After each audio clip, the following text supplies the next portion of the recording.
I don't think I'm gonna make this into a video. What would I? I don't know, man. I've been trying to edit a video. I only edited like 1 hour of it, and then lost. And then I was like, I have other things to do, and immediately switched to them. Haven't really, uh, haven't really been on the editing grind as much as I should be. But I'll remember to, at least after this stream today, I'll probably remember to, what's it called? Yeah, I'll probably remember to do some more edits on said video. It's just gonna be a standard end field gotcha pulls. But hello everybody, welcome to the stream. How you doing? Hopefully you've been having a good day and continue to have a good time on stream. Welcome, welcome. Uh, right, I forgot to set up chat. Hold on. Just hold on. Chat will show up on stream. Don't worry.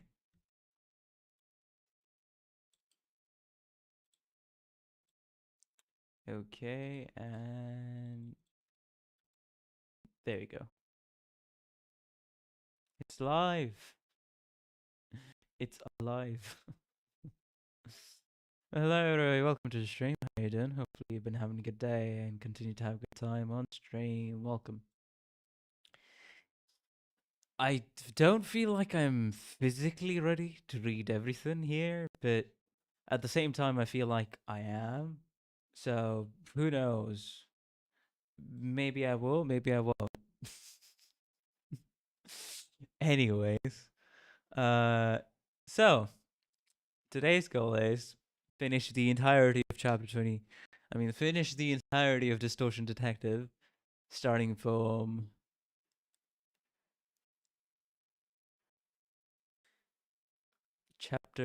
was it chapter 26?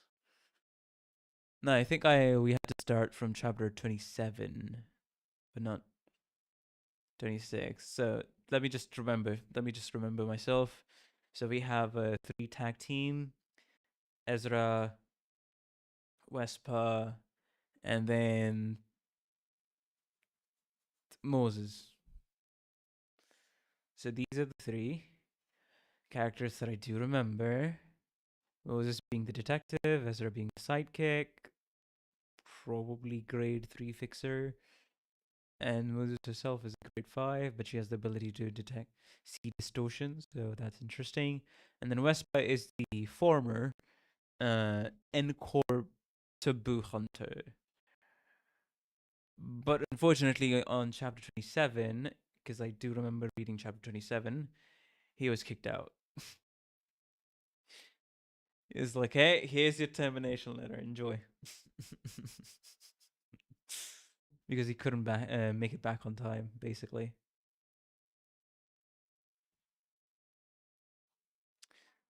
So that's what I remember.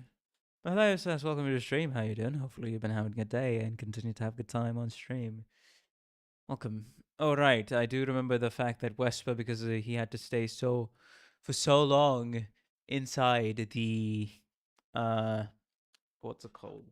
He had to stay so long inside the uh what are they called? The ego gear? I guess it would technically be classified as ego gear. I'm not sure. But because it stayed so inside what was her name? I am forgetting the workshop lady's name that got turned into a teddy bear. And her workshop that works like a. I'm forgetting the term that the characters gave them, but I do remember that Vespa was trapped inside that workshop, sealed there. So to survive and to not get hungry, what he did. Yuria, thank you. Yuria's workshop. What Vespa did was basically ate. Vespa basically ate what's it called? Moses' arm that he had taken up So, pretty standard. So that's what I remember.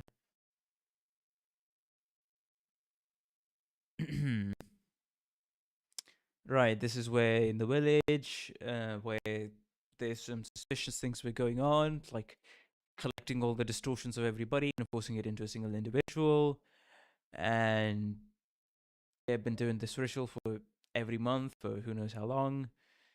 So we got into the cellar, we eliminated everything, and then we get out. And because we eliminated all of the, what's it called? The distortions meshed together. All the distortions actually went back to the villager, the actual villagers themselves. I don't remember. I remember there being like a few observations that I noted down or pointed out in my stream, but I don't exactly remember that. But yeah,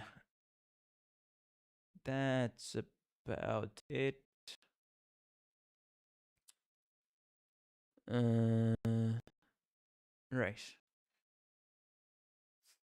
DS, right. Let's go. DS mentioned. DS is gonna be here. Right. I think it was. Yeah. Now I remember. It was. I did end the stream, my previous Distortion Detective stream, at least on chapter 26. Yeah, I'm starting to remember some of this. Wesper's just there.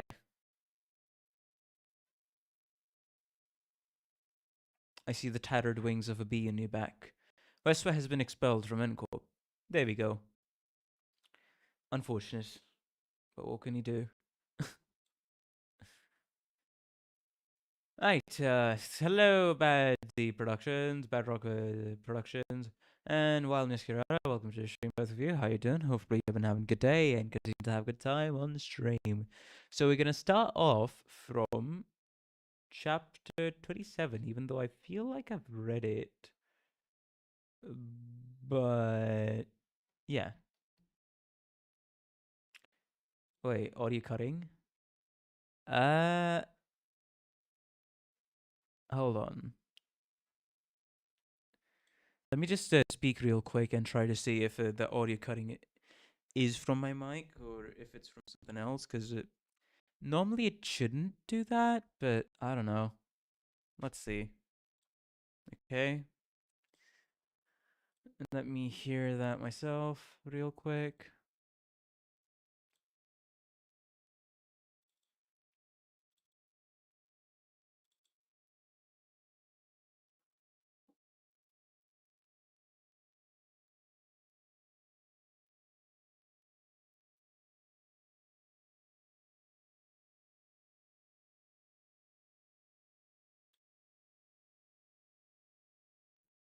Yeah, I did notice that. That's weird. I just did notice the. Like, I noticed one instance that tried to do a test recording real quick. I noticed one instance of the audio cutting. Okay, let me see. Don't know why that would be the case, though. That's the thing. I legitimately don't know why that would be the case. I should probably just keep my mouth a little farther away from the mic, maybe. Hey, this is the mic I have. So, I mean, it's a cheap mic and pop filter and stand, as well as audio interface. So, can't really do anything else about it if it starts to break down. But yeah, I'll just consciously I'll remember I cannot speak. I will consciously try to keep my mouth a little bit away from the mic to see if that fixes it. So, anyways, hello, Messenger of the Index, yeah, and welcome to the stream. How you doing? Hopefully you've been having a good day and continue to have a good time on stream.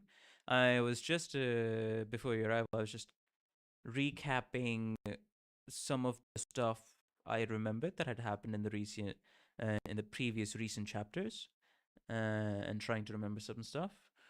And now we're gonna start off from chapter 27, even though I read it in my last Distortion Detective stream, which was like a month ago.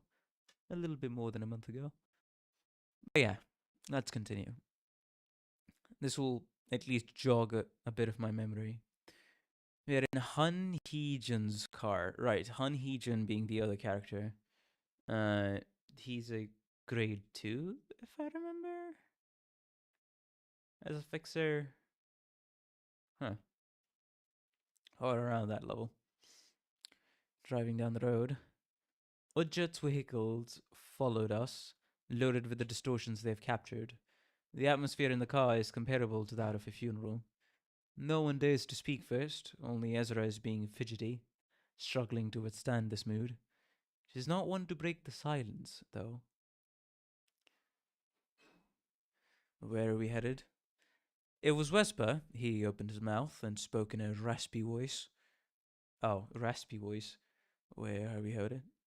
Bruh. Where are we headed? Maybe something like that? I don't know. Also, it's gonna be great. Oh shit. Right. Ezra did get her voice as well as Moses. Both of them did get their Korean voice in Canto 7. And now I remember, I just recalled, I was like, oh, maybe you'll see Vesper soon-ish. But let's continue. You've been invited. You'll be able to give your tired and injured bodies a much-needed rest there.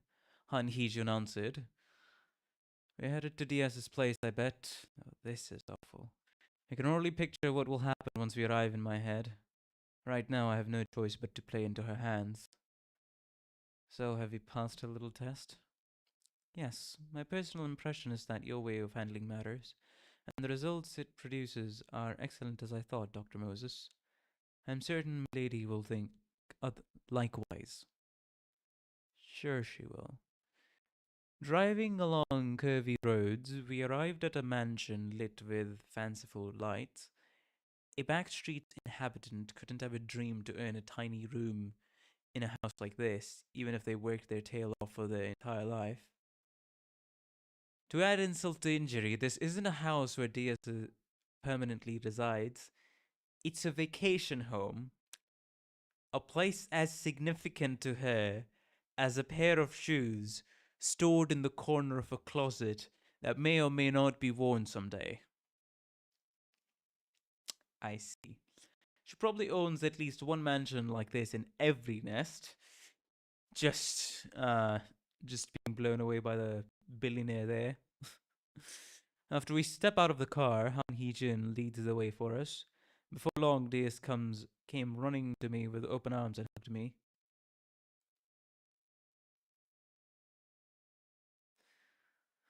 Moses, sweetheart, you must have taken great pains to get your job done. Good work, darling. I see you're still having fun playing with me like a puppet on a string. Don't be so cold about it. I knew you could do a wonderful job handling it. Right, Hee-jun? Yes, indeed. A sudden growl interrupts the conversation. Ezra's belly is such an honest lamb. Sorry.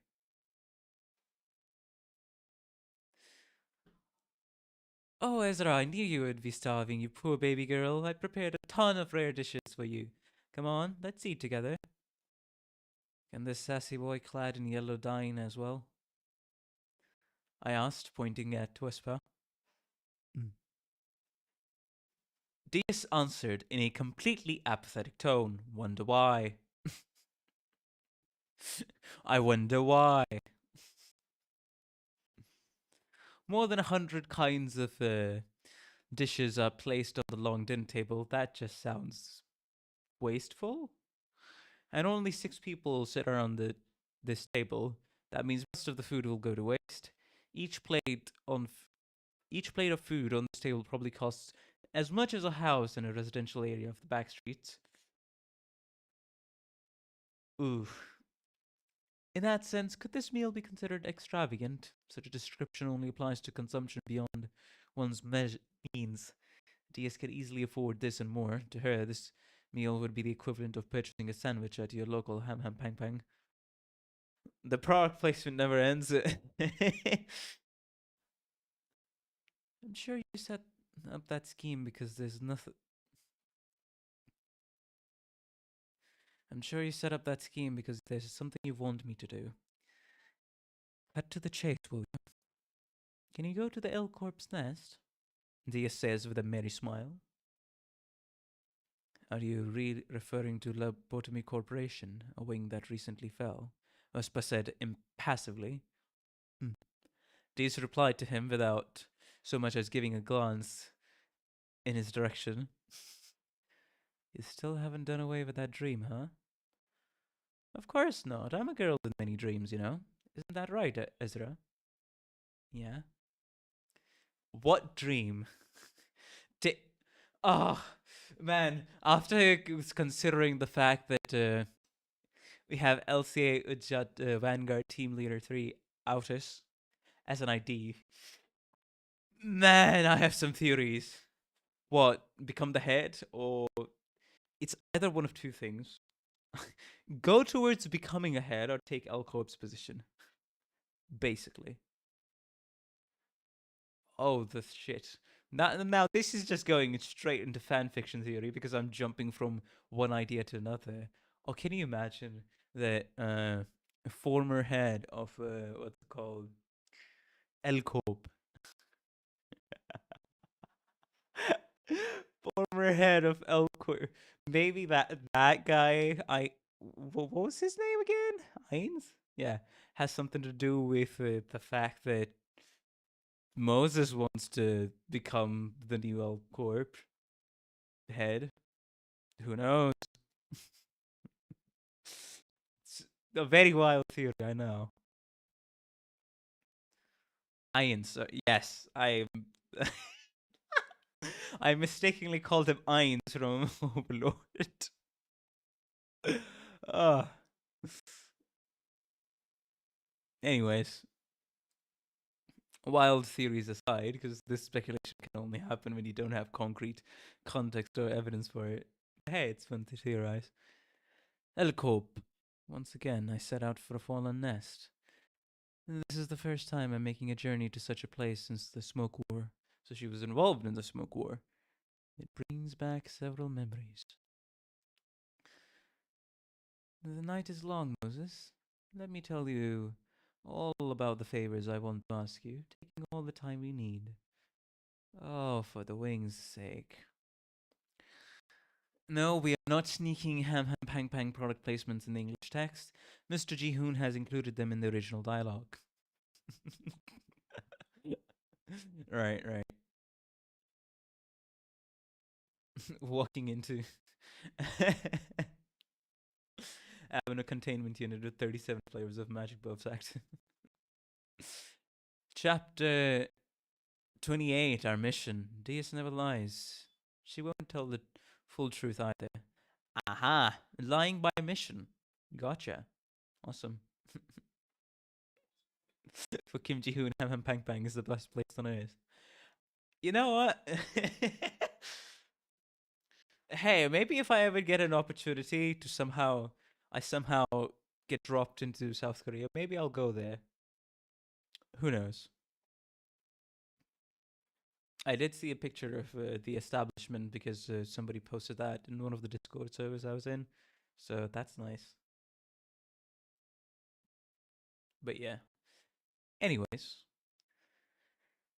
are you proposing that I work for you like I used to?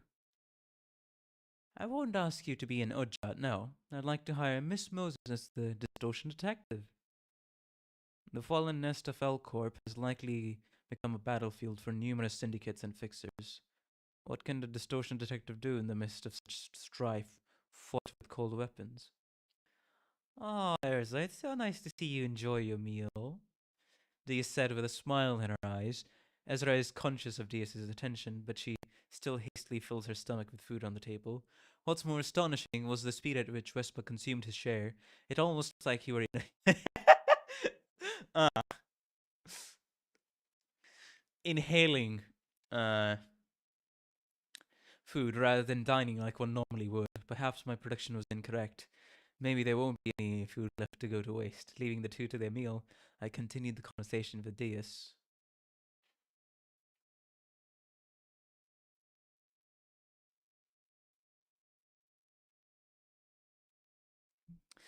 Yes, you seem to be interested in capturing distortions alive, Kirby style. Oh, that is a very graphic image in my mind now. Hmm. Are you trying to fulfill your dreams by using them? Mm, half right, half wrong. Deus never lies. She won't tell the full truth either. It's just lying by omission. Gotcha. That's the kind of fellow she was. She set a clear limit on how much she's willing to share. Little chippy ears, I'll be like.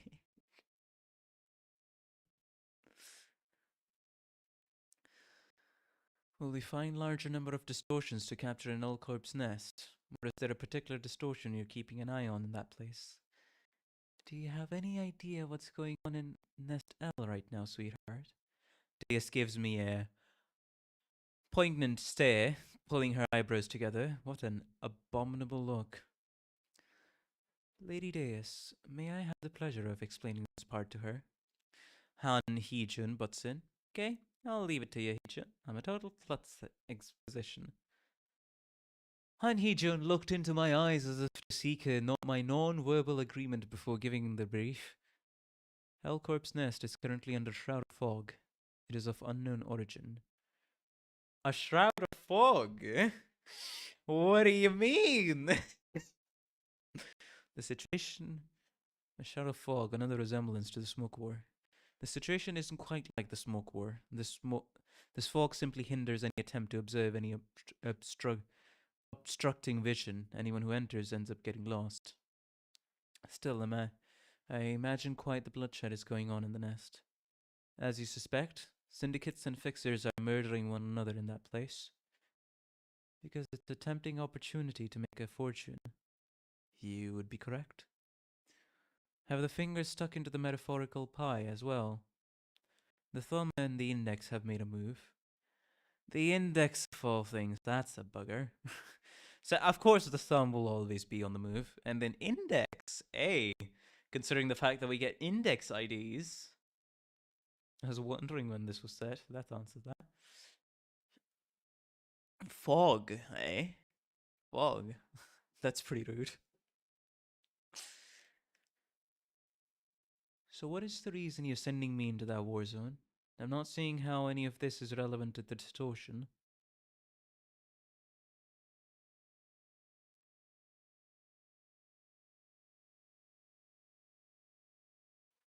Dees glances at me with one eye open, taking a sip of tea. There have been an extraordinary number of reports that are thought to be cases of the distortion in that nest. Didn't you just say it's impossible to observe things in there? The fog merely makes it difficult to navigate your way into the nest. We do acquire clear reports of what people encounter within the foggy nest. Interesting. You want us to capture distortions alive from there? That is correct, and there is more. We want the distortion in a more complete form. Let the distortion progress further, foster, if it's necessary. Stirs people's minds even more. How far does it have to go? Doctor, are you familiar with the term abnormality?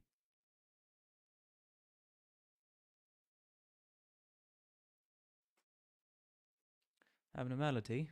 No, never heard of it. In that case, I'll leave it up to your judgment. I'm only a fixer that resolves distortions. That makes you the most adequate person for the task of neutralizing them. Fine. What comes next? Tell Ezra to carry the distortion on her shoulder? Startled, Ezra paused her busy hands and shook her head while looking in me while looking me in the eye.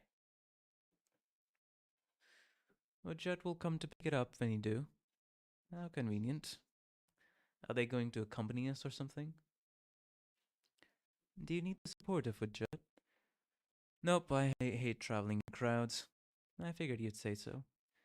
If one is prone to getting lost within the nest and surveillance over distance is out of the question, how are they going to find us? Dia smiled and gave me a well-packaged box, as though she was waiting for me to bring up the issue.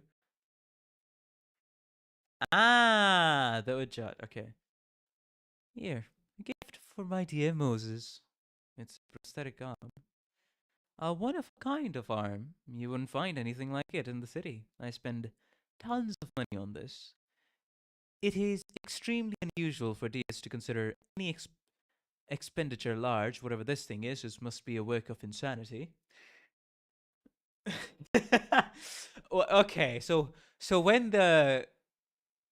uh when the hundreds of so when somebody who has a network of probably hundreds of billions says it's expensive or they spend tons of money on it, you may as well believe it may as well be one of the most expensive things in the city. Okay. With this arm equipped, your Ujjat will be able to locate you. You can also communicate with me. That means I'll have to listen to your sorry voice whenever I am. She probably has more money than Wing, honestly. I was about to say the opposite, but that. Okay, I see. Which means that this thing. So you're telling me she's a trillionaire. You're not even telling me she's a hundred of billion. No, she's a trillionaire. That's what you're telling me. Which means that this thing is a shackle. Heavy fetters attached to my ankles that won't let me escape her notice no matter where I go. How many distortions do you want captured? Until I am satisfied. I am holding back my boiling urge to punch that face. Yes, you are to secure distortions until Lady Deus is satisfied by the amount, and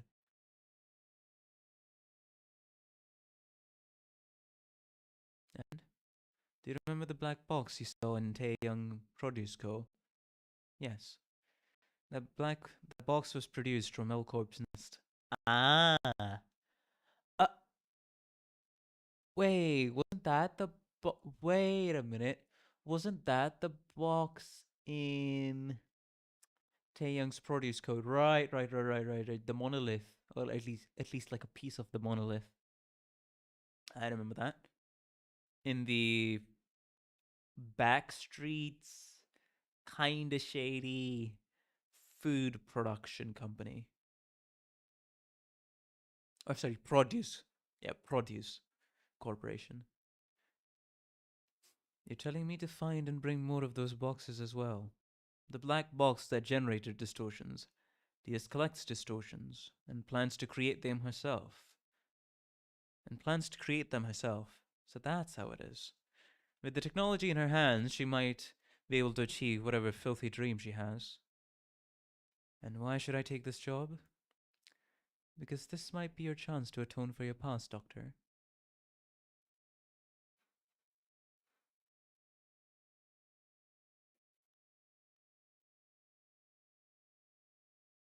I took out my smoking pipe and bit it in my mouth. Please remain calm. I'm saying this sincerely. I puffed out smoke. Dr. Moses, please refrain from smoking at the dinner table. Vesper scowled at me and grouched in a deeper voice. I don't mind it. Don't give him any attention and smoke all you want, Moses dear. Diaz just retorted right away. I intentionally let out a deep sigh and put the pipe back in my pocket. We'd like you to lend a hand, but we'd like you to lend a hand as well, Vesper. Why's that? Because you might be reinstated in the wing with Milady's help. Well then. I mean, that's as much confirmation as you're gonna get of just how powerful, what's it called? You know, DS herself is, considering the fact, oh, you'll get reinstated to being a taboo hunter in NCorp if you decide to help out a little. I'll regard that silence as a sign of agreement. Okay, let's say this whole deal makes sense. Where do you want us to begin?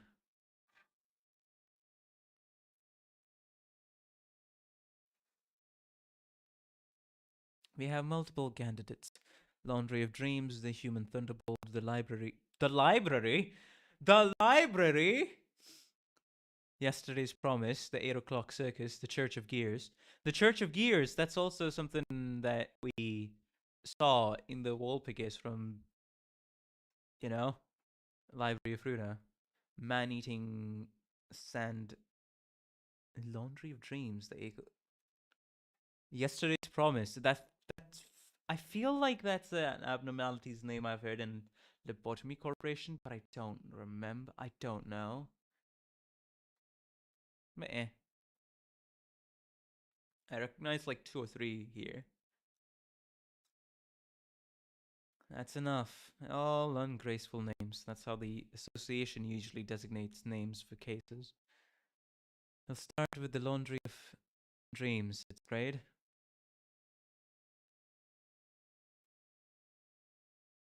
Which of these have appeared before without any extra context? Sure, I'd like to know. The Human Thunderbolt, I don't know. Yesterday's Promise, yes. Laundry of Dreams, that may be something.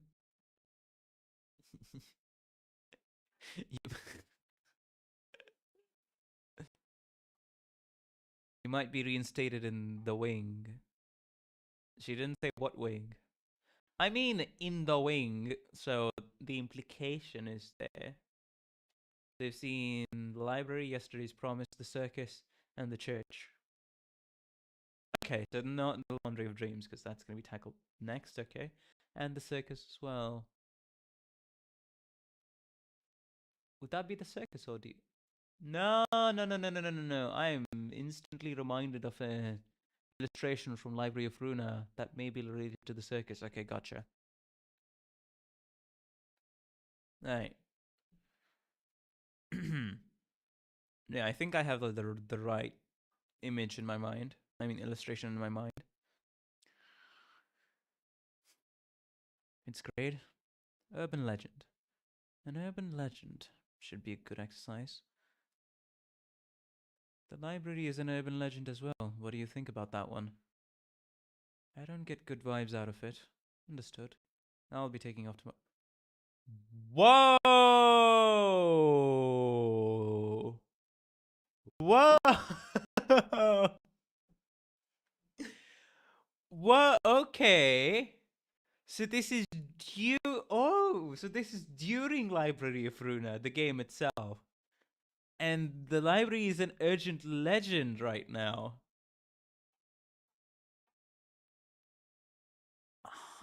So this is going on in the timeline while the library is starting to ramp up. Eh? And Roland is starting to do his shenanigans. Gotcha.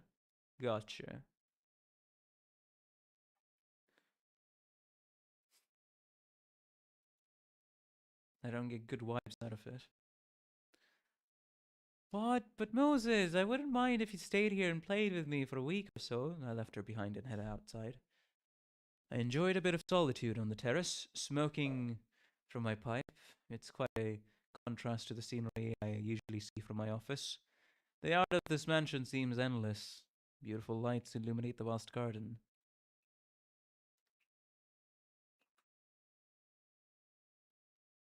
Roland from Library of Bruno on the Nintendo Switch. Detective, are you really gonna be alright? Well, sorry. I should change the tone, but I'm just not feeling voicing most of it, so I'm not gonna, honestly. Detective, are you going to be alright? Ezra came to my side and asked. Have you mellowed out, Ezra? Yeah, I get it. That was the only option you had, but promise not to use that pale breath ever again. For real this time. I don't know what it does. If you use that power, your lifespan gets... Ezra, I know that better than anyone. Of course I value my own life. I made that choice to use it, so we could survive. Okay. Go to bed now. We've got work to do tomorrow. Detective, about the atonement thing Ji-hoon... Ji-hoon? Not Kim Ji-hoon. Hee-jun Sombe mentioned. Are you really going to do it? Yes. The morning draws on. I equipped the prosthetic arm Diaz gave and prepared myself for the trip.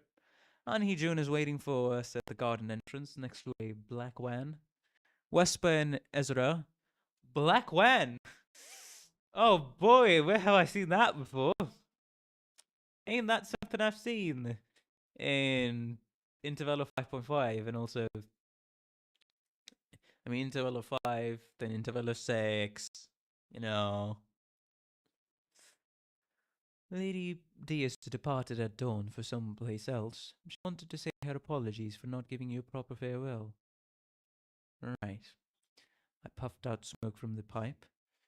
And Miss Yuria, there's no need to pose as a normal teddy bear in front of me. Anhee-jun quietly spoke to Yuria, who was sitting on my shoulder. The plush doll flinched a little. Wojot will set up an outpost near Nest L. You may head into the nest first. Guess we'll have to go by car over there as our driver. Maybe I should bring sickness pills. I'll take the wheel. Wespa showed up from behind and walked towards the driver's seat. Are you a good driver? You won't be disappointed. I got in the van with a bitter smile. This pitiful young man has become yet another toy in Diaz's hands. Well,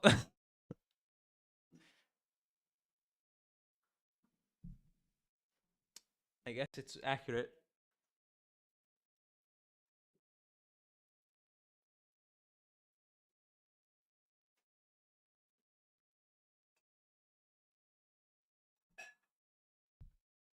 As to what normally happens.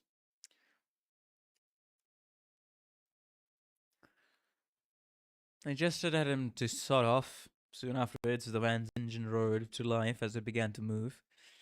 It's the beginning of another damned journey. What was our mission? Chapter 28. Chapter 29. Safe passage. Okay. Westport returned to the driver's seat. The ride is surprisingly comfortable. Westport was right in that I wouldn't be disappointed in his driving skills. A good vehicle has met an excellent driver. Hey, that's nice. He's such a good driver that Moses is giving him compliments. We're quietly driving along the highway leading to El Corp's nest.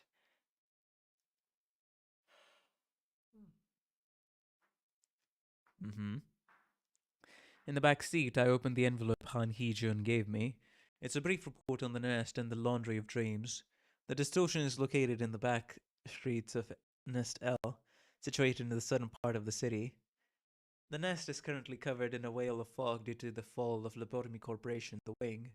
Its nest is doomed to collapse as a result. No wing falls with grace. They leave a permanent scar on the city before crumbling to dust. In the case of the Cell Corp, that would be the fog. They say everyone loses their way in that fog, and a variety of syndicates and fixers in the nest are drawing their weapons against one another. To think that the distortion is rampant in this chaos, it'll be akin to a battlefield for sure. Skipping past the tidbits of info on the Misty nest, I skimmed through the report on the laundry of dreams. It was degraded from an urban plague to urban legend. Oh. According to the report, it was initially designated as an urban plague after wiping out an entire office of fixers, but it has since stepped down a grade as it did not cause any notable events afterwards. Ah. So, what is the task we're supposed to take care of? Whisper asks from the driver's seat, his eyes facing forward. I was just about to read over that part.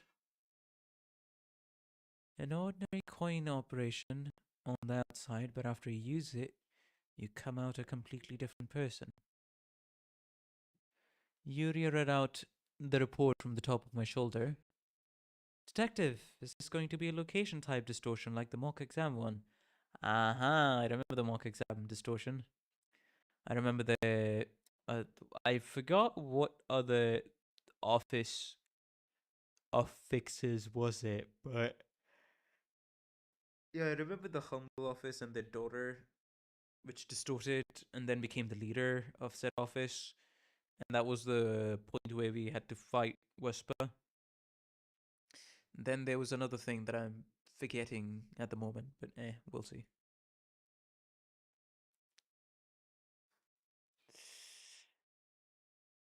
Ezra turned her head and said from the passenger seat, "Are you referring to some kind of test?" Wesper spoke, his gaze still fixed on the road ahead. "Ezra, tell him about the classifications we established while doing our detective work." "Got it." Ezra rummaged through her note bag for a notebook.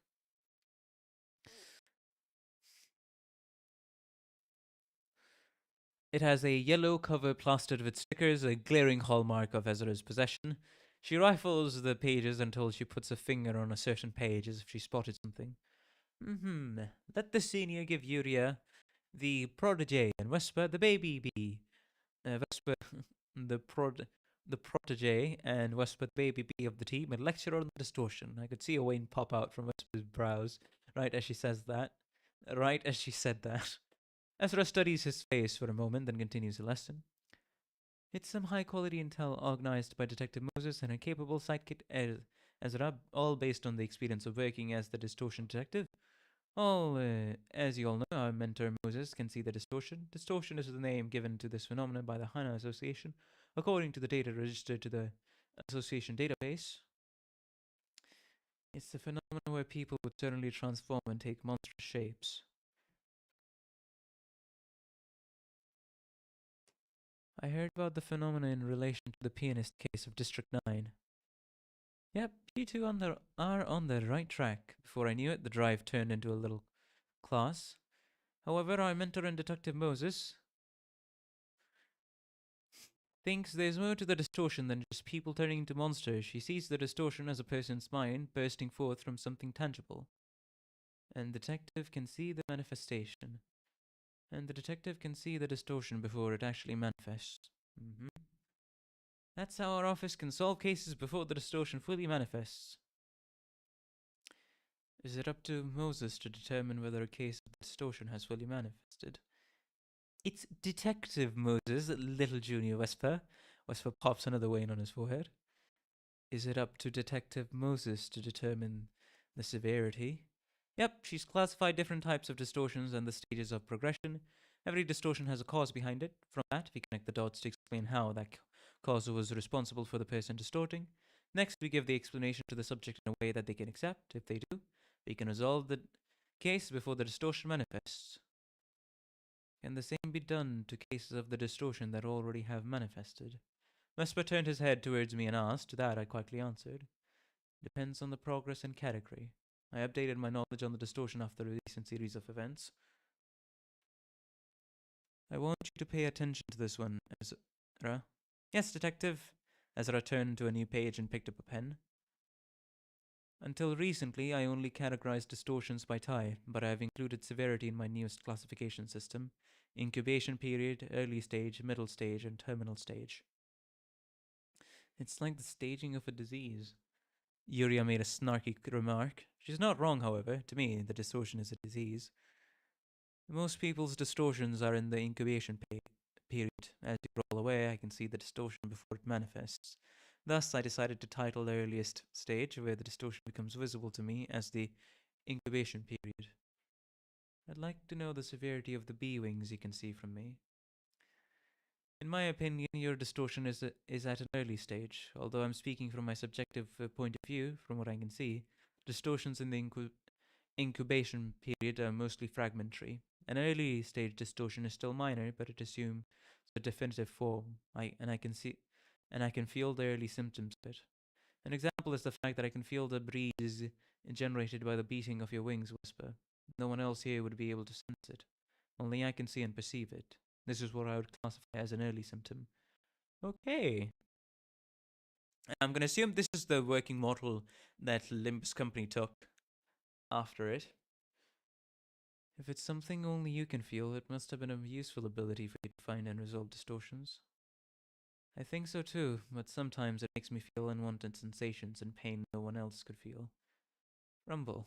The car shook a little. We came off the highway and entered a narrow road toward Elcorp's Nest. A thin wail of mist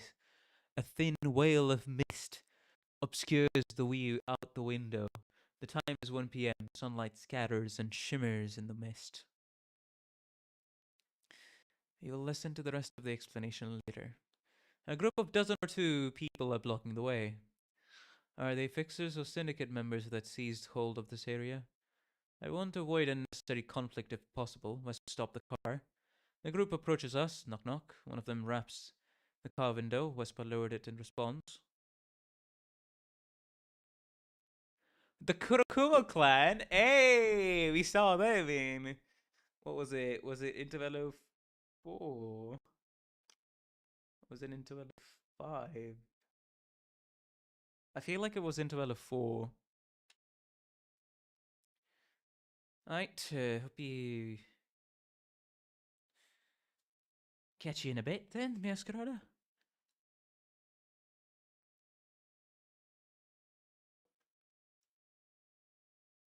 Oh my god. Going on a little family trip, are you? A woman puts her arm on the windowsill and asks in a serious manner. She has Irizumi tattooed on her arms. In her other hand is a cigarette. The Irizumi on her arms is no doubt an augmentation tattoo. People carrying katanas at the Grindle strand in front of the car, staring at us with their arms crossed. Hello, John Twig. Welcome to the stream. How you doing? Hopefully you've been having a good day and continue to have a good time on stream.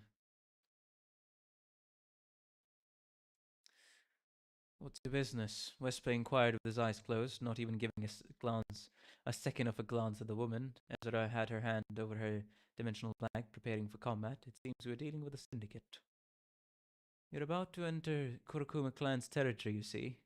You're gonna have to pay a small toll to pass. Kurokuma clan. I'm unfamiliar with the name. Anyhow, it's interesting to note how syndicates in the southern side of the city tend to be dressed in composed clothes, unlike those in the north. Detective? Ezra, just give them what they want.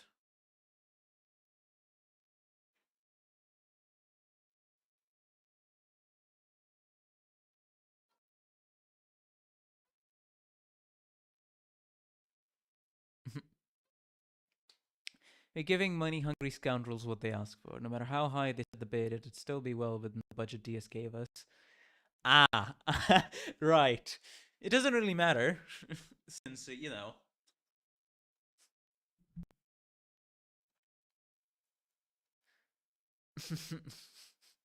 How much do you need? Ezra's face puckered as she asked the syndicate member, reluctant to give away our money. Well, bewildered by our generous attitude, the syndicate member looked us up and down.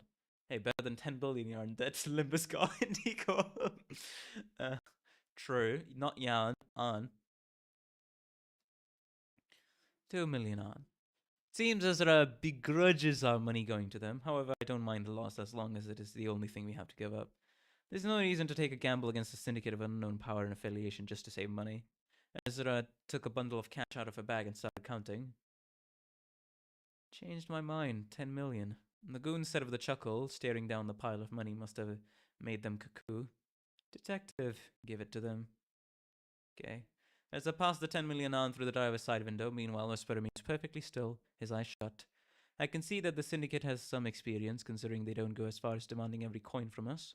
Rookies tend to keep raising the stakes until it bites them in the ankle. On the other hand, the more experienced ones assess the opponent's capacity and stop at an acceptable price. I'd be on your way, and cutie, you can have this. Ezra was handed a black plastic plate. It's a pass, and that thing should let you freely get through on any territory, any area under Kurokuma clan's rule. I'm Yuri, one of the vice captains of the Kurokuma clan. You know, I like you girls. Why don't you tell me your name when you drop by a bar for a drink? I'll pay the tab for you. That was resolved smoothly.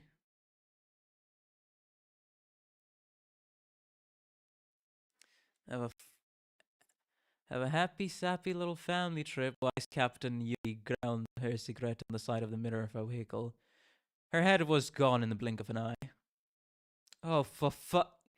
Wesper's fist cleanly removed the wise captain's head from her body with a single thrust. He calmly steps out of the car, cleans the cigarette off, ash off the side mirror. The unexpected event left everyone quiet. Wesper proceeded to grab his Wando from the side of the driver's seat and charge into the group of thugs. Amidst the thin fog, flashes of yellow light shined followed by spurts of blood. Another moment of silence passed. Vesper returned to the driver's seat.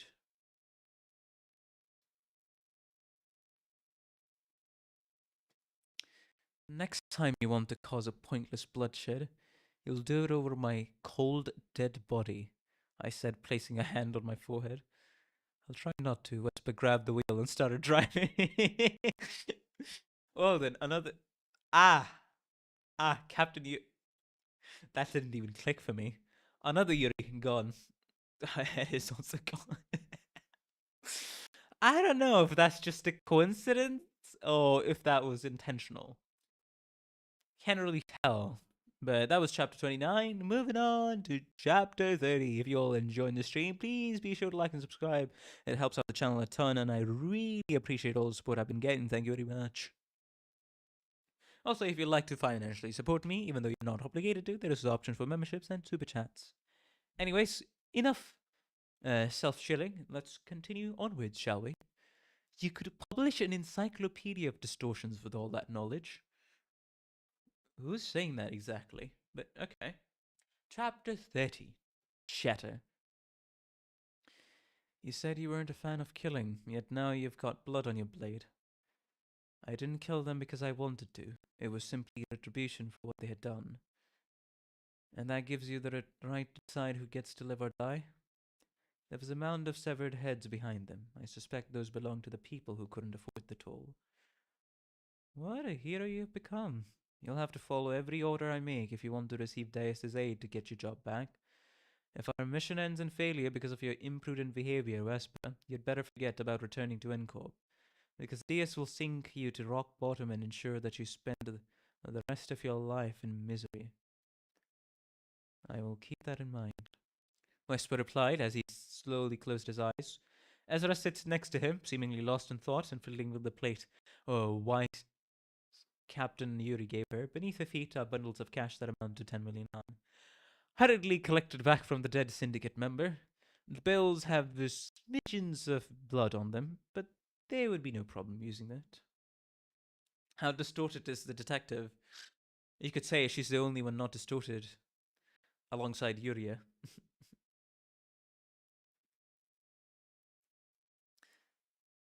As well as, I guess, Ezra. But wait, did Ezra's distortion get fully resolved? I am not remembering the chapter right.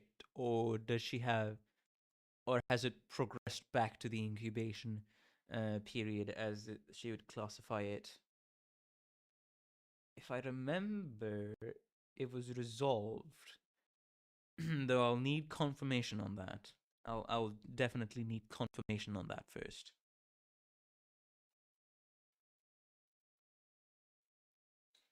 Anyways, don't mind me, I'm gonna be drinking some water.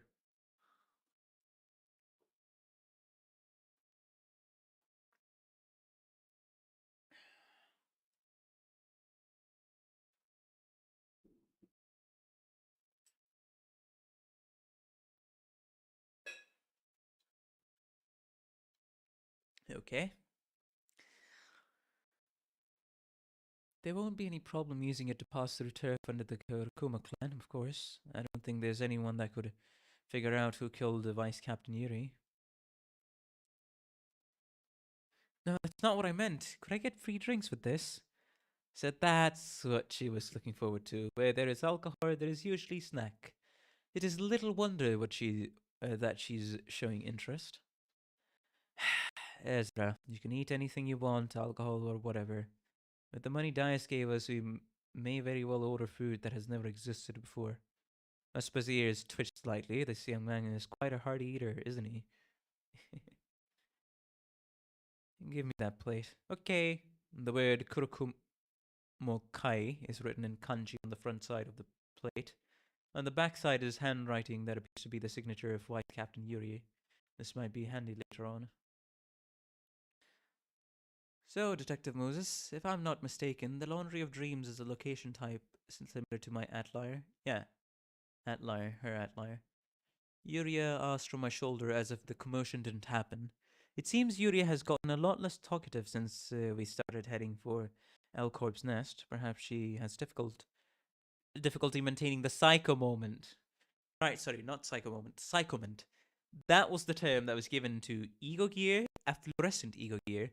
Ego gear, produced by Ulcorp, efflorescent ego gear that you would get uh, from manifesting your ego, basically. And then there's the other ego gear, which just manifests all the way through. I think that was what I remember. There is a distinction. No, these psychoments are basically a fluorescent ego gear, since only one person can control them, and also, uh, yeah, only they can use it.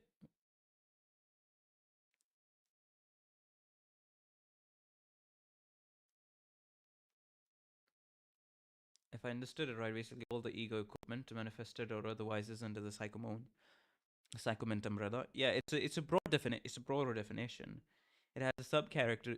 I was just thinking back to the fact that it has a subcategory which would be classified as, since there would be two types of ego gears, one from extracted ego gears, the one would be efflorescent ego gears that an individual has to manifest their ego. The gear they use is that one, right? That's what I was talking about. Because efflorescent ego is the one that I think Index Dawn has. So that's what I was remembering. I should talk with it. I should talk with her about that soon. Could you explain what a location type is, Dr. Moses? Wesper showed interest as well.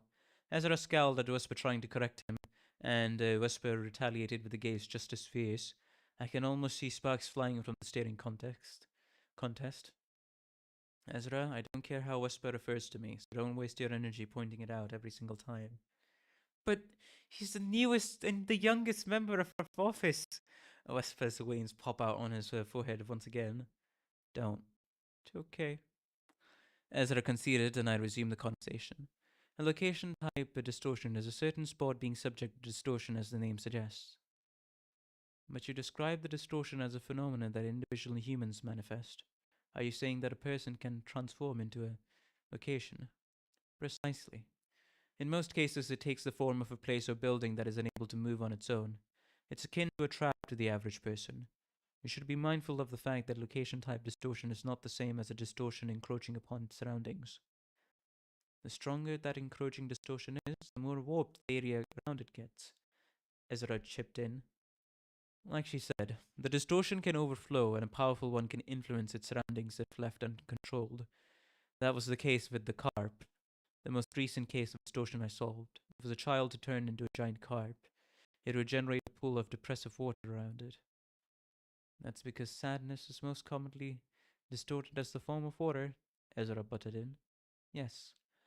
Melancholy is like water. Perhaps you could talk about categories for such things at a later date. Anyway, a strong distortion can alter the area around it and become a host to subordinate entities. It's easy to confuse it for a location type distortion. Creative names, Moses.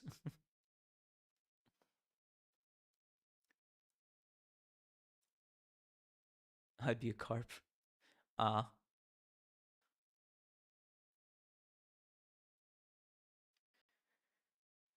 You could publish an encyclopedia of distortions with all that knowledge. Vespa made a sarcastic, harmless remark. A book. That's funny. I'd be surprised if there's any library that's willing to collect a book like that. Oh, don't you worry. Oh, wouldn't you know? There's a library right there. I mean, okay, they collected some different books, but maybe they'll appreciate the gesture. Who knows? Maybe Angela would appreciate the gesture about distortions.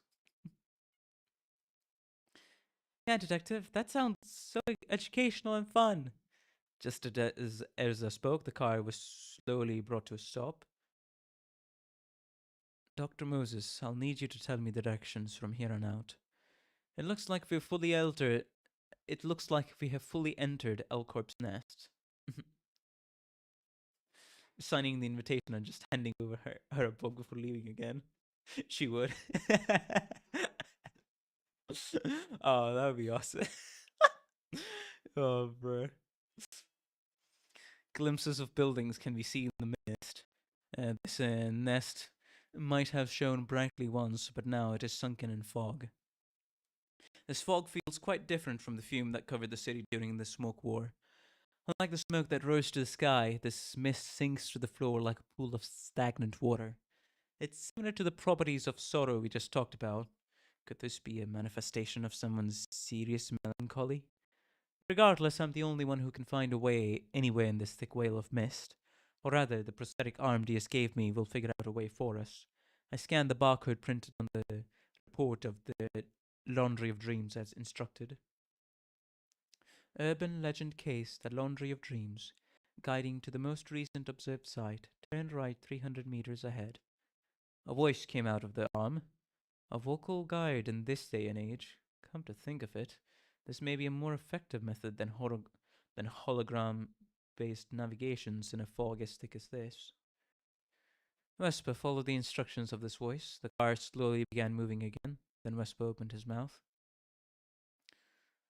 A man named Han Heejun said our work is to capture the distortion. How are we going to seize the location, if I may ask? We'll shrink it. As I said moments ago, the distortion will expand in rapid surroundings as it becomes more powerful.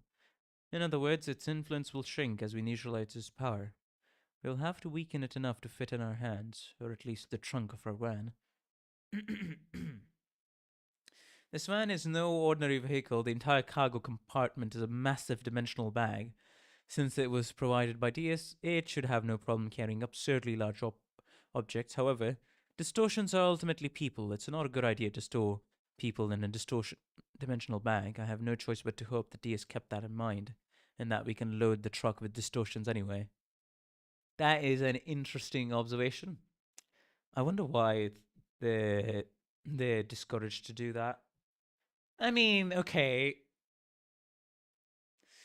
We have the examples of W Corp, but still.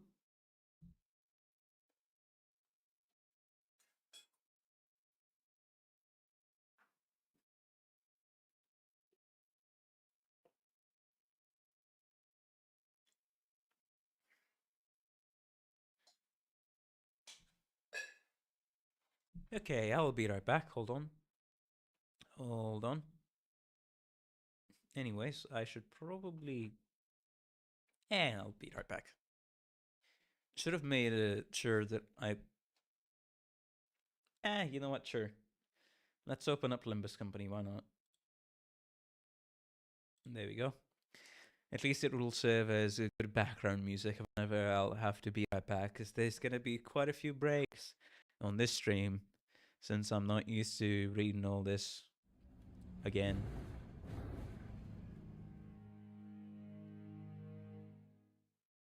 And the voice is going to get quickly tired, regardless. There you go. Enjoy.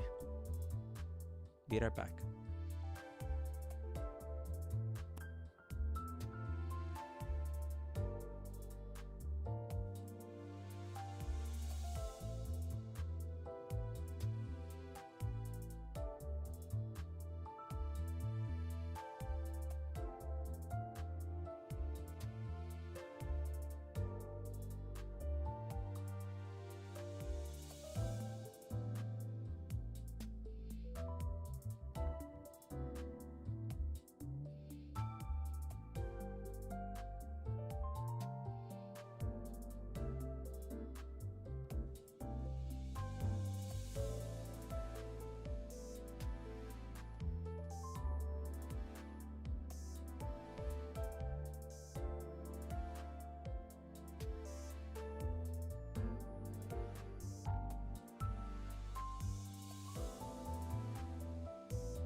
Alright, I'm back. Let's continue reading, shall we?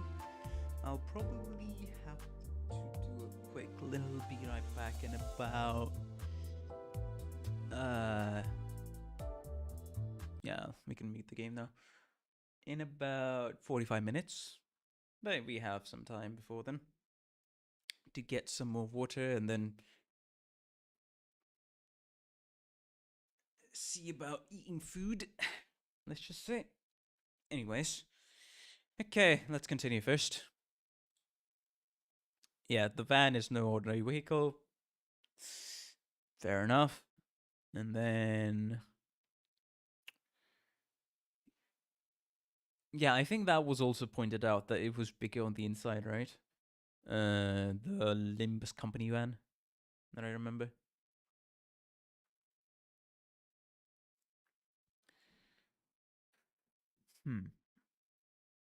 And that we can load the truck with distortions anyway. Do we have to go into the so-called location type distortions ourselves then? Yes. You said that they are akin to traps. There is a risk that we will be killed as soon as we set foot in. There is there not? Distortions are not weapons of murder. They normally aren't artificial creations with a specific purpose. What they are is a cry for recognition of their mental afflictions. As you suggested, distortions that harbor a murderous intent may try to kill us, but I can tell if a distortion has such designs. That means our lives lie in the hands of your judgment, Dr. Moses. Of course you should. All you gotta do is trust the detective, bitty baby bee. Whisper popped away once again. Ezra seems to be enjoying it at this point. The conversation halted there. Only the mechanical voice of my arm would break the silence. Yuria is being strangely quiet. When I looked to my left, the red teddy bear was lolling on my shoulder. Her synchronization with the psychoment appears to be unstable, as I suspected. Even if the teddy bear were to stop moving, that wouldn't mean the death of her. Her real body is under the protection of Do Gui. Yeah, it was the Do Gui office after all. The teddy bear suddenly flinched. Uh, Dr. Moses, I see you're having trouble maintaining your psycho moment right now. Yes, my consciousness is fading the deeper we get into this nest, and the thicker the mist gets. Rest up for a while. I'll keep the teddy bear with me. Thank you. I'll take a short nap. Have to work like a dog. The teddy bear's voice trailed off as its head was lowered. You have arrived at your destination. Ooh, the laundry of dreams. Did she get affected by the laundry of dreams? Maybe she did. A large green neon sign was flashing sporadically before us. The bright neon light turned the frog around it green.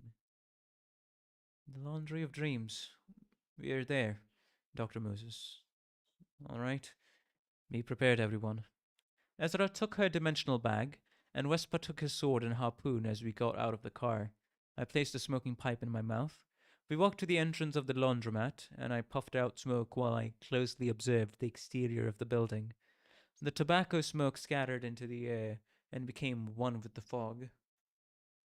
Now then, let's retrieve the distortion. We entered the laundry of dreams. Translation notes. Kurokuma clan, but written with an entirely romanized Japanese to reflect that it has been written in kanji. The word kanji is also used to reflect the source culture of the syndicate. Fair enough. The laundry of dreams. The laundry of dreams is something. It is just like shoving relationship issues. Okay, I misread that. This is just like solving relationship issues between people. Is it now? And this was released in the 10th of March, 2021. The joints of the glass door creaked as we entered the laundromat. A spacey and aged washateria housing 26 front-load washing machines. Faded fluorescent lamps shine over embrowned floor tiles. A few bugs buzz away near the light, and an old pop song is playing from the speaker on the ceiling. I assume you deem that this distortion is not a threat to us, seeing that you walked into the place willingly, Dr. Moses. Wesper spoke, scanning the surroundings with his eyes. Ezra is watching something in front of one of the washing machines. A grade 3 office fixer and their colleagues fell victim here.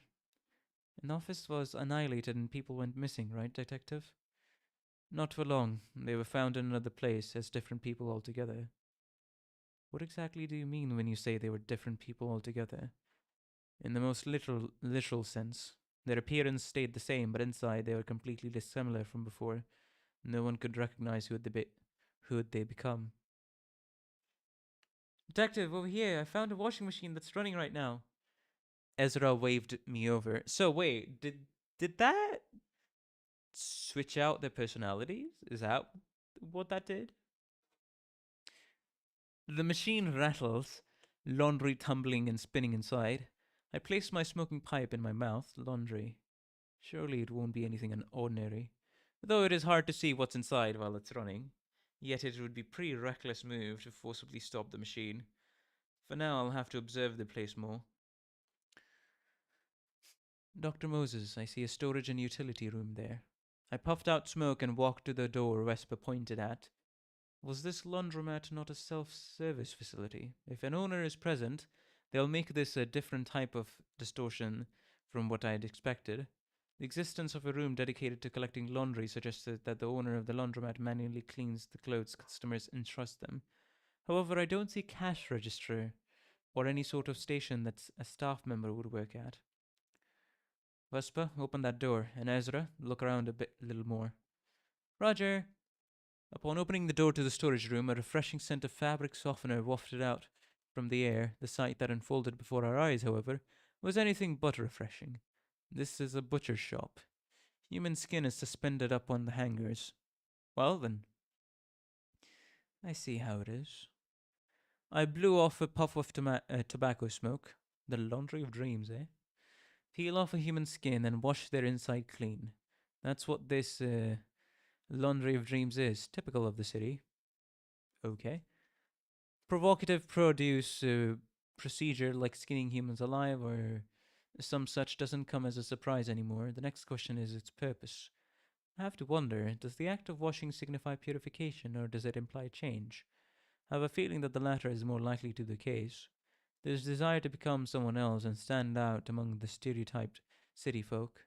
It should be stronger than the desire to get clean, at the very least. In a coin operation such as this, the act of washing is as simple as putting clothes in the washing machine and inserting a coin. Looking at the human hide that's hung here, it seems that the people who visited this place took off their own skin and left it here. When did it happen? Right after entering the laundromat, after inserting the coin?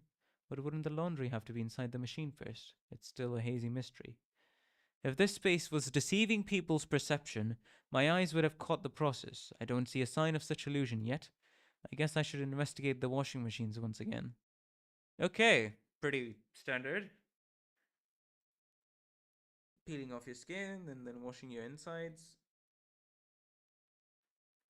A more fundamental desire being change or becoming somebody else was stronger than the desire of cleaning itself. Those two things are intertwining right now. Fair enough. What's the next one? Let's go back.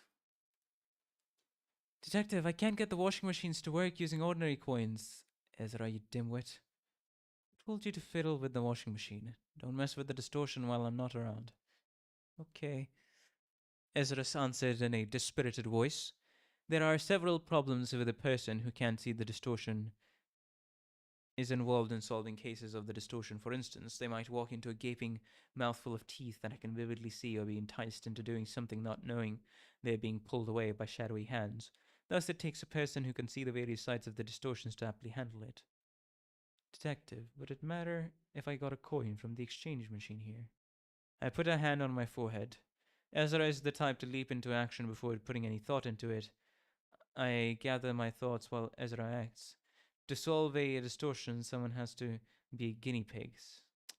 Still, the curiosity and boldness of this child is quite a challenge to handle now, even for me. Give that to me.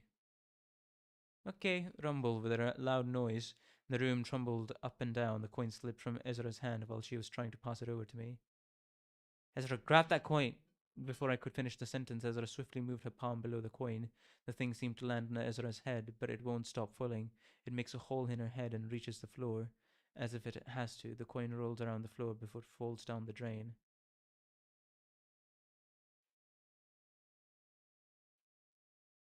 Ezra groans, holding her punctured right hand. Dr. Moses, look behind you. Following Whisper's words, I turned around. The door to the storage room vanished.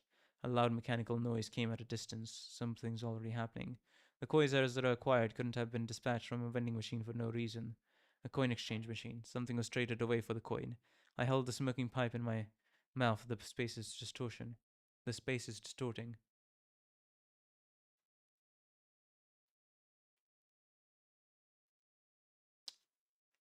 Did the ceiling just switch places with the floor? I blew out tobacco smoke as Whisper noticed. The room is slowly twisting and twirling.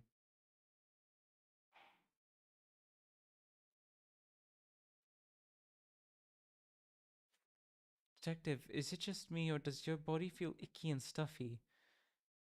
Ezra's body is slowly being filled with filth that resembles vicious blood. For I can see the distortion, I need quick wits and good sense. I need to be able to tell what I'm seeing is a sign visible only to me, or a manifestation that everyone can perceive. The answer is an experience, and experience tells me I'm likely the only one who can see that filth. Detective, do you remember? I was a coward during the war. I won't be forgiven either, right? This topic again. The memories of that day are one of the subjects commonly brought up whenever distortion evokes Ezra's traumas. The memories of the smoke war. Oh, so she participated. Wait, so Ezra as well as Moses participated in the smoke war. They haunt Ezra and I constantly. I've become an expert at dealing with such trauma thanks to that. The memories will be unbearable to her, and she will cause some kind of trouble as a result.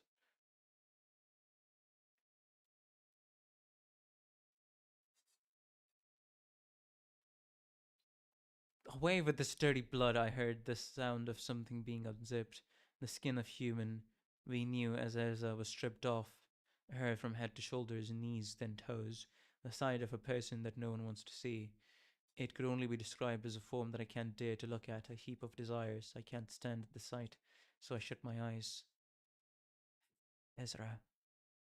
Vespa, keep your eyes closed. I bit into the smoking pipe and exhaled a white breath. The room was filled with mist. Vespa's mind could be affected if he sees her current form. I immediately breathed in and let out a violet breath. I wrapped the violet whip around the silhouette that is Ezra, and do your absolute best to stand still. I can't handle two people doing idiotic things at once. Understood. Vespa responded. I got the pattern down. Once the human takes off their skin, they'll put it in one of the washing machines. Then they'll head over to the storage room and wear another person's husk. Wearing the clean and new clothing, they'll leave the laundromat as a brand new individual. If Erza reaches that point, there won't be much I can do. I'd be losing her forever. To avoid that, I stopped her in her tracks somehow. Distortions are solved through contradiction. The deeds that are considered natural and mandatory here must be denied and reversed. Mmm. Making the person wear the contaminated shell back before it could be washed. Such action will weaken the distortion of the laundry of dreams. What can we do to make her put her own skin back on then? Forcibly put it on her? No. She must wear it voluntarily. She has to wear her own shell knowing that it's still a filthy husk. That's how we can deny this place. Space, can I not slash it? There's no guarantee that it won't backfire. Destructive means should be taken as the last resort. That means it's not entirely out of the question. I shall prepare myself in that case. Vesper closed his eyes. Vesper kept his eyes closed and put his hand on the sheath of his sword. It's a huge relief he wasn't inflicted with the distortion's influence. I have no clues about Vesper's past or his trauma. Learning of his past would be a process of trial and error, no doubt. The time will come one day and it'll be unavoidable. I'll have to take my time to know him, that is to say. I know how to handle Ezra after spending much time with her. Tell me, do you think your current self is filthy? I got too much blood on my hands. I'm dirty. I hate myself. I like you for who you are, even if you think it's unclean. Forthright, without redundancy, I say exactly what I think of Ezra, straight to her straight to her. Really? The answer is easy, but it's always an ordeal for me to speak it out. I really do. Ezra is conscious of others' attention, especially mine. I like that side of hers. All things considered, I can't bring myself to hate her. Ezra is my co-worker and subordinate, and it's my responsibility to take care of her. The mass of flesh that is probably Ezra picks up the smelly, filthy husk and wears it once more. The laundromat stops twirling and bending and gradually returns to how it looked before. Soon afterwards, the space begins to shrink. Whisper, get Ezra and shove the hell out of here. We quickly sprinted towards the front door. The cold evening air and the moisture of damp and drizzle assailed my nostrils. We managed to escape safely. The laundry of dreams was behind us, reduced to the size of a small toy house. Has the case been solved? Whisper asked, carrying Ezra on his shoulders. Quite. Is it always like this? That wasn't nearly as dramatic as I expected. I didn't even have to help. Only because I knew who I was dealing with. That's why Ezra and I are working together. I placed a pipe in my mouth. This case was tame and simple compared to other recent events. And staying still was a big enough help. If you were in Ezra's shoes, I might not have been able to do anything. Besides, the distortion is ultimately a human affair. Oftentimes, things are covered up and details are glossed over. That sounds like how you human relationships go. And puffed out smoke, he's dead on the nail. This is just like solving relationship issues between people. If I try to ignore the root of the cause and turn away from it, it can be ended on an ambiguous note. In this case, I didn't bother to understand the cause or process of the distortion, nor did I try to make the subject understand it, because it's not my business, because it wasn't necessary. Dr. Moses, if our objective was to solve the distortion rather than capture them, would it be possible to revert that laundromat to a human? It should be. The steps will be more complicated than what we just did now. Are you curious? The distortion is also similar to human relationships in that the problem gets harder to solve if I try to face it directly and bring it to a definitive conclusion. Never mind. If it's something I must know, you will elucidate it at some point. I picked up the laundry of dreams and stored it in the trunk. At this size, there's no need to call a Judd to help retrieve it. Vespa laid Ezra on the back seat of the vehicle. Did you two participate in the smoke war? I don't feel like talking about that at the moment. Understood. Vespa took the driver's seat. I shook ash off my smoking pipe and sat in the passenger seat. Then I manipulated my prosthetic arm. Han Hee-jun. Yes, doctor. A detestable, sordid voice came out of the arm. You have taken care of the laundry of dreams. You're moving on to the case of human thunderbolt. Looks like you have solved the case safe and sound. I'm ending the call. Hold on, Doctor. Did you meddle with the Kurokuma clan by any chance? We did.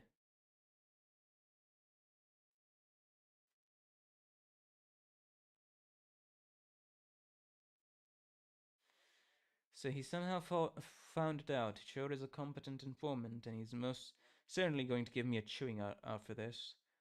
The Kurokuma clan is a thumb subsidiary. I suggest avoiding conflict with the finger if you wish to complete the mission in, as if I am some kid that needs his nagging. The thumb is decent compared to the index. At least I won't be talking to a wall.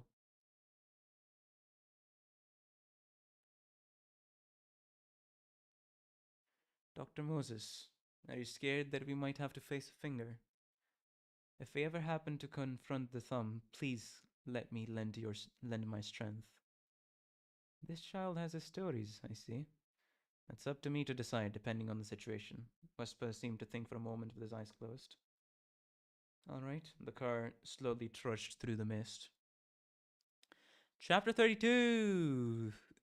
The human thunderbolt. I guess we're just gonna quickfire all of the. Wait a dang second. If you're gonna quickfire all of the distortions, are we actually gonna end up in the library? Hold on. But unfortunately, there's gonna be another Be Right Back. I'll be right back in a bit. Enjoy the Limbus Company music. Again. give me about 2 to 3 minutes.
Alright, I'm back. Unfortunately, I'll have to go for another, in about, I'd say 20 minutes. 10 to 20 minutes, I'll have to go right back real quick. But after that, I shouldn't have to, let's just say, so frequently take some breaks. A bit unfortunate, but can't really do anything about it at the minute. So, we shall continue onwards. Okay. So, let's mute the music and get back to reading Distortion Detective, shall we? Chapter 32, so only 10 more chapters left. Nice. Yeah, this should be easily accomplishable to read everything in this stream. A purple humanoid form watches from afar. I'm reminded of a purple humanoid, but I shall not name who that purple humanoid is, and I shall just simply continue. The difference in scenery between day and night is small here, but I can tell from the gradually sinking halo of light in the foggy sky that it's evening. We seem to be approaching our destination. The car shakes pretty badly, running over some form of object scattered on the road. They're likely corpses. On the way, I read one of the case reports Han Hee-jun gave me. The Human Thunderbolt, graded Urban Plague. It says bolts of lightning will thrash about in mist when it's present. Bolts of lightning will thrash about in the mist when it's present. Okay.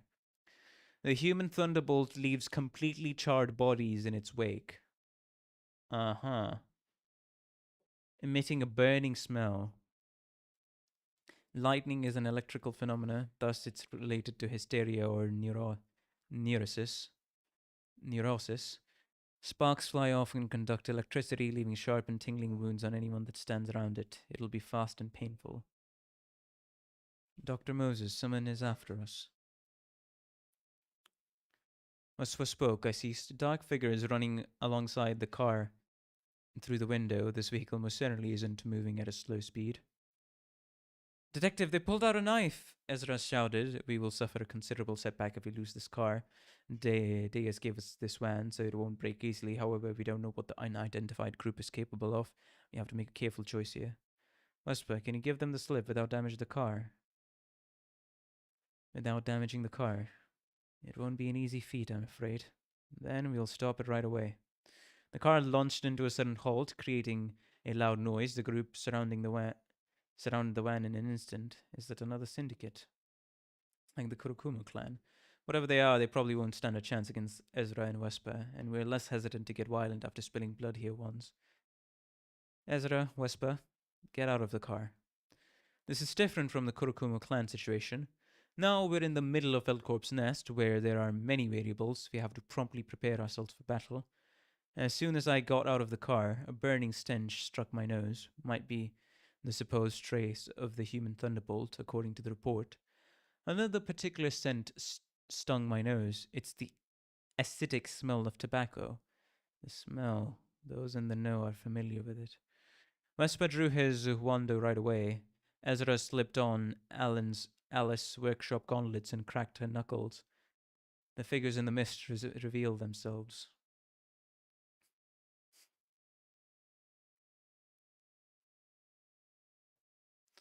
The smiling faces, they're wearing masks of Haho village. The syndicate is characterized by their steel masks grinning from ear to ear. They smoke. Oh, the smiling faces. Okay.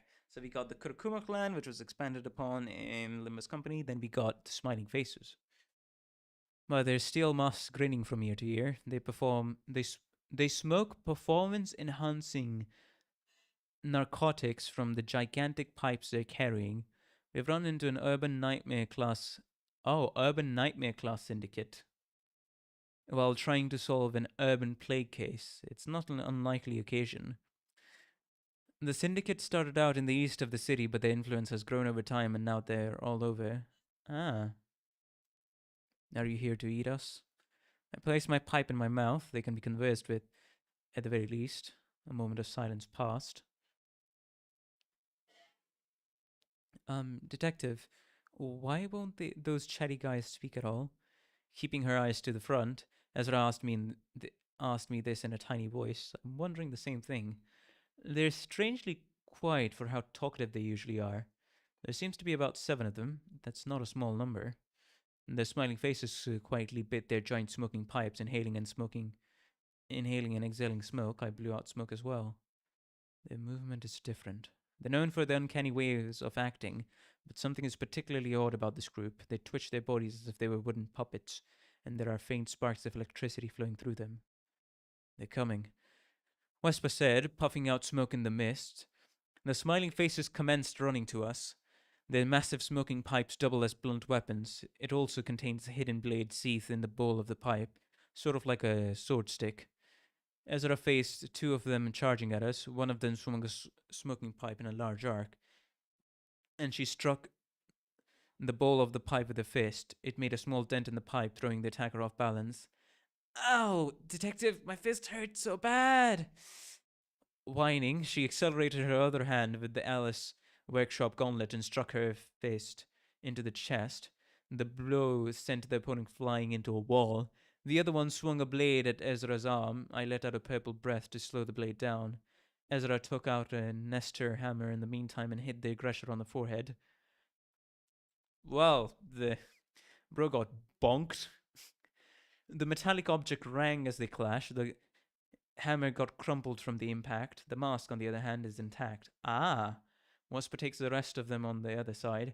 Yellow traces dance in the air like lightning bugs. Just then Wesper turned to us and pitched the harpoon he's been carrying at his waist without hesitation. The harpoon tore through the air and hit the left shoulder of the smiling face standing before Ezra, making them drop their weapon. Ezra immediately took out her stigma workshop blade and stabbed into her opponent. The stigma blade made a sizzling sound in their chest. Paying no attention to that piercing injury, the opponent hit her lower jaw with their knee. Those bizarre gestures. The smiling faces are being controlled by something, and the human thunderbolt has to be the culprit, judging from the purple electric discharges flowing through their body. Ezra and Wesper aren't overwhelmed by the smiling faces, but they can't seem to gain the upper hand on them either. I drew a deep breath, seeing how strong and agile they are. The violent whip I usually wield won't even reach them, let alone keep them in place. I let out a deep violet breath. The pipe morphed into thick chains. Ezra, throw that harpoon at me. Ezra pulled the harpoon from the smiling face's shoulders. In that brief moment of vulnerability, one of the smiling faces smacked her in the cheek with the smoking pipe. Ezra's head was knocked upwards, but she managed to stay upright and tossed the harpoon. It buzzed in the air before landing at my feet. I tied the violet chain around the tip of the harpoon. Wesper!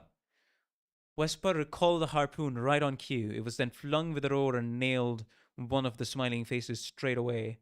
As the harpoon was lodged in them, the chains coiled around their body. Their movement is restrained, much like a ship with its anchor dropped. The harder they struggle to break free, the harder the chains tighten. The squeezing pain around my brain grows worse too. The pain is killing me. My head swims and my mind wavers. However, the chain will disappear if I let go of my consciousness. Ezra didn't miss this chance. She threw a low kick at the hindered target. The attack broke their leg, bringing them down to their knees. Then she manifested Psychoment on her other leg, and delivered a kick straight to their head. The cranium was smashed along with the mask. Wesper speedily retrieved the harpoon and hurled it at another. Wesper earns time with the harpoon, and Ezra lands the finishing blow. At a stable pace, the smiling faces are defeated one after another. Before long, Wesper took the head off the last of them. Phew, we made it out alive, detective. I nodded, putting my pounding head in my hands. Dr. Moses, they were not like the ones I knew. Something seemed to be manipulating them. I walked to one of the decapitated heads of the smiling faces on the ground and removed the mask. A grinning face on a burnt head was all there was underneath it. Light flashed from afar. A crack of thunder followed it shortly after us. Suddenly, a strike of light zipped past us. The light burned the fog in its path. It cleared off mist within a radius of 10 meters. Around 500 corpses were revealed before us, all burned to a crisp. Detective! Ezra isn't surprised at the sight of the bodies, rather at what they're doing. Every burnt corpse began to move at the same time, twitching and twitching. Could it be moving the bodies through the electric stimuli? Ah, their corpses lying on the road and bodies inside buildings, all the scorched cadavers nearby rise and rush at us. The smiling faces we had just slain also stood up, lousily folding and snapping their bodies. This thing is no urban plague. I placed a hand on my forehead. A purple humanoid form watches us from afar. Purple certainly is an uppity color. Vesper, does the human thunderbolt appear to be frozen in place right now? Vesper carefully squinted at it. It's moving. It's not stationary. The human thunderbolt is moving from place to place to send electric currents controlling the corpses with the stimuli. The plan is the same. I stop it in its tracks and you cut it down. How much time will you need until then? 10 minutes, Vesper nodded. Let me ask you back. How much time will it take for you to do it? A second is all I ask. That's dependable. Vesper will handle the smiling faces in front of us. Meanwhile, the living, swarming corpses appear to be regular citizens. Ezra should be able to fend them off on her own. Ezra, protect me, but don't get yourself killed doing it. Got it. You can count on me, detective. Neurosis. It actively moves around, gnawing at those nearby and steering them, eh? Neurosis. A spear of stress, calmful radiation, a prison that constricts oneself at the same time. Ah.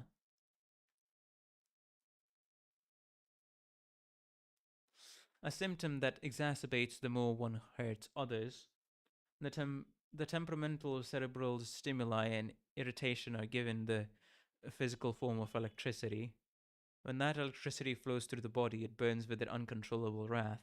It's not quite explosive, it's sharp rather. From light prootings to thrusts that create cavities in the mind. Neurosis flows through nearby conductors.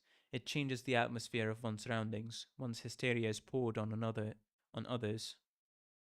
It gives a false impression that it will make things better. However, it only causes one's own mind to smolder and work impatience, all the while burning others more severely. This property must be understood. An endless release of irritation and anger, megalomania and victim mentality. It actively moves around, gnawing at those nearby and steering them. And it moves past. And it moves fast. Okay. Actively moving around, gnawing at those nearby.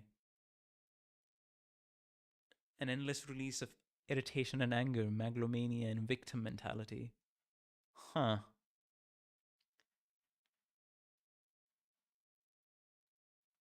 500 corpses are coming at us. They're mere remains of the diseased. Electric stimuli injected into their brains by the human thunderbolt command them to move in a purely mechanical sense.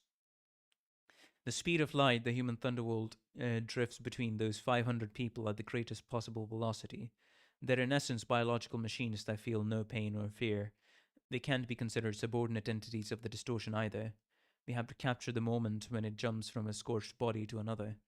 The easiest method would be to let out a pale blue breath, the smoke of death and cessation, but this should be the absolute last resort. A violet breath for a violet being. It's standard methodology to me. How much can I bind?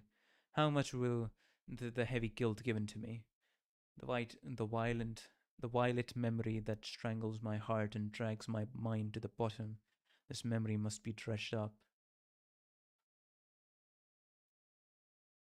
Wait, is this the biggest paragraph in Distortion Detective so far? Chapter 33, Neurosis. You know, Kim Ji-hoon, you could have added like at least 3 breakpoints in here and give it like 3 or 4 spaces in this entire paragraph. Okay. Well, before I continue, I will be right back then. This should be the last be right back of the stream, though. Trust. I mean, the last be right back of the stream for at least a long bit.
Alright, I'm back.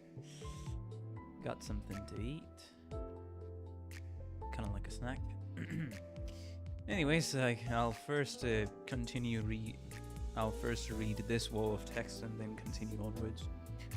Okay, so we're finally gonna get at least a semblance of a backstory for. So we have concrete information to know that first of all, to recap a bit, Ezra as well as Moses was involved in the smoke war when it actually happened, and she lost a lot of her. She led her co-workers to that death, huh? So let's see. Let's see what's actually here. And her relationship with DS is okay. Let's continue. I led my co-work. Right. Hold on. Let me just mute Limbus Company real quick. I led my co-workers to death that day. The human being named Moses participated in the smoke war as a captain of Footshot. Okay. Completing the mission was all I had to do. There was no room for interpretation or mercy in the process. To obey Dias's orders. To obey for her dream. I stained my hands with so much blood in this life, even the blood of those whom I worked with. What I'm bearing are the burdens of others, not mine. The smoking pipe isn't mine, it belongs to them. I hold the pipe and draw in smoke. I close my eyes as I draw in smoke. As I close my eyes, they appear. I have to inhale their memories and agony. I need to find a violet memory before the faint yet intense mass. Memories akin to dark thorns, the eyes and gestures that grudge me, my sense of guilt. My guilt manifests as neurosis. I dislike noise. I dislike talkative people. The sound reminds me of the voices that resent me. The sound reminds me of the battery of the war, and it makes my mind bleed. The small grievances and scornful remarks, exchanges of words full of ire.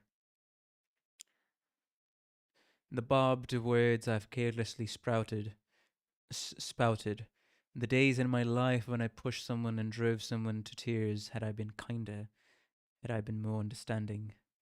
I didn't look after my subordinates. My eyes were fixed on Deus. Everything that happened in the process were trivial matters to me. In the city where there is no good or evil, I made a distinction. What Deus wishes for, and what she does not. That was the only criteria which serves the good from the bad. So what made me so desperate? I can hear the cries and screams of my subordinates. I ignored them and went on my way. I shouldn't have turned around at that time. Once I looked back, the path of blood I'd been taking was so candidly visible, I couldn't help but cry. Why did I change my mind at that last moment? Why did a sense of altruism for my colleagues bloom so suddenly? I want to give the salvation to them, to those who drift in my head. Each time I resolve a case of distortion, their screams go silent one by one, but the quiet doesn't last long.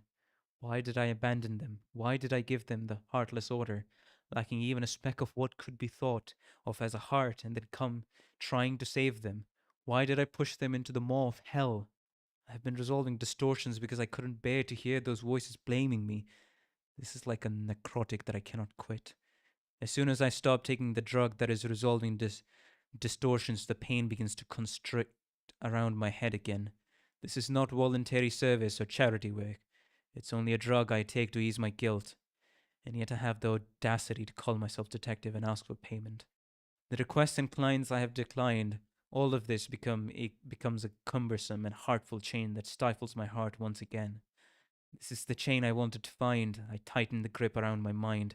The chain can be brought out if I choke my heart until blood and pus was utterly wrung out of it. This heavy contribution of mine. This heavy contrition of mine. This heavy contrition of mine. The grudges of the 2,140 people, 42 people I brought to death. However fast and sharp the neurosis of the human thunderbolt may be, it won't be greater than the weight and anguish of the chains I feel deep in my heart. I faced the reality that everything I believed to be right was simply a childish attempt of self-satisfaction to cut out my neurosis. Humiliation and self-loathing, vexation and anger for myself. I squeeze out all of it. I exhale the violet breath. God dang, okay. A complete puppet, huh? In Diaz's hands, and also the captain of the Ujjat. That's interesting. That is interesting. If you remember, Captain Seven Moses seems to know Altus. Was that a sign? Hmm. Hmm.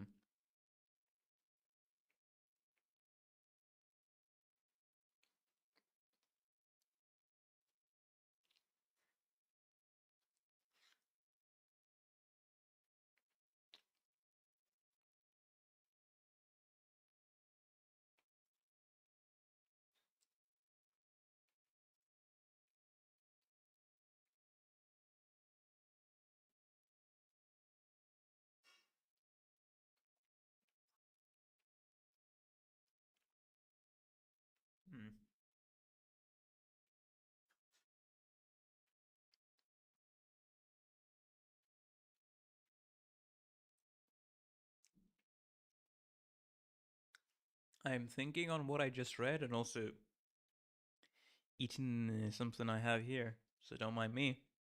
I'm gonna go suddenly quiet a bit. Okay. So it was Smoke War as captain of the Ujjat, and she led an entire fucking legion. Because what's it called? Like a platoon, what a squad, a platoon, a company, a legion. I don't remember the exact military designations for stuff, but that feels like an entire legion. So she was basically a legion commander. Is that what would be described here? And completely obeying Diaz's orders. Battalion, I think. Ah, thank you, thank you. I guess, yeah, legion and then battalion, right? I'm not wrong on that, right? So she was a battalion commander under Diaz, huh?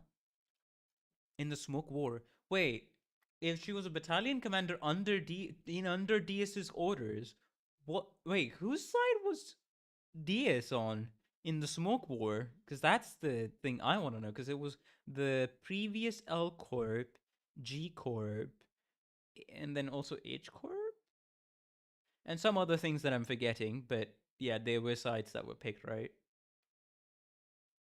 Hmm. Interesting.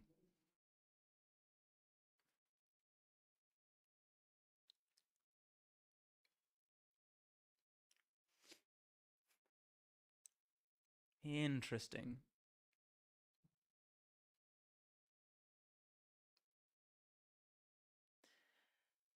Uh,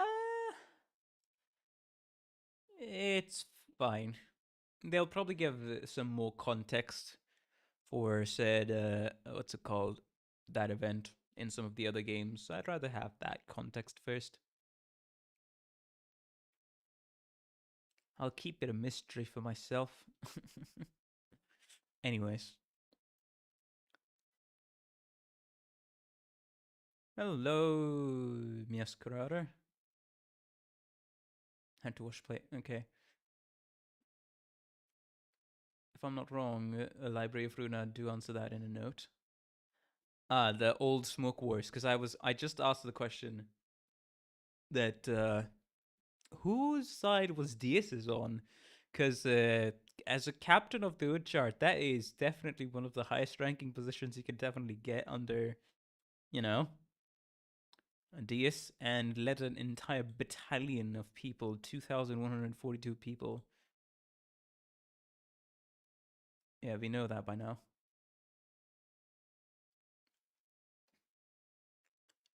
Because that's what I was trying to think. Because the only two prominent players I remember was G Corp, H Corp, L Corp, and then two other corps that I'm forgetting in that entire debacle.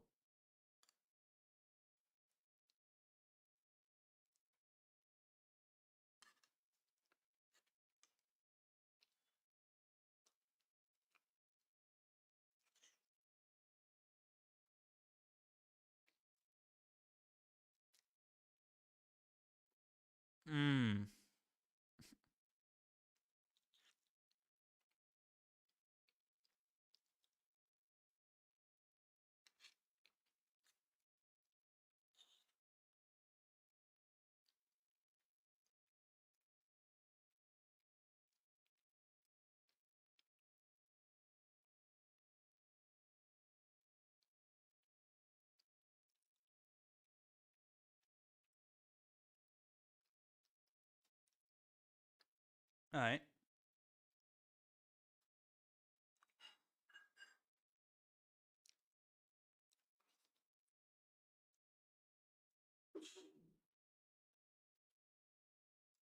Guess I will just continue then.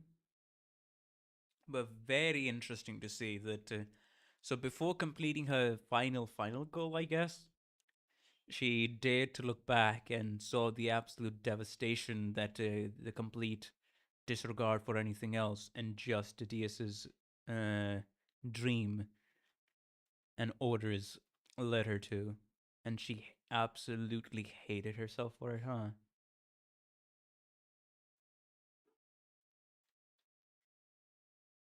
So it was that chain, the grudge that she feels in her heart, and she's bringing it out now.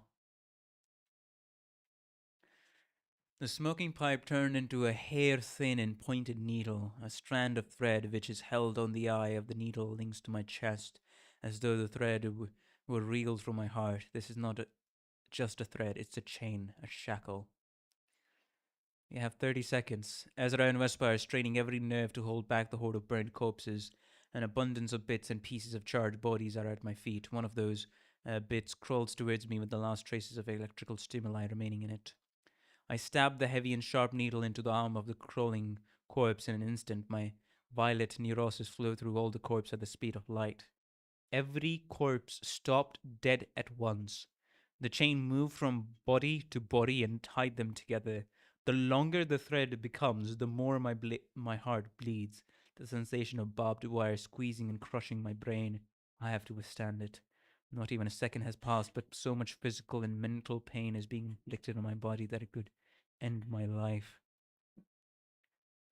The powerful buzzing of a bee, the yellow harpoon soared through the air and pierced the human thunderbolt's chest as it paused between corpses. It is done, Dr. Moses. The corpses went limp and collapsed to the ground. Detective, are you okay? Ezra asked, having suffered many injuries herself. I nodded in response. The work is not done yet. The elongated chains of the mind now have to be retracted to where they came. Brooding over the memories and the agony, I slowly pulled the chain back into my heart. Ezra is looking at me with worrisome eyes, but it can't be helped. No one can help me with this. I have to do this on my own. This is a lonely, heart-wrenching task. Just as I pulled the final link of the chain into my chest, I fell unconscious.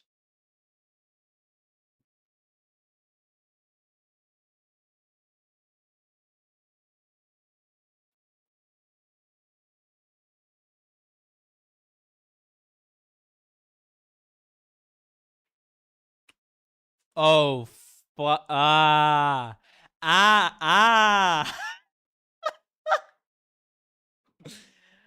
Well, you know what time it is. Have you come to your senses yet? A low, grumpy voice woke me up. Guess I didn't die. Did you retrieve the distortion? Yes, detective, we put it in the van. I see. Thanks for the hard work, both of you. Dr. Moses, we have encountered a problem. What is it? Well, the car stopped working. The car stopped working. It might be because of the electricity. Erza said in a worrisome tone. We can contact Han Hee Jun and call Lojat over. They'll repair the car for us.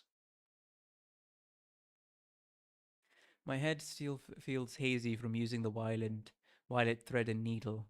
I'm honestly unsure of where I am and what time it is. Still lying on the ground, I picked up the smoking pipe and drew in a breath.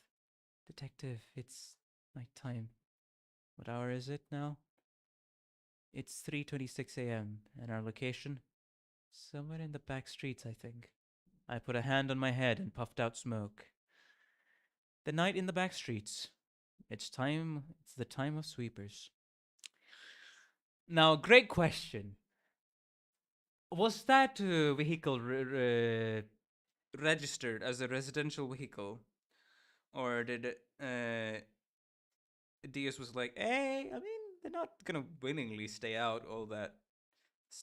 in the back streets, right?" Well, then let's see.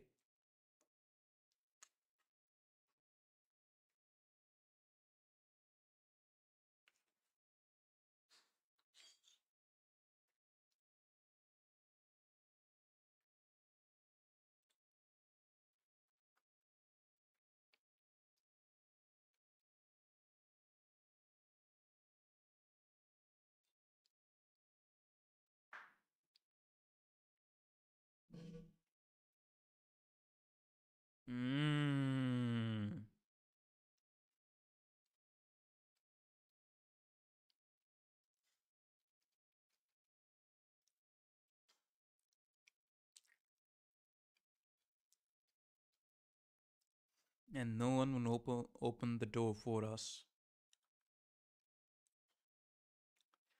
The night in the back streets.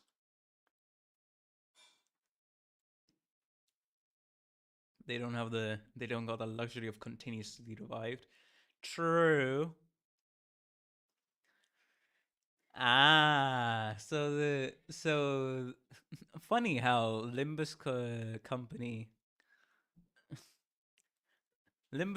bus and then Limbus company distortion team both had an encounter, and a glaring encounter with the sweepers. The sweepers come in three waves. Three waves are all we have to endure. There's a Whisper. Think you can make it through?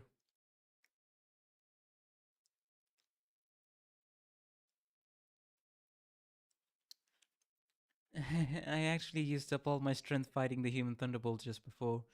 Erza looked at me with an awkward smile. I reluctantly turned my gaze to Whisper. Dr. Moses, you are currently incapable of combat, and it seems Miss Ezra can barely protect herself. So the conclusion? Impossible. We'll be able to survive two waves, I suppose. Uria's workshop would have been a perfect hiding spot, but she's not up when we need it. I put my smoking pipe in my mouth. Gross noises can be heard from a distance. The sound of the cleaners of the streets, fierce fights, incompatible and contemptible murders are a common occurrence in the back streets. All of it is wiped clean by morning. It's thanks to them. The sweepers clean the back streets, which means it's safe outside the back streets. I tapped my prosthetic arm. Hanheejun. The prosthetic arm flashed for a second. Working hard day and night, aren't you, Doctor? Sorry to disturb your sound sleep.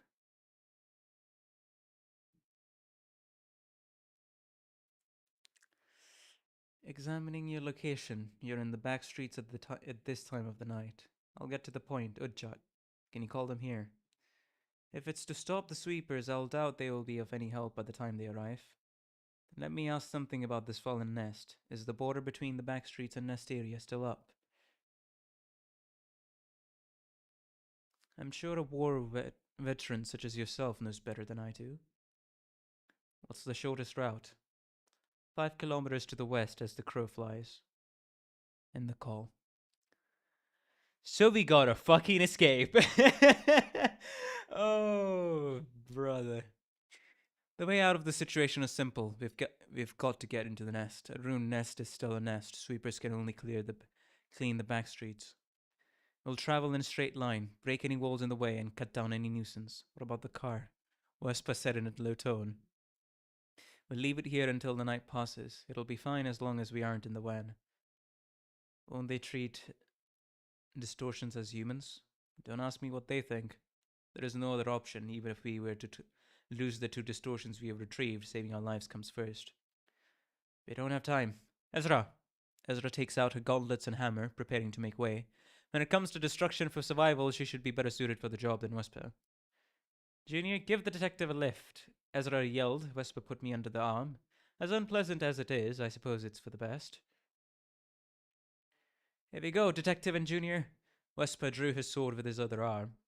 To the west, a brick wall stands in the way. We'll breach this first. What?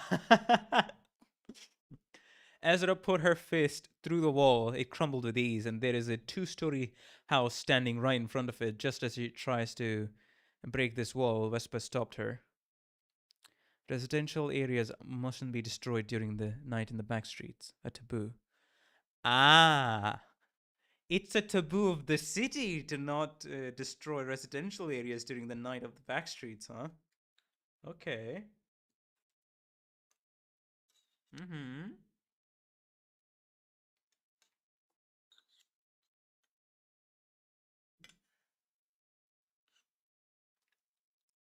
Hmm.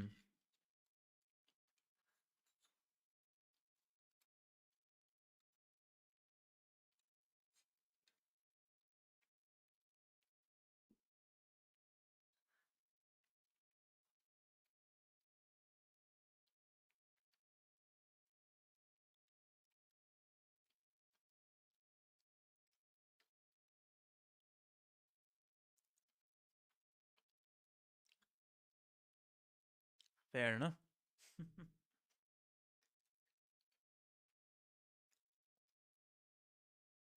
And I do remember that this was brought up during the Limbus company bus and interval 5, I think it was. Yeah, before Canto 8 thing where, you know, they they were like, "Wait, this is a residential area. What do you mean? Maybe it wasn't registered as a residential area in the first place." So that's why they coming towards them, right?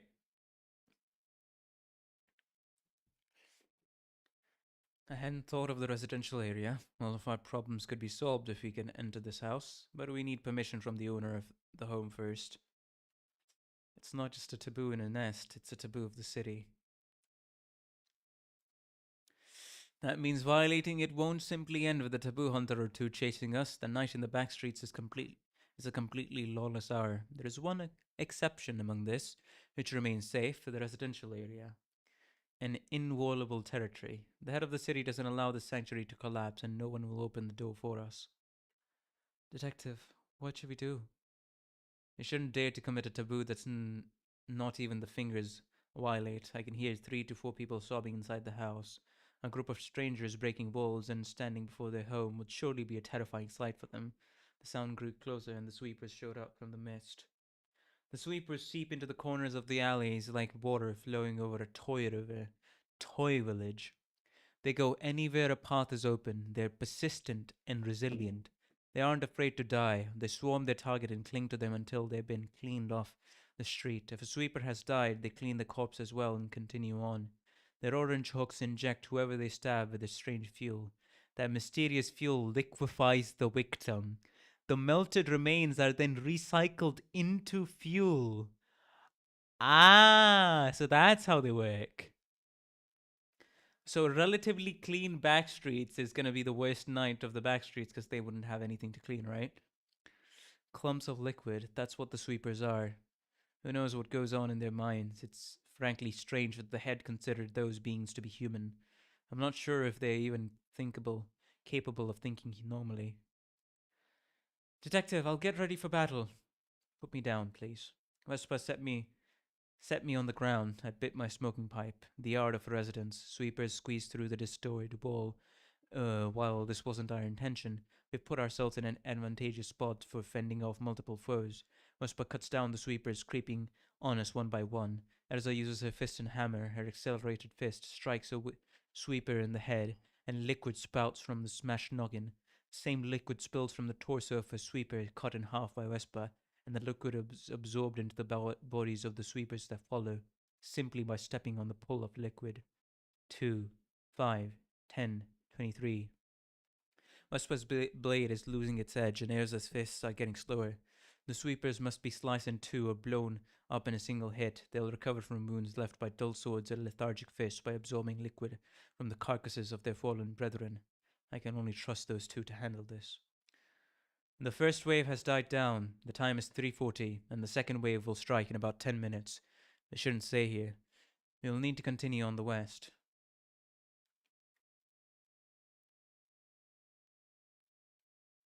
However, we couldn't even make 100 meters. I know this won't work, but I have to give it a shot. I knocked on the door of a residence.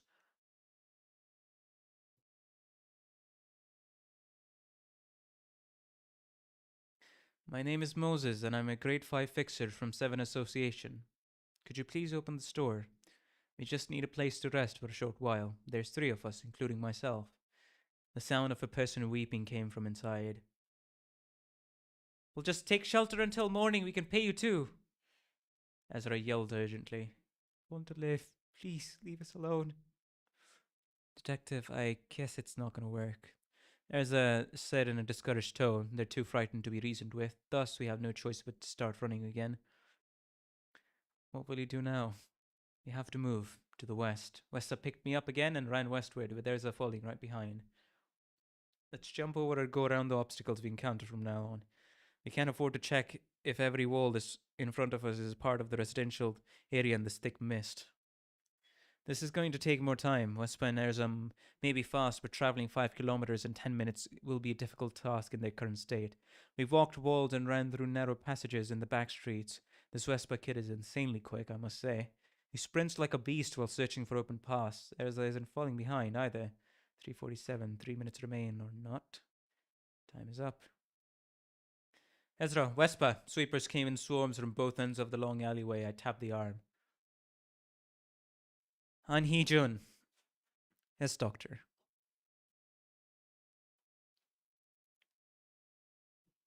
Does this arm have any combat functionalities? No. Then what was your boastful statement about this arm being one of a kind and expensive about what? About? Because there really is no other prosthetic arm like it. It's equipped with the technology that allows us to locate you wherever you are, not to mention its durability. I hung up. Swarms of sweepers throng Ezra and Wespa. The two are slowly being pushed back. It's like stopping a leaking dam with just a palm. The water is bound to spill sooner or later, to face the sweepers right after they're dealing with the human thunderbolts army of corpses. Talk about a streak of misfortune. Mmm.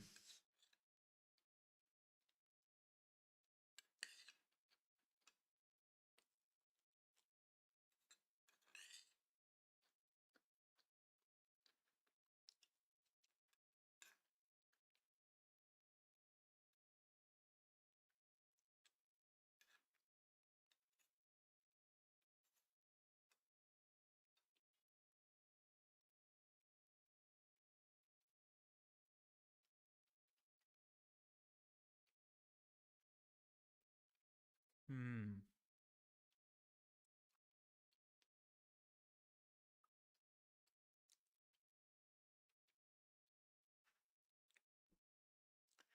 Because, yeah, for Limbus Company, they were only able to survive because it was a combination of three things.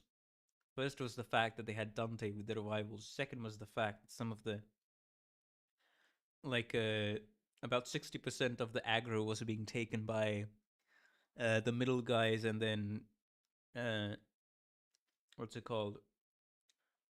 Ricardo himself. And then the third fact was it's the pillar of right next to something popped out just to test, and the structure of H Corp was changing a little bit during that time. That's why.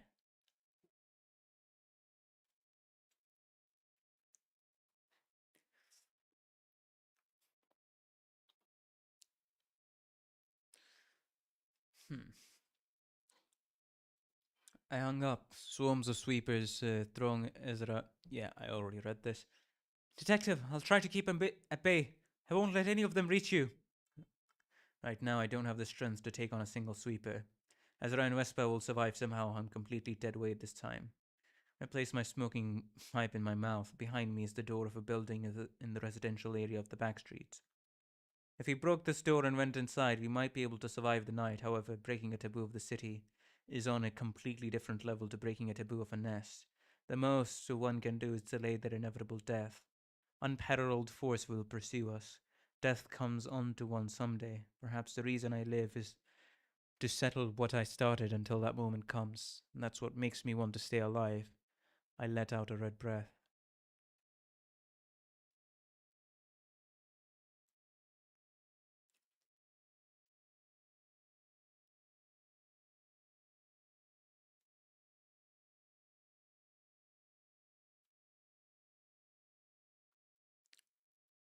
Oh. Okay. Sometimes I gotta stop scrolling down, but as you can see, I just have a habit when I'm like, okay, Dr. Moses, don't get any ideas. A yellow harpoon knocked the smoking pipe out of my hand.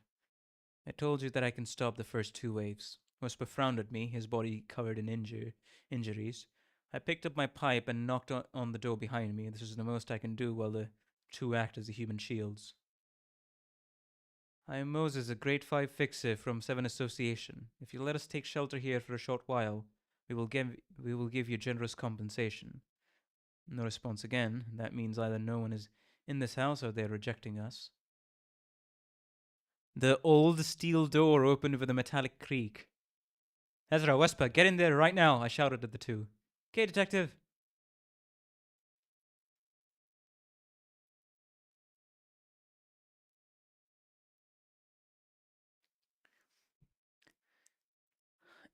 Ezra and Wesper slowly retreated to the door as they took down the sweepers in front of them. After they entered the steel door, I quickly shut it. We're safe now. What a relief.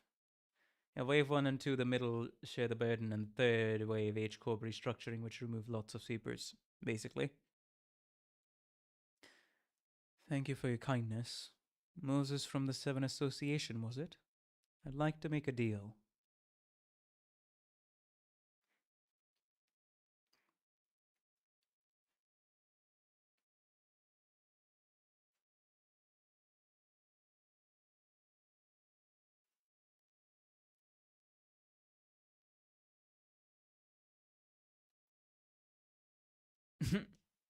Well, she ground. Yeah. The thumb is here, of course. A golden insignia. This is a symbol that distinguishes the fingers. These dark red coats, they're the thumb. I turned to Wespa immediately, and I shook my head. Whatever story that kid has, this is most definitely not the time. Around 20 people in red coats are looking at us. Let me introduce myself. I am Ishabel, a capo of the thumb. She ground her cigar into an ashtray and extended her arm for a handshake. I'm a grade 5 fixer. I have to submit to the authority of a capo. I lowered my head and grasped her hand without making eye contact. Strange things have been occurring in this nest, as you can tell. We couldn't acquire any proper info because of all this fog. Yet now I meet a fixer from the Seven Association. I'm such a lucky gal. Isabel handed me a glass of liquor. I poured the drink down my throat. I've been parched for a while. What are the grades of your friends next to you? This child here is Ezra, a grade 3 fixer from Seven Association, and I'd rather not disclose Vesper's real name and grade. Introducing him as a grade 3 like Erza would be appropriate. Grade 1 fixer, Vespa. No affiliation. Vespa uttered, running his hand through his blood soaked hair. I placed a hand on my forehead. A grade 1 fixer is the same class as a capo. A grade 1 fixer? You won't be lying by any chance? Vespa put his hand to the inside pocket of his coat. The 20 thumb goons immediately pointed their matchlock rifles at us in unison. Isabel made a gesture to halt them. Then Vespa took out his fixer license and tossed it in front of her. It's without a doubt a legitimate fixer license issued by the Hana Association.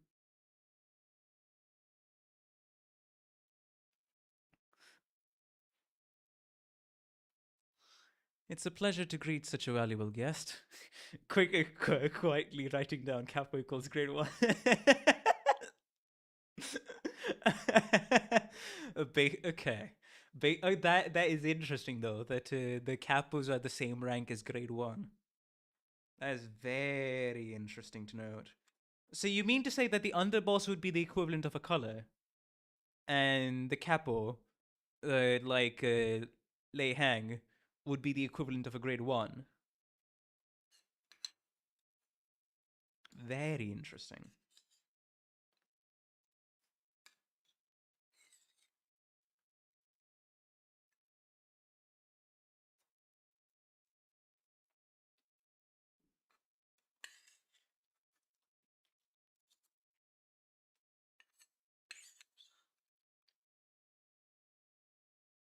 Hmm.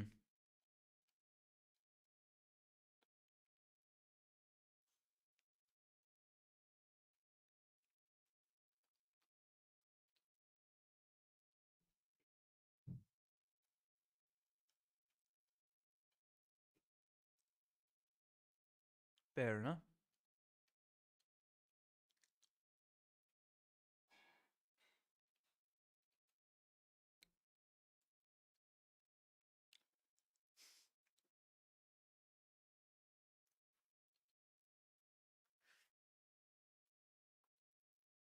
It's a pleasure to greet such a valuable guest. Please feel free to rest up here for a while. Let's talk more when the sun comes up. As soon as she stopped speaking, the goons withdrew their guns. They're quick to change their attitude when one discloses their grade.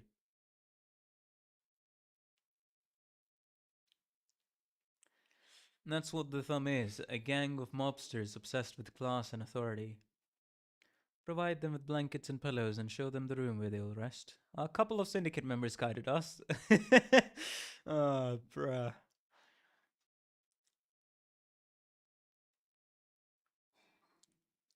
This is a small house with a floor space of 70 square meters. There's no way the Thumb would use this kind of residence as a base of operations. The Thumb Soladatos stopped at the door and turned around to give Vespa a courteous nod. That's a gesture of asking permission from a superior to speak. Vespa returned a nod apathetically. The room is a bit messy right now, so we'll clean it up for you. The syndicate members opened the door. Ezra frowned when she saw what was in the room. 3 bodies of varying sizes were on the floor. They didn't even fire the guns. They merely used the buttstocks to snuff them out. Tied to Backstreet's residence before the night came. And the Thumb can get away with it. Wespa put his hand on the handle of his sword. I glared at Wespa, shaking my head. Wespa glared back at me with sharp eyes. And then he took his hand off the blade. We are not here to get into a fight with the Thumb right now when everybody's exhausted, alright? Maybe it should be a story for another day and another time. This territory.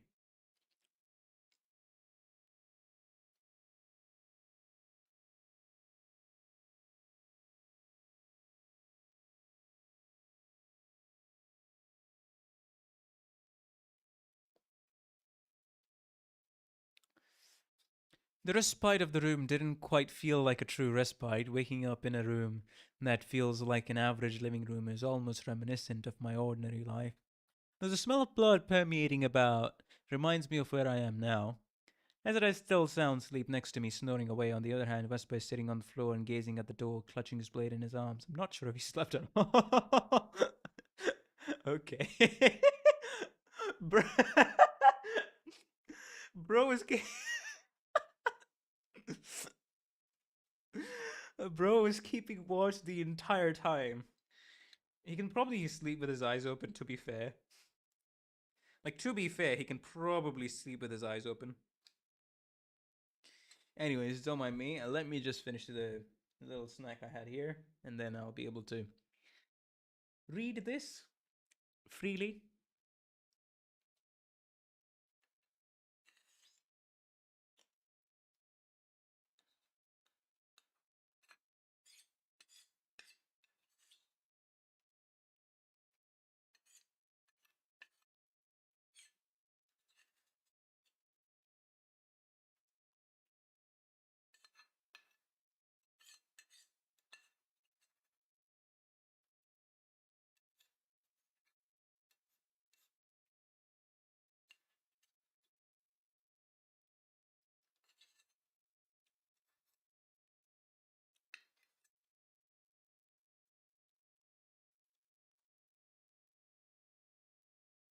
It is, it is.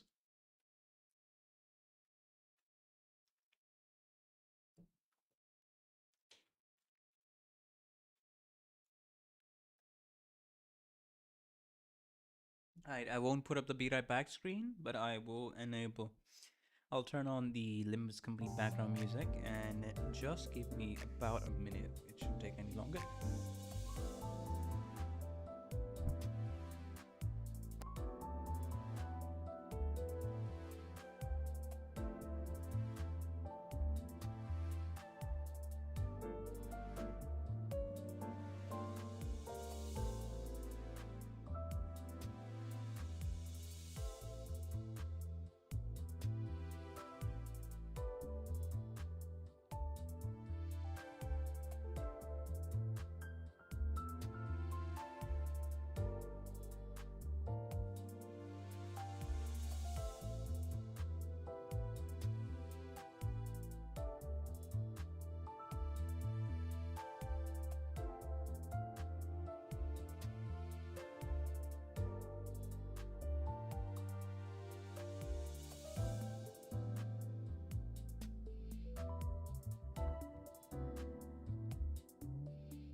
Bruh. Okay. Ah, I said when I came back to this is the fact that I've drank me water, so we should be good to go for another hour. And the fact that I read. Oh, you guys didn't even catch that, did you? And I also said that in the order that I read Distortion Detective, like reading the first half of it before Canto 7, and then reading the second half of it before Canto 9 right now, is probably the best context required reading order you can come up with. Because it only gives you the necessary context and then you can move on, of course. So, unironically ended up reading it in a good order, if you might consider it that. Also, I did read Velma Mascarado's quote there, but I've already read it, so I'll just move on. But yeah, have you gotten any sleep? She cannot mention Capo's name as a grade 5 fixer. A class below Capo. Is Capo Isabel asking to see us? Whisper spoke on my behalf. Yes, she wishes to talk with you over a simple breakfast. We'll be there soon. It is fortunate to have Whisper with me. He'll make our negotiation with the thumb smoother. I shook Ezra to wake her up. He's strapped for options in the back streets, but sheesh. Detective, I can go for another helping. What a silly thing to say when one's asleep.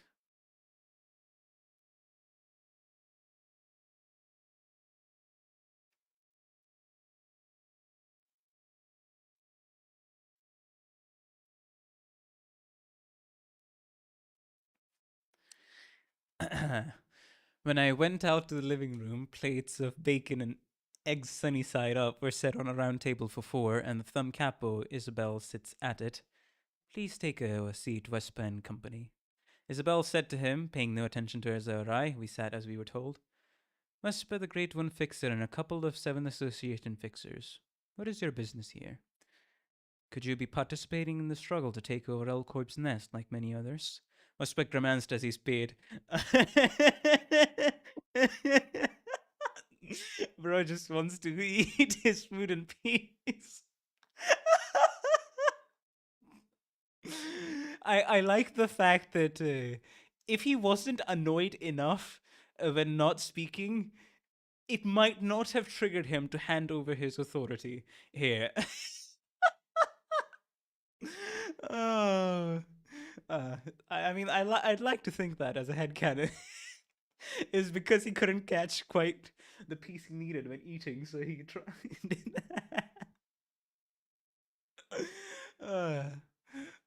Bro.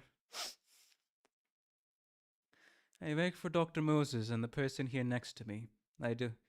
I devolve all of my authority and power to Dr. Moses as of this moment. He isn't even trying to hide his irritation. As you wish. I must say, it's interesting that you know about the transfer of authority the thumb uses internally. Grade 1 fixers are truly in another league. Isabel gave her answer as she lit a cigar in her mouth.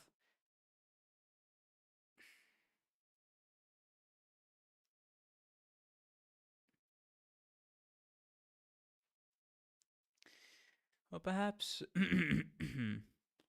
you're an affiliate of the thumb? Puffing out cigar, smoke towards Vespa. Isabel narrowed her eyes. He glared at her, not budging an inch. Let's not get off topic. I'd like it if we could speak on equal terms. Ezra, clean the table, will you? I don't think we have time for a full meal.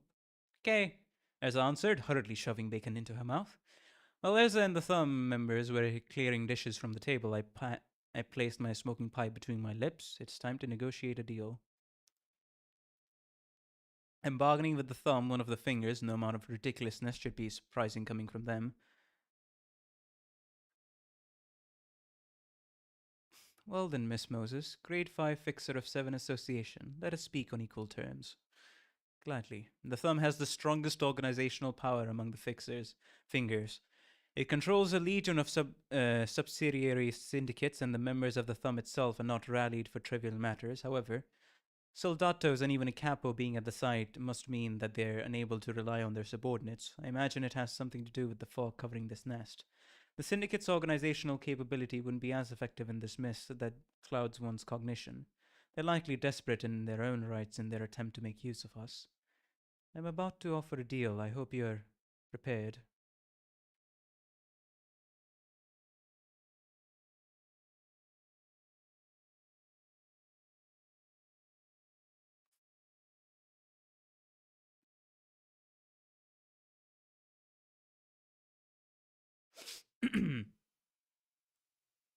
That's right, it's hard to refuse a deal offered by the thumb. On equal standing, I could politely decline it given enough justification.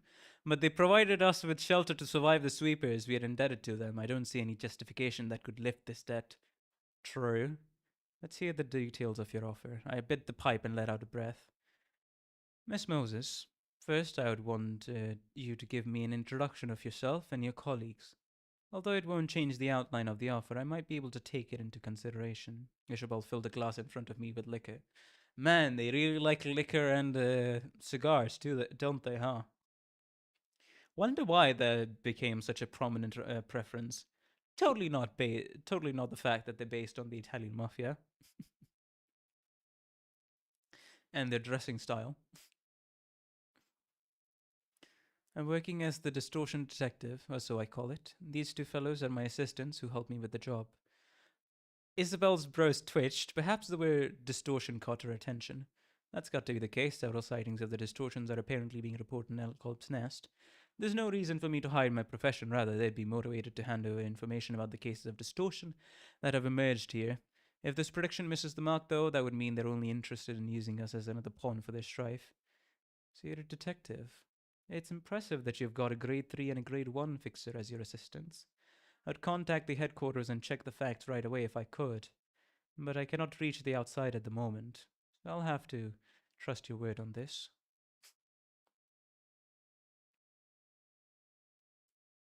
Isabel guzzled down her drink. It wasn't the mention of distortions that she reacted to, unlike my expectation.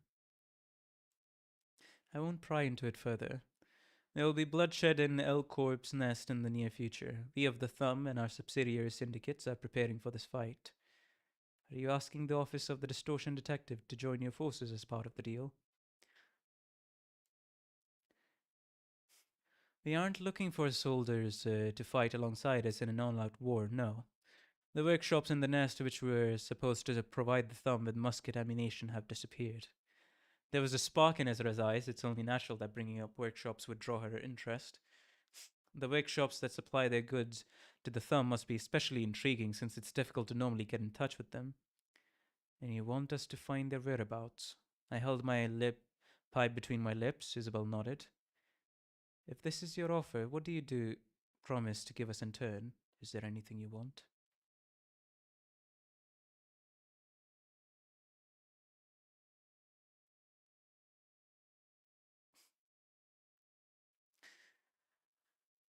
I need information regarding distortions. The Thumb will serve as a reliable network.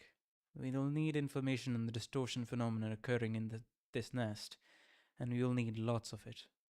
You want us to regularly update you on the news concerning them, is that correct? Isabel scanned me, Whisper, and Ezra with her eyes.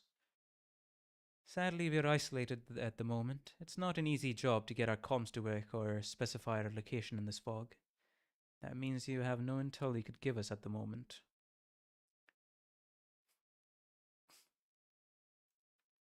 For now, no. However, I'll ask the other capos when I can contact the headquarters later. I can collect the intel and hand it over to you then. How does that sound? I blew out smoke. Our dialogue was resolved smoothly thanks to Whisper's presence, and she didn't ask too much of us for saving our lives. Isabel offered her hand to shake it. Hey, it's the natural consequence of having such rigidity around ranks and respect, right? That you'll have to keep your word. That's kind of like the only good thing out of the Thumb, and it's simply because it's a consequence of their entire structure and obsession with structure. I blew up my smoke. Yeah, Isabel offered her hand to shake on it. Tell me more about the case of lost ammunition and the location of the workshop. I shook her hand. The street is brighter than it was at night, although the scenery is still rather dim and blurry thanks to the fog. You can at least trust them to be direct, if nothing else. Fair enough, I guess. Although the scenery is still rather dim and blurry thanks to the fog, we're heading in the general direction of the workshop Isabel told us about. Ezra walks with a spring to her step, possibly because she's elated for the chance to see a workshop partnered with a thumb. Vespa follows us, wearing a frown. That kid certainly seems to have a deeply ill-fated relationship with the thumb, for reasons I'm not yet aware of. Ezra, do you know much about the workshops the thumb gets service from? Yes, of course. Ezra's expression was that of someone begging to be asked more questions. It's true that I know little about the thumb beyond common knowledge. There has been a particular lack of friction with the syndicate while going about this job in general. So Ezra, could you brief us on what you know? As you're already aware, the thumb use muskets. Right. And the thumb uses a huge variety of bullets. They pick the right ones for the situation every time. I'm guessing those bullets are quite pricey. Oh, it's no joke. It's like they throw money at their workshops with a purge when a purge happens. Vespa's brow frowned upon hearing the word purge. He must have a troubled past concerning the thumb's purge.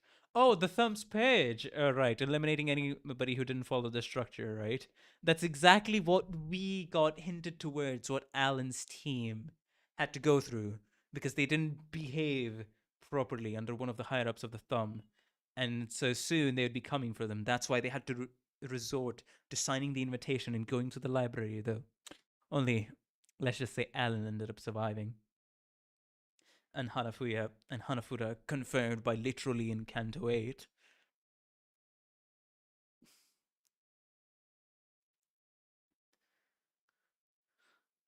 They don't waste their ammo on trivial stuff, though. In fact, the Thumb's firearms are terrific weapons, even without the bullets.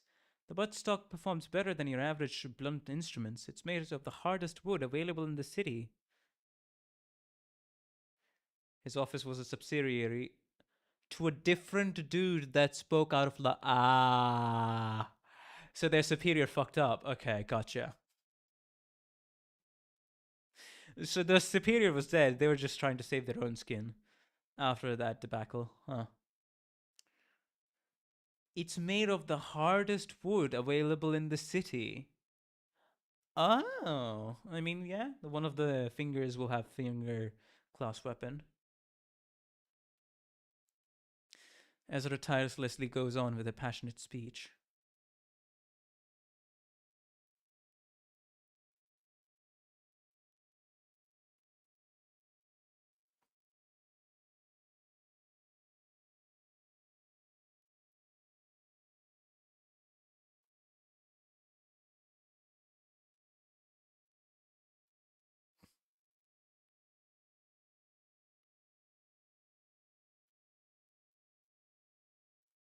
Anyways, it might look simple at a glance, but it contains the technologies of several workshops. Acceleration and mass manipulation are a given. They can purge anybody that they want for a reason. The buttstock is designed to be a good tool for bashing anyone's jaw too. Is it so entertaining? Whisper murmured. It would seem all this talk of the thumb provoked him. I'm in your wall, start running. I don't give a shit. Hello, welcome to the stream bolus tutorial. Interesting name. But how are you doing? Hopefully you've been having a good day and continue to have a good time on stream. Welcome.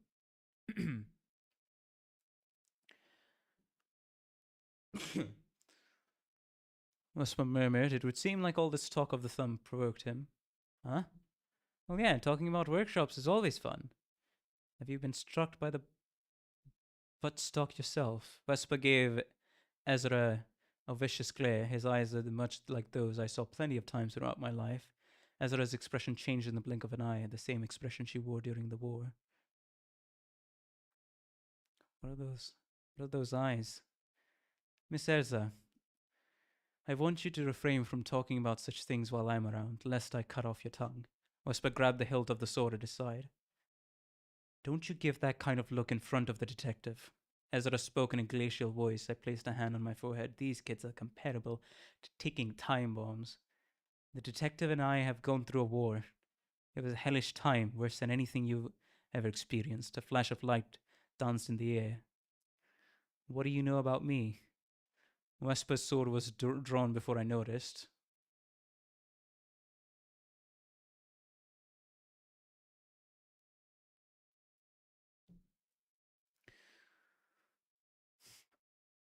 I don't give a damn about that.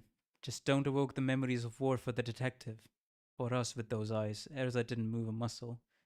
How can you talk about killing people so gleefully when you have suffered a war? I bit my smoking pipe. This is the only way I know to cope. Seek joy. And don't be serious.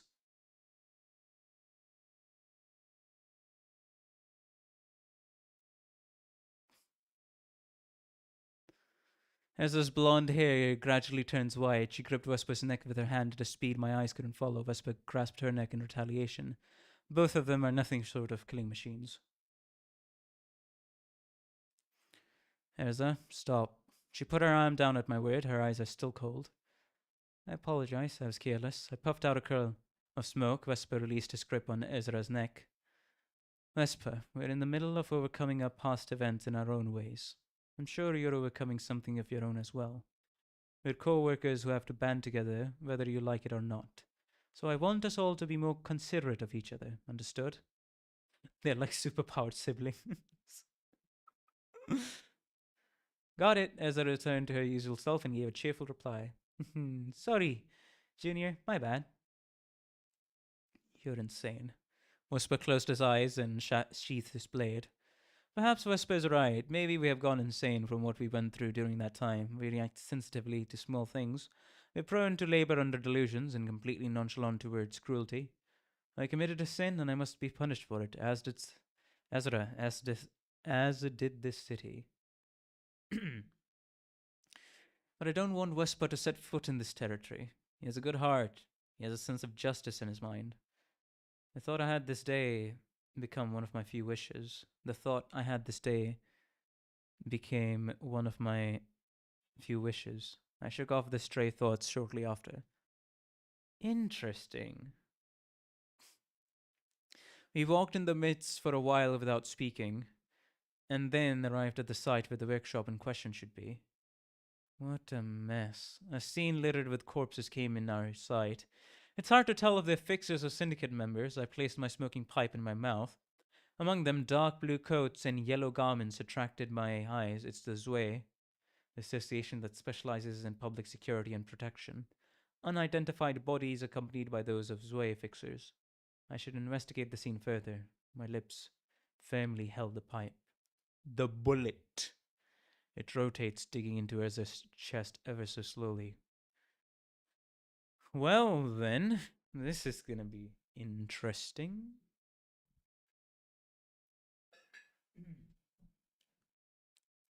There are bullet holes in some of the corpses. These bodies are in the attire of the Zoe Association. I suspect that they belong to a family eminent section.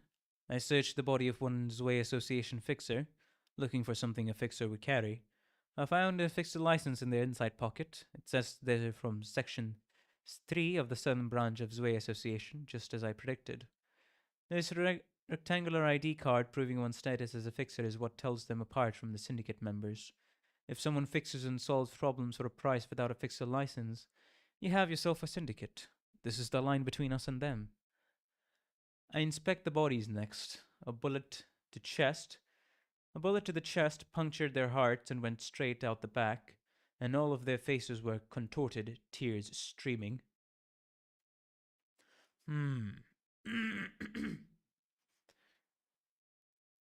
Ezra. Now the thumb's bullet's powerful enough to penetrate the coats that the Section 3 of the Zwei have with such ease. It's possible in theory, but this case is kinda iffy. Bullets used by the highest of higher ups are super expensive and powerful, so they could make a hole in those coats. The thing is, it's unlikely for such superior personnel to be in a place like this. I gave a light chomp to my smoking pipe. Could this workshop be a place where bullets for the top brass are manufactured? Although the workshop owner said the ammunition of the Thumb is produced at the Thumb HQ and kept under strict management when I asked them. As I said, it was a puzzled look. I searched the coat some more. I see. The scratches on this coat and the bullets scattered on the floor. I picked up one of them. Is this bullet the kind used by the Thumb, then? It is. Whisper. It is. Whisper gave the answer instead. I ruminated my pipe. A battle broke out between the Zwei Association and someone who took the Thumb's bullets. However, those bullets were not responsible for the deaths of the 7 fixers from Zwei Section 3. Interesting. Anyways, be right back, real quick.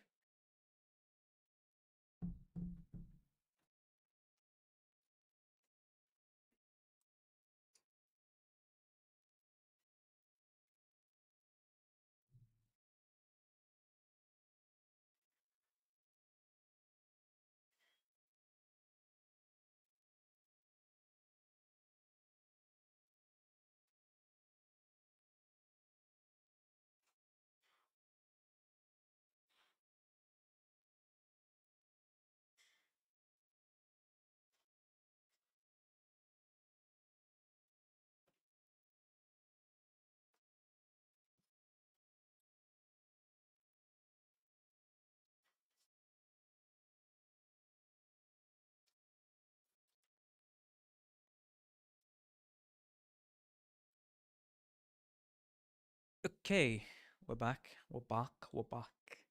If you all are enjoying the stream despite the number of be right backs I have to do, be sure to like and subscribe. It helps out the channel a ton, and I really appreciate all the support I've been getting. Or if you would like to financially support me, there's the option for memberships and super chats, although you're never obligated to. Thank you very much. Anyways, let's us continue, shall we?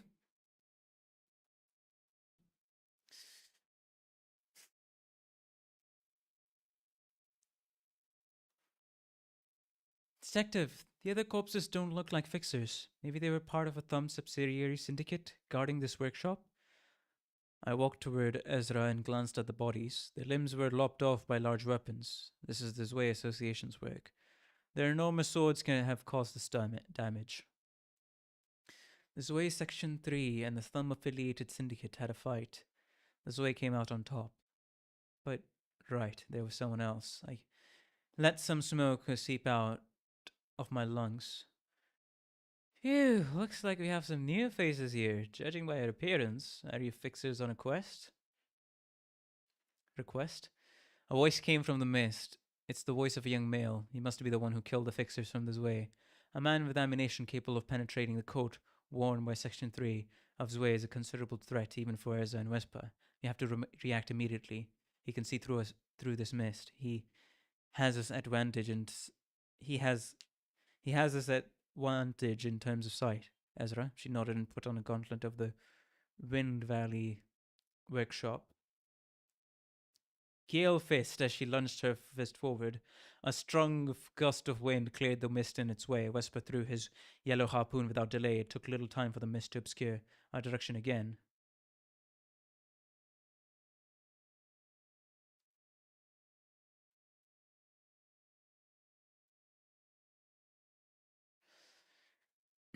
It's a hit. We walked in the direction of the moan. Excuse me, isn't this rather harsh? You can't just pin a metal stick into a stranger's thigh without asking. I shouldn't let my guard down. He might not be alone. I exhaled a red breath. The smoking pipe morphed into a sword. Are you the one who killed the fixers from Zwei Association? I did. I had no little feelings towards them, but they were getting in my way. The way of you taking the bullets for yourself. Exactly. I'm the marksman of the mist. More ammo, the better. I hear that voice right in front of me. I give Vespa a look. One of us has to turn his flank. Ezra, be on your guard. Vespa, disarm him, but don't hurt him too badly. Vespa jumped sideways and disappeared into the mist at once. Ezra and I kept advancing forward. Are you also here for these pieces of metal? Ezra? She extended her fist once more. As the mist cleared away, a yellow trace swept the floor. Vespa seems to be going for the legs, and something was cut by his blade. It's a decoy. He spoke in a low voice. I knew it, so you were. An old radio was in front of us. I bring enlightenment to people. You're probably thinking that you're wandering in this mist like most others. What is truly lost, though, is the mind. A voice came from a distance. Ezra shoved me aside forcefully. Ezra's movement stopped right as she pushed me. It's not that she got knocked unconscious or anything. She ceased motion in a literal sense. I'm the marksman of the mist. Hold still there, please. The voice is coming from multiple directions. He probably has more loudspeaker devices like the radio placed here and there. We can't specify his location. I'd at least try to estimate his position from the trace of his bullet, but our view is too badly obscured for even that. He has a complete advantage over us. I don't see enough discussion going on in this day and age. The epoch lacks deep conversation. Nobody likes that kind of stuff because they've lost their ways. And you can see us through the fog. I shouted in no specific direction. Yep, I can see you clear as day. This mist is merciful to those who haven't lost their way. He says. He's the type that talks a lot of nonsense philosophy. Tears are falling from Ezra's eyes, who was otherwise perfectly motionless. On closer inspection, I see a long bullet spinning in front of Ezra's heart. Its rotates, digging into Ezra's chest ever so slowly. I guess it's too much for the big yellow-haired fellow to endure. I'm sure it's tough for anyone to endure. We are fixers. We are investigating this place because we were requested to bring back the bullets that belong to our client. That's all. What kind of windmill tilting to fetch bullets involves harpooning people and trying to chop off their ankles? What happened to the good old way of the fixer? Aren't you people supposed to recite some fancy creed, la chivalry or bushido? Will you let us go unarmed if we forfeit our search? Nada. What do you want? First off, tell your other pal on the prowl for me to cut it out. He's so terrifying, I can't move a muscle.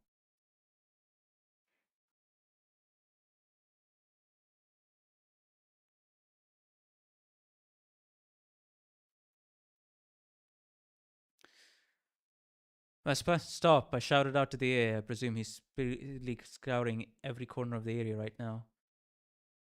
What do you want next? I won't make it long. You'll accept this bullet instead.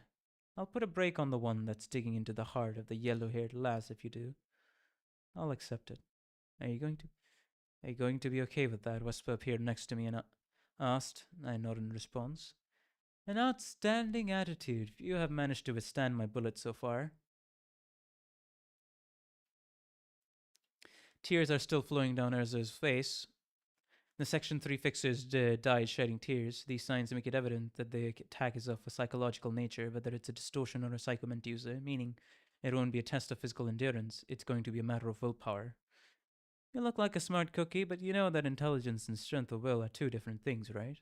His words echo from all over the space. I hear the sound of a bullet being loaded into a gun. I can hear whistles as well. I gave Vespa a look. This is the one and only chance for us to trace the bullet back to its source. I trust Vespa to know the meaning of my sign. Good. Stay right there. I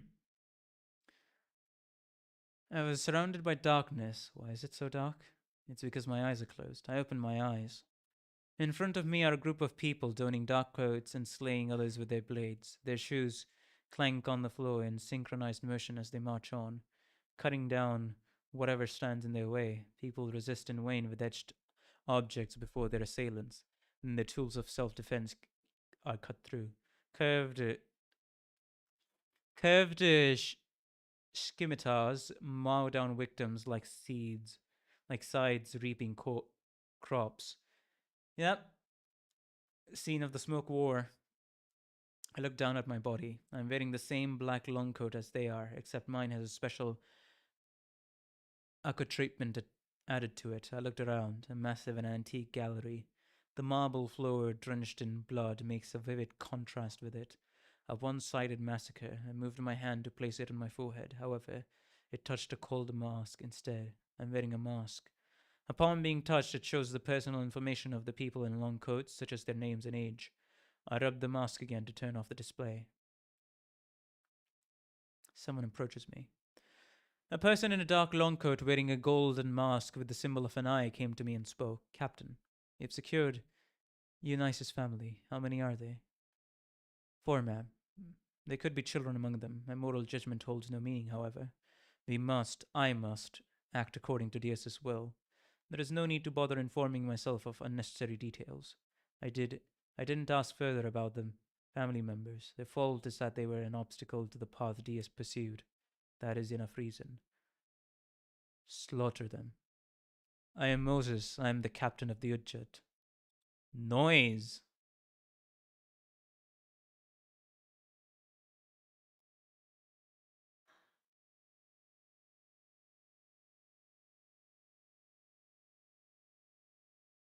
And she doesn't want anybody questioning her, huh? Noise. Hi, Moses. Good job as always. Diaz, are you satisfied with the outcome? Mm-hmm. It's all thanks to you, Moses. About this last mission I handled, they were actual syndicate members, right? Is it really necessary for you to know that much detail? Frigid eyes. I suppose not. Right, right. I like your eyes so much, dear. Followed by an innocent, cheery smile.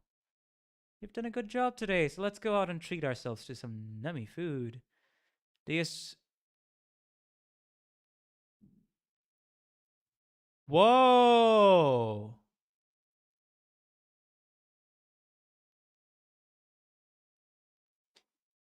Raised me and gave me a chance at life. I was an abandoned child. Diaz was the one who saved me from desolation. She looked after me and educated me. Diaz told me to think of her as my older sister. I wished to make her dream come true. Oh, that okay. Dang, okay. Makes sense. Who is this child, Elmuth? She'll be the 2142nd agent of Udjat. He brought a useless piece of meat. It was by Lady Dias's recommendation. I suppose the child was pushed here. Fine, I'll teach her. Are you going to train her yourself, Captain? If it's what Diaz wants. I'm not sure what Diaz's intentions behind getting a clumsy kid involved in our work are. I don't question her, however. Diaz is my light. 2142nd agent of Udjat. Oh. Hey, a dull tone, an attitude that utterly lacks politeness. What is it, Ezra? Isn't killing our enemies all we have to do? Do you have questions about this job? I heard that work here is all about beating foes to a pulp. You also ought to read books and study. I don't need stuff like that. Having a towering physique for her age, the kid said she's a good fighter if nothing else. The augmentation procedures she received are apparently expensive and prestigious. What is your weapon of choice? I'm good with any. How arrogant. You have that much confidence in your own body, huh? I bet I'm stronger than a shorty like you, at least. I promptly smacked her in the face. There are virtues that people who shed blood in this business must respect. Ezra swung a fist at me right away. The powerful haymaker audibly rips through the air. However, it won't reach me. I kicked her calf in response. She went down on one knee. A plethora of procedures are available out there, such as augmenting tattoos, nanotech, muscle enhancing drugs, and prosthetics. I don't know what kind of extraordinary augmentations you have. Ezra stood up and performed a roundhouse kick, aiming for my head. I effortlessly dodged her attack and nailed a fist in her chest. The kid winced. But I struck your weak point using less than half the energy you've spent. Making sound judgment depending on the situation, whether you're a fixer or a syndicate crook. Money won't solve all your problems. I pointed to my head. The head is your most valuable asset. When you think things through, you'll find opportunities to grasp, even in the most perilous of situations. As I jumped at me, I tripped her up, and she fell on the floor with a loud noise. And remain calm. The head must stay cool at all times. Unable to contain her rage, the kid began throwing punches at random left and right. Each time I dodged, an unsuspecting table or wall ended up taking the blow. Besides,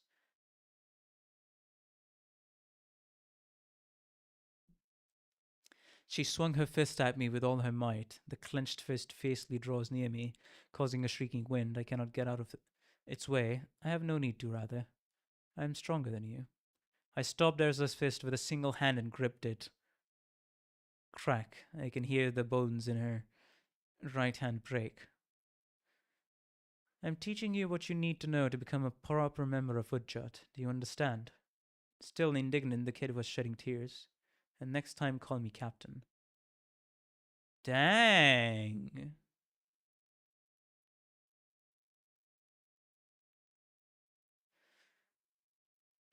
I guess Ursus during Ursus Moses during her youthful days working under Dias was one of the most competent Udjat people, huh? Maybe. Because she's quite literally the captain.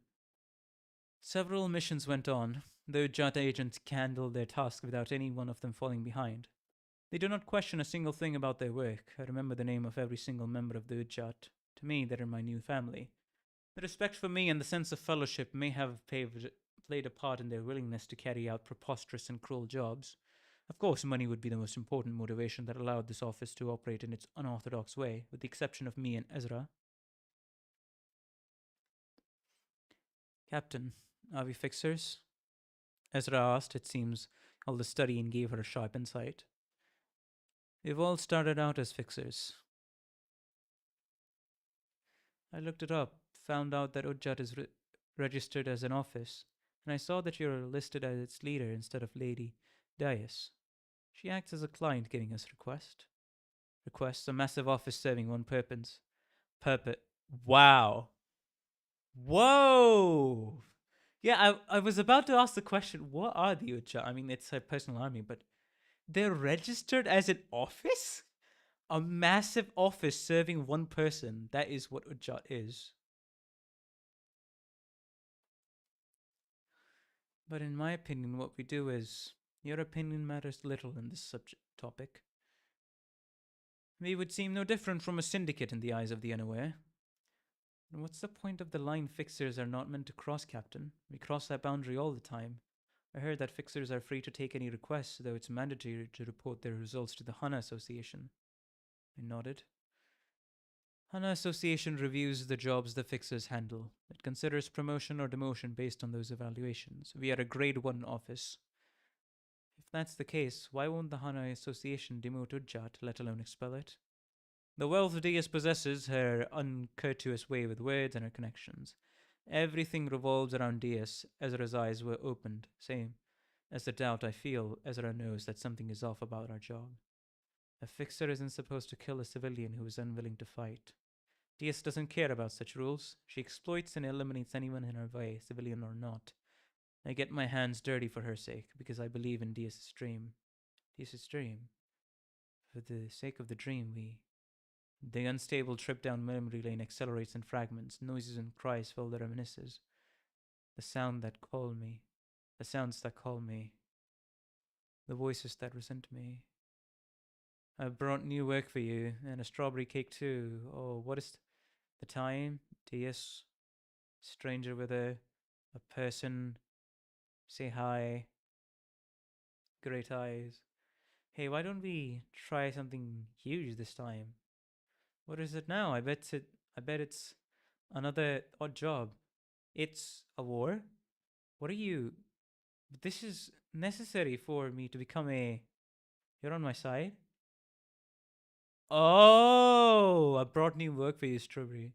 Okay, what is it this time?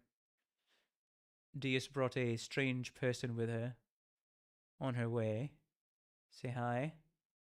And you gestured with her eyes, or and green eyes. Green eyes. Wait, I feel like that's very important. What do you mean, green eyes? Green eyes. I cannot think of anybody with a green eyes at the moment. But okay. Hey, why don't we try something huge this time? What is it now? I bet it's another odd job. It's a war. What are you? But this is necessary for me to become a wing leader. Head. Bruh. Green eyes. Green eyes. Green eyes. Bro, I'm trying so hard to think right now. Green eyes. Green eyes. Green eyes. Green eyes. Because I remember that at least Ian had. Was it brown eyes? I remember him having brown eyes. Wait, who the fuck would have green eyes?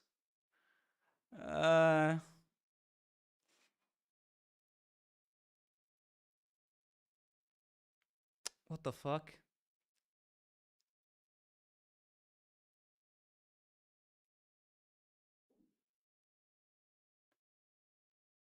This would be. I don't know if the previous L Corp fell in the smoke war, or it was the current L Corp. I mean, the fallen L Corp.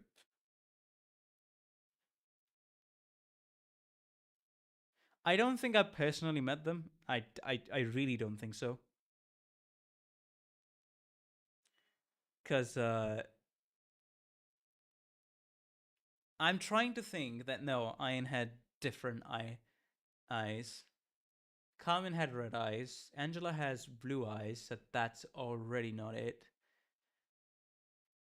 Who the fuck would have green eyes?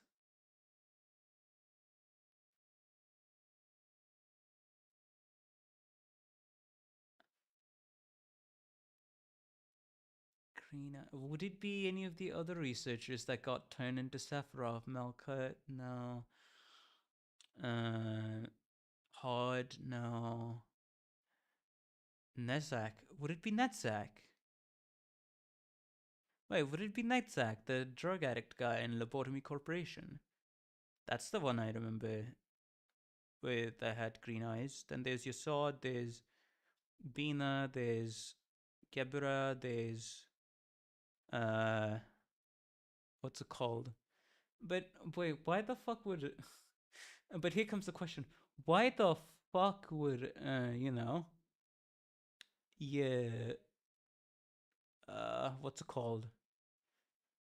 Netzak come here. Then there's Hokma and Chest, and some others that I'm not remembering. But those are the older. Those are all the peeps I remember.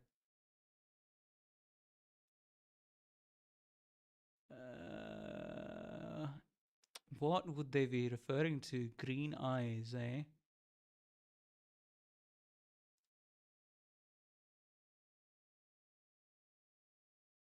Wait a fucking minute. Before Carmen got turned into Carmen with red eyes, did she have green eyes before? Hold on. I am I am I misremembering something? What the fuck? Did she have green eyes before? Or did she just have red eyes?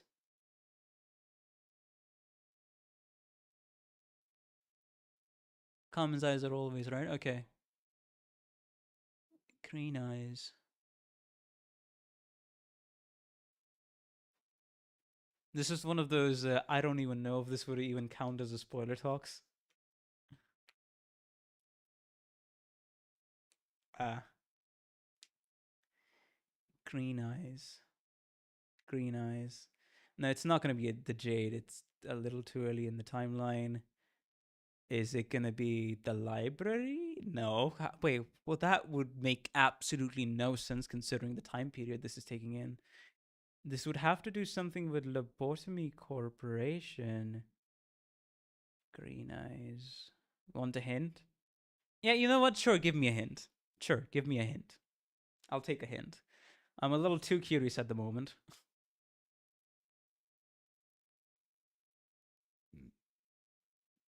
Like, push me in the direction of your guess then, with said hint. Because who had good Virgilius doesn't. Up here. What?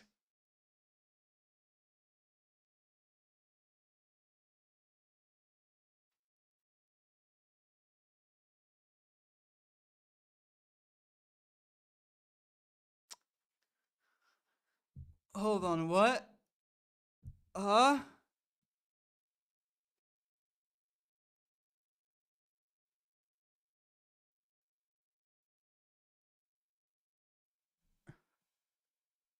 Ah, okay.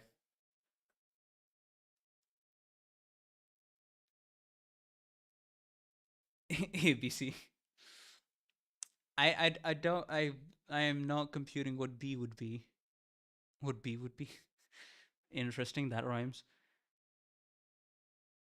I mean there's iron, there's iron's, was it iron's persona? Or something else called B? I don't remember exactly. Because my memory is so fudgy.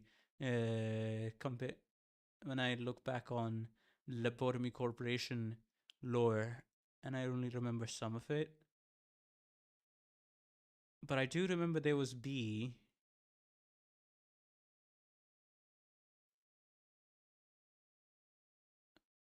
But okay, I should probably do this. Now stop right there. I don't know that much lore, but I do want to play the game, so please, no spoilers, okay? No spoilers. Thank you. APC.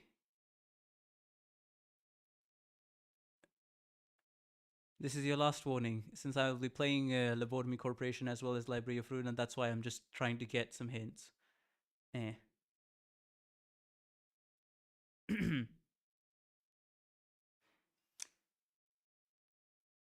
But that, what the fuck? Iron had a student? Why does that feel like I remember something like that, but at the same... Bro, I'm having such hard imposter syndrome. It's like after he mentioned, it either jogged something in my memory, it's still extremely blurry, but then at the same time, oh, Green Eyes. K-Corp director? Oh, you were going with that logic, but we don't even know. Wait, was K-Corp involved in the smoke war when it happened? But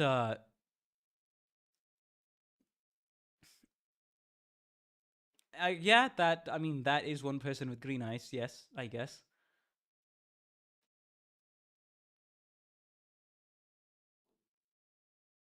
But here's the thing: I I don't know the full details about this war, so I'm just like, what do you mean, green eyes?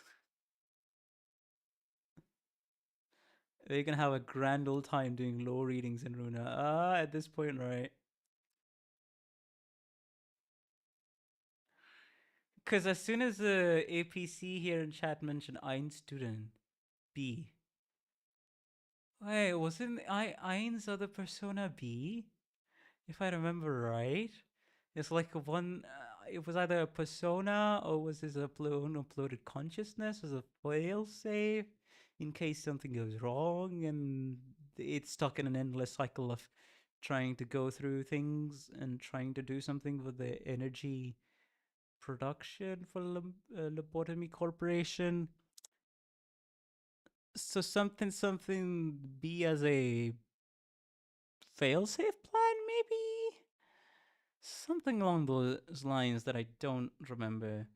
But at the same time, why do I feel like that triggers Ein student B triggers something in my memory?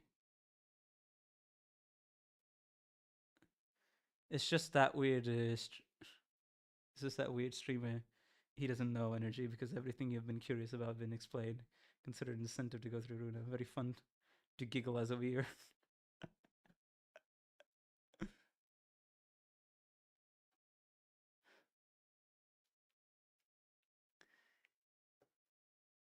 What do you mean, green eyes?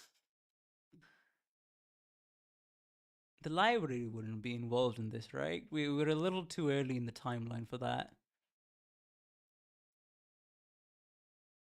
I yeah, I can't. I gosh darn it, I can't really do much other than, okay, I'll remember though that DS was approached by somebody with green eyes and they wanted to start a wing war.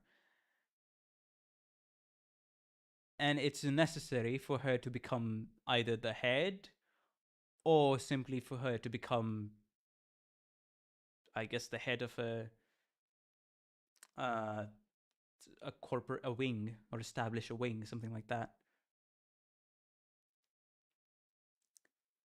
You're on my side, right? Isn't that right? Yes, this must be done for the sake of all of us, for you and for my mentor. The person next to DS says some mysterious things.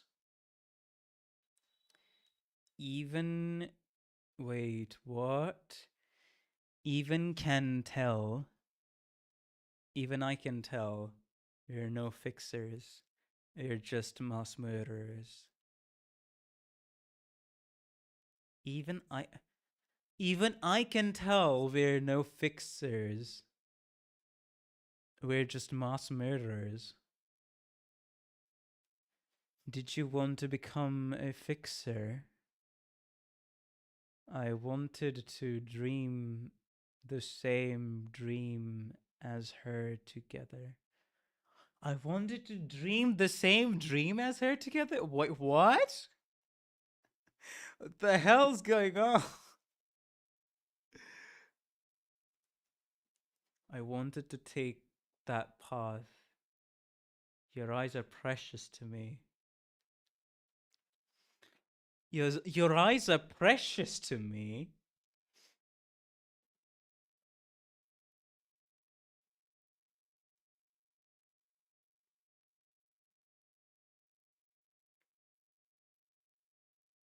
And the person next to DS says mysterious things. And I'm assuming this is the person next to DS saying that. The person next to DS, green eyes. I don't know if it's just gonna be the color because that doesn't quite fit. What the fuck would Color be doing here trying to start a war? Did you want to become a fixer? I wanted to dream the same dream as her together. I wanted to take that path. And then, end quote, your eyes are precious to me. They always have been. You're my most precious. You think of me and us as tools and nothing more.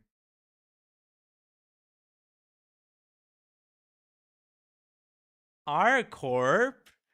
Right, R-Corp was also involved in this. So hold on. So who's saying what? Okay, so this mysterious person said that. Do you want to be a fixer and such? And then, yeah, quotations. Your eyes are precious to me. They always have been. You're my most precious. That's probably Dia saying to Moses, you'd think of me and us as tools and nothing more. That's probably Moses. And then on to the war. Captain, this diversionary tactic launched with the help of our corp will be vital to the success of this operation. Okay, noted. He Jun. Ah, his support time was He Jun. I'll be spilling yet more blood. In the outpost amidst the war zone. Set off once again. In the outpost amidst the war zone. Set off once again, okay. All of this was an experiment. You wanted me to see all these detestable things. Oh, so something after going into the war zone, outpost in the midst of the war zone, something set her off. Something made her doubt herself. It wasn't just a natural doubt that kept creeping up. I mean, she had her doubts, but something happened during that entire war zone that made her look back on what she was doing. Okay, well, if this was an experiment, you wanted me to see all of these detestable things, and that's Moses probably cursing DS again. There's a Han Heejun. I'll save you. I'll save you too if it's the last thing I do.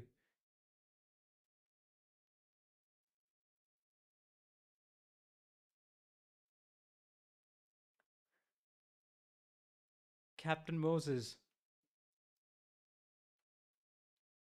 You know what, Moses?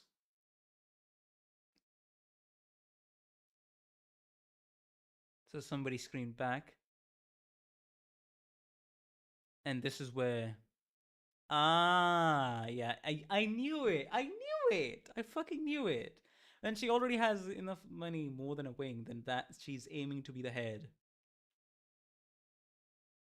You know what, Moses? I aim to be the head. To reach those heights, a pair of wings would be needed.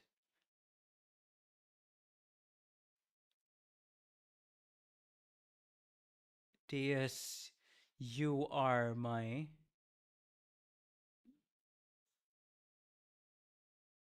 Deus. Oh, she screams Deus then. You are my dear eyes. Screamed. You are my eyes, okay. I won't be your eyes. I opened them. The bullet fell from my forehead and hit the floor. Vesper, I quietly muttered. A yellow light flashed in the distance. Okay. So, final confirmation. She wants to be the head. Sounds like a very logical thing to be theorizing and guessing. That's one good confirmation that we have gotten. And in the path to be the head, because you're literally going against the most powerful entity in the entire city. That's what she's doing. Okay. So she wants to use the new phenomena of distortions and stuff like that. Okay. So the theory of Limbus Company wants to be ahead that I saw title of now makes a lot more sense. And considering the fact that Uchit is a integrated team, the special team in Limbus Company, that makes even more sense. And, you know, DS being the head of Limbus Company.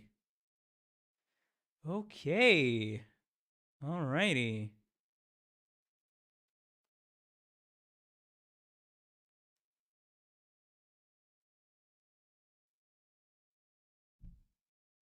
Actually, the video used this part as the most concrete evidence.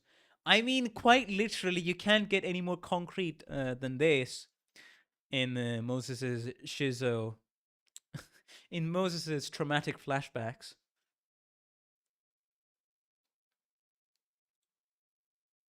You can't really get any more concrete evidence than this.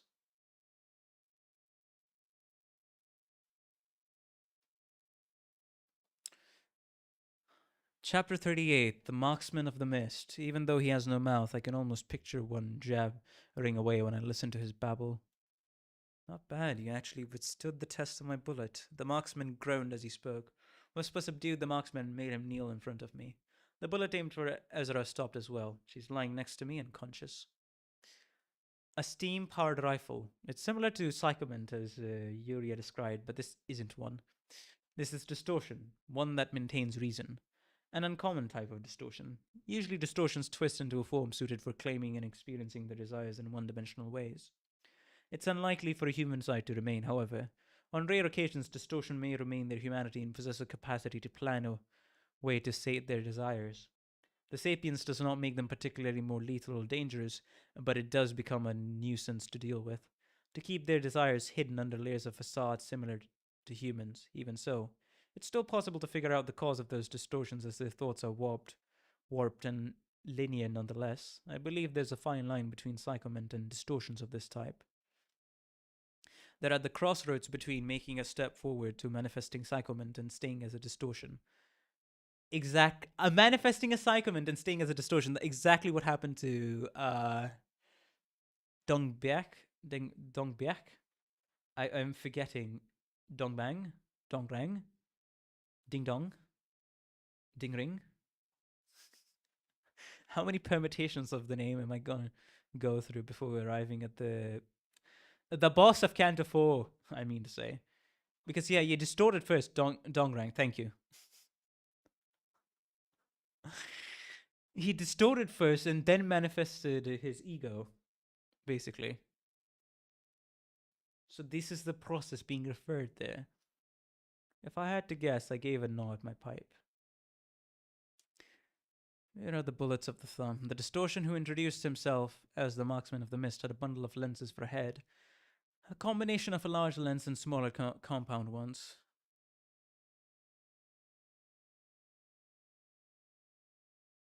Dongren distorted. The Distortion. Okay. Somewhere in this mist. Bye, you're quite the impressive individual, aren't you? It's not often that someone survives one of my bullets. He distorted, then manifested. Exactly, I remember that.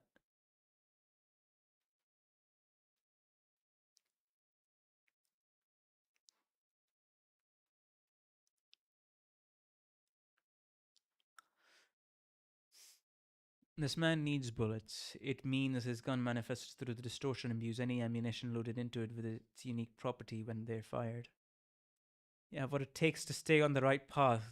Letting him ramble on and on would be a huge waste of my time. I expired a white breath. The white smoke covered his head of lenses. What is the meaning of this? The smoke of your tickles quite a bit. I placed a hand on my forehead. Mental disruption won't work on him. Is this ineffective against sentient distortions in general, or is he the odd one out? What are you doing here anyway? You don't appear to be a generic henchman of the thumb, judging from your noble willpower. Now you tell me where you stashed the bullets if I'd let this talk go on.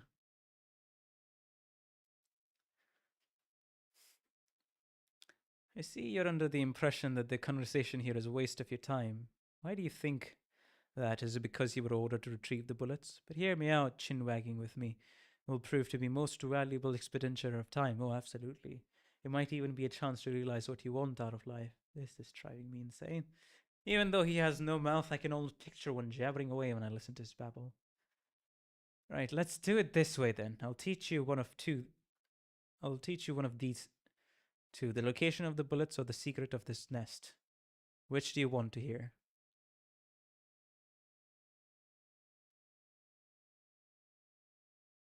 What he uttered was rather unexpected. He mentioned the secret of this nest. It won't hurt to hear. Whether or not it's true, there's a sizable possibility it's not entirely baseless. On the other hand, the whereabouts of the bullets is factual information, and it's what I need at the moment. Location of the bullets. You city folk. Alas, you shall find the answer eventually. After circling round and round, the bullets are in the water tank of the building behind you. There were genuine wistfulness in this voice. I don't mind it much though. Even if I had to take a roundabout trip, I can stop searching for the answer when I need to. Dr. Moses, what is it? Someone is approaching. Two shadowy figures approach from the mist. Vesper reaches for his sword. I slap Erza's cheek a few times to wake her up. Erza, there's no time to be snoozing. Detective! Erza threw her arms around me. The kid must have seen a past too tough to bear. Prepare for combat. The duo revealed themselves.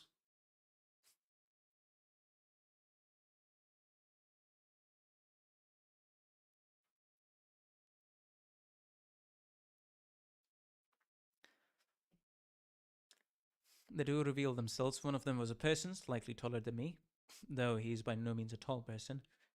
He's wearing the coat of his wayfixer. It's worn and wrinkled. The other was a dog made of steel. It's carrying a crude club on its back. That dog could very well be holding a human brain. Is the one who slaughtered our fixers? Is that the one who slaughtered our fixers? He spoke to us. Who are you lot? The short, middle-aged man furrowed his brow, apparently baffled by the injury. He then took a fixer license out of his coat pocket for us to see. Zwei Association, Section 1. Edgar, a detective from the Major Crime Unit of Section 1 of Zwei Association.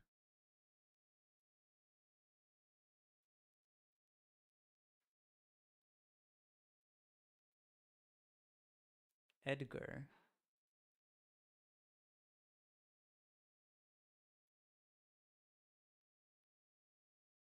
Huh? Edgar? From fucking Canto. Not Canto. From Canto 6? That guy?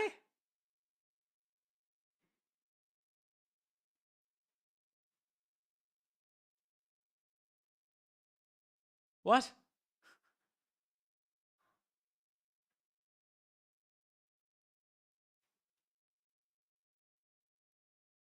Wait, is that Edgar from Canto 6? Or am I misremembering? that his family has a fixed fellow tradition. Edgar's family, right? If okay, remind me again from Canto 6, who was Edgar? Or was it the one who converted into a rat, or was it the actual, the more nobility lineage, whose side the maids and the servants of the house were on? I'm struggling to remember a bit. Doman, okay.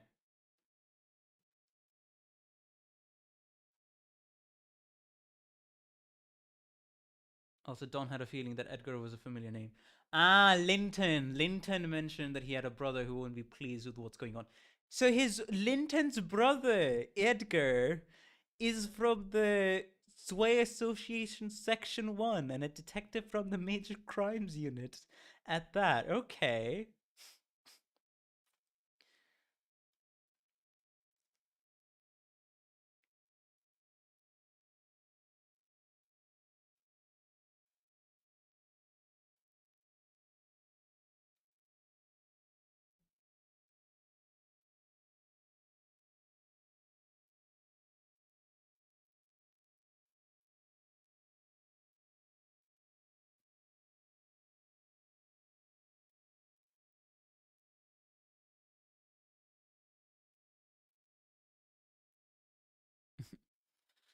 Anyways, man, that's being shoved into one trouble after another, huh? Okay. But hello, Rowdy Dude. Welcome to the stream. How you doing? Hopefully you've been having a good day and continue to have a good time on stream. Welcome.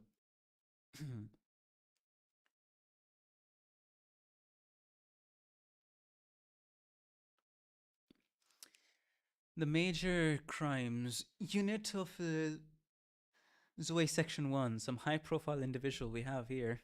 I masticated my pipe. I want you to hand over that monster and the thumb's ammunition while you're at it. Edgar drew a cigarette from his pocket. Putting that aside, Vespa Crabbro. Vespa Crabbro, the taboo hunter is here, huh? That's a rare sight for the sun. Hearts. Vespa is silently staring at Edgar. The boy. This boy in yellow has a reputation, I see. I feel an uncanny tension in the air. Well, isn't the atmosphere rather awkward? The marksman broke the silence. So is that the culprit who killed our fixers? Edgar tilted his chin at the marksman and maintained silence. Alright, I want you to stay out of this from now on. He's oozing with poise. What were you trying to do with those bullets anyway? If I confess to a Zoe fixer that if you accepted a finger's request, the outcome will be thorny to say the least. You just wanted to borrow some of those amazing bullets that the thumb makes. Ezra hurriedly stepped up. Really? So you were a group of scavengers looking for some loot to snatch in this aftermath? An electronic sound rang out. What's that, rang? You ever heard their conversation? Edgar puts his ear next to the dog next to him. Ezra gulped. His expression turned to a minor scowl. Is that so? Edgar threw a cigarette butt into his portable ashtray. Fixers bribed into doing dirty deeds for the thumb, eh? That changes the story. Wait, I'm Moses the Distortion detective. I belong to the Seven Association. These are my assistants, Ezra and Vespa. Forget that. Is it true that you're working for the thumb? It is, but our lives were on the line in that deal.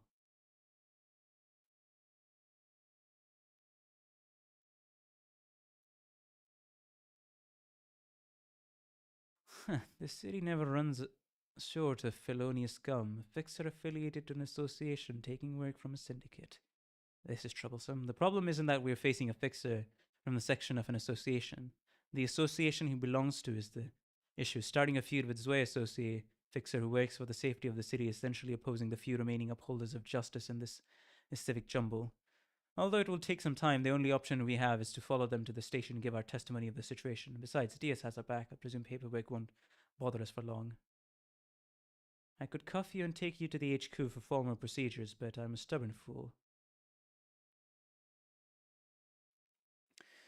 Damn it, I don't have a good feeling about this. Ezra looked at me with nervous eyes and shook her head vigorously. She's telling me that our opponent is strong. Seeing scum like you makes my blood boil. They fixers do anything for money these days.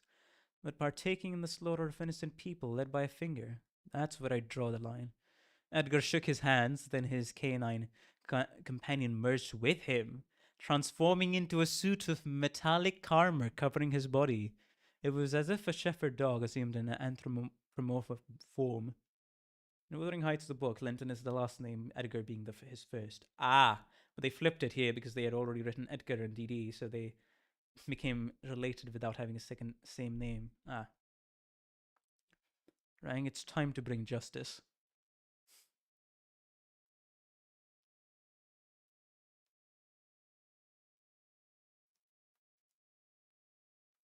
Vespa, a yellow flash clashed against the flickers of an indigo hue. The sharp blows make a sound that echoes through the street. Erzal will escape. Pick the sword up and run. Our best option is to lure him where Isabel is. The marksman of the mist, was it? Think you can keep him in place? You could hold that man, sure, but I'll just end up killing him. Or the bullet might not even work, like how it didn't work on you. It's all in the mind. I'm forced to make yet another choice. Oh boy. 7 Association Office Fixer Report. Author Han Hee Jun. That's Wespa, eh? With the glasses. Interesting. He is age 24. Wespa Crabro. Former taboo hunter of N-Corp expelled, currently assisting Moses' office. Grade 1 hit. Fixer, 6 feet 4 inches. Vehicle maintenance, organizing his thoughts while brewing cinnamon tea.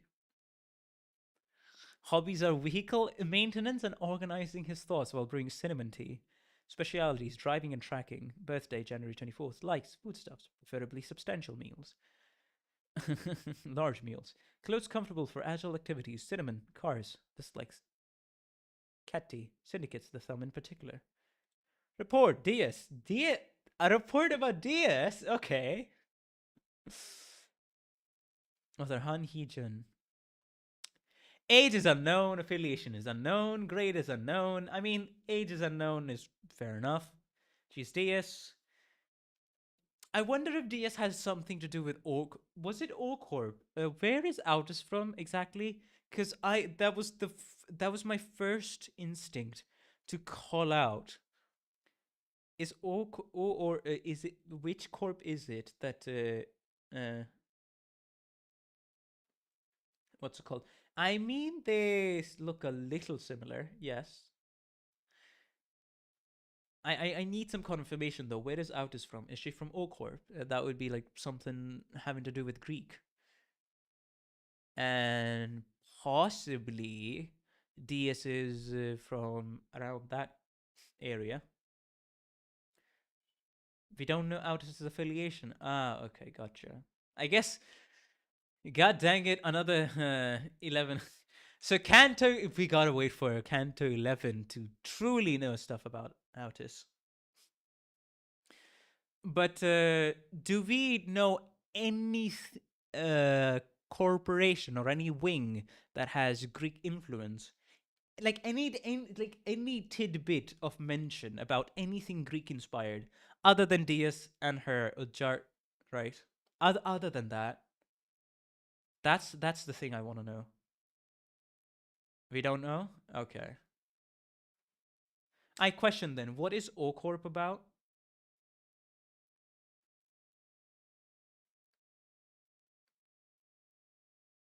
Okay, we don't know. What is O Corp about? My last question then. Diaz and Ujar are Egyptian. Yes, I can tell. Thank you.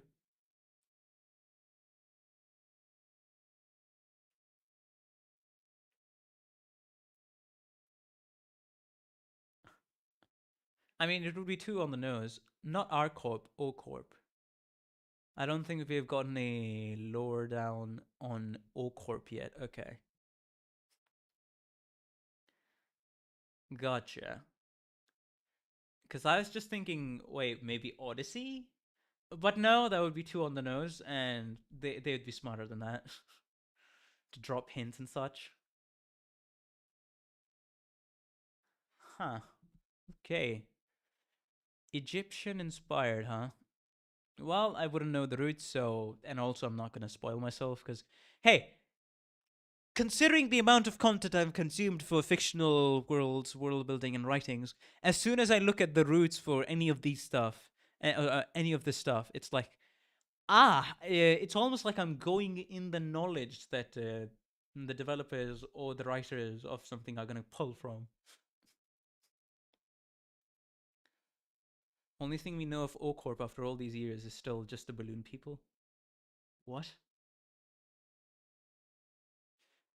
So that's why also she's the same height as me almost. Interesting. Like an inch of difference. Collecting vintage tableware, making punch cards to play with her prized music box. Specialties, eloquence. Birthday June 1st. She shares the same birth month as me, huh? Okay. Likes the sound of music boxes, the color of gold, and short. Dislikes dissonant notes, the sound of antiquated machines. The sounds of antiquated machines and dissonant. Are you DS? Hey, I'm 5'9", basically around about 5'9". So, and having the same birth month, although my birthday would be 14th June, so it's like I I don't know. Depending on how Canto 9 goes, I may just try to look at Compact Streamer. I may just try to look at what's it called? Her roots, DS or Jart, and see where the influence is. It'll depend just how many questions Canto 9 for me will answer. That's all I'm saying.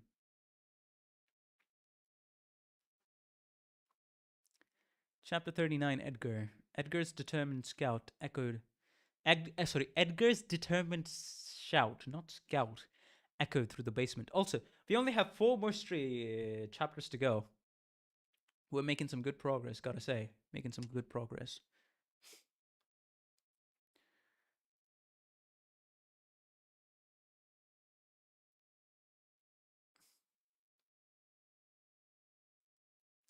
Erza and I were still running. The thunderous roar of our pursuer wouldn't get any quieter, despite our best efforts to escape him. The struggle is filled with the sounds of building walls on the collapse, the sounds of swords cutting through the air, and the screeches of metal chaffing against one another. Edgar is chasing us, and Vespa is slowing us down. Look, have you not made up your mind? Just what is the hesitation for? You may be bold in the face of major occasions, but you're quite the reluctant one when it comes to the little things. The marksman of the mist says to me, being carried on Ezra's shoulder, "This is not a little thing at all." Edgar comes from the Zwei Association. Anyone with half a brain in this business knows there are boundaries a fixer shouldn't cross. They are what differentiates you from a syndicate crook. Violating those rules will result in a demotion or worse, disqualification from work. However, if you murdered a fixer from Section 1 of Zwei Association while doing some bidding for the thumb, disqualification would be the least of our concerns. We'll become the target of requests. I mean, you gotta survive first before being like, hey, we have DS on our side, you know? No, I know better. That despite everything, this can be covered up as long as DS has our back. The shallow sense of justice left in me is repulsed by the thought. Though that's not it either. I'm aware that I've come too far to speak of justice at this point. It all comes down to not wanting to rely on her. DS is deeply intertwined with every problem from the cause to the solution, and I hate to see myself continually asking her for help. It's a childish and personal reason, how laughable that I bring up righteousness and conscience as a fixer for my first excuse. Think you can hit him? You've decided at last, anywhere in the mist, and whomever you want. With a loud noise, Edgar landed in front of us. His armor was riddled with impacts and slices from Vespa's swords, though none of them appeared to have left any critical damage. He held Vespa by the hair with his left hand. Vespa Crabro, you're tough, but you lack experience. I can sense uncertainty in your blade. Edgar spat as he slammed Vespa to the ground. Shoot him.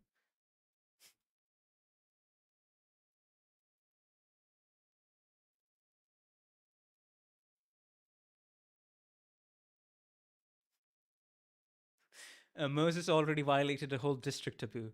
Wait, what was it exactly that Moses did? I'm I'm not remembering right.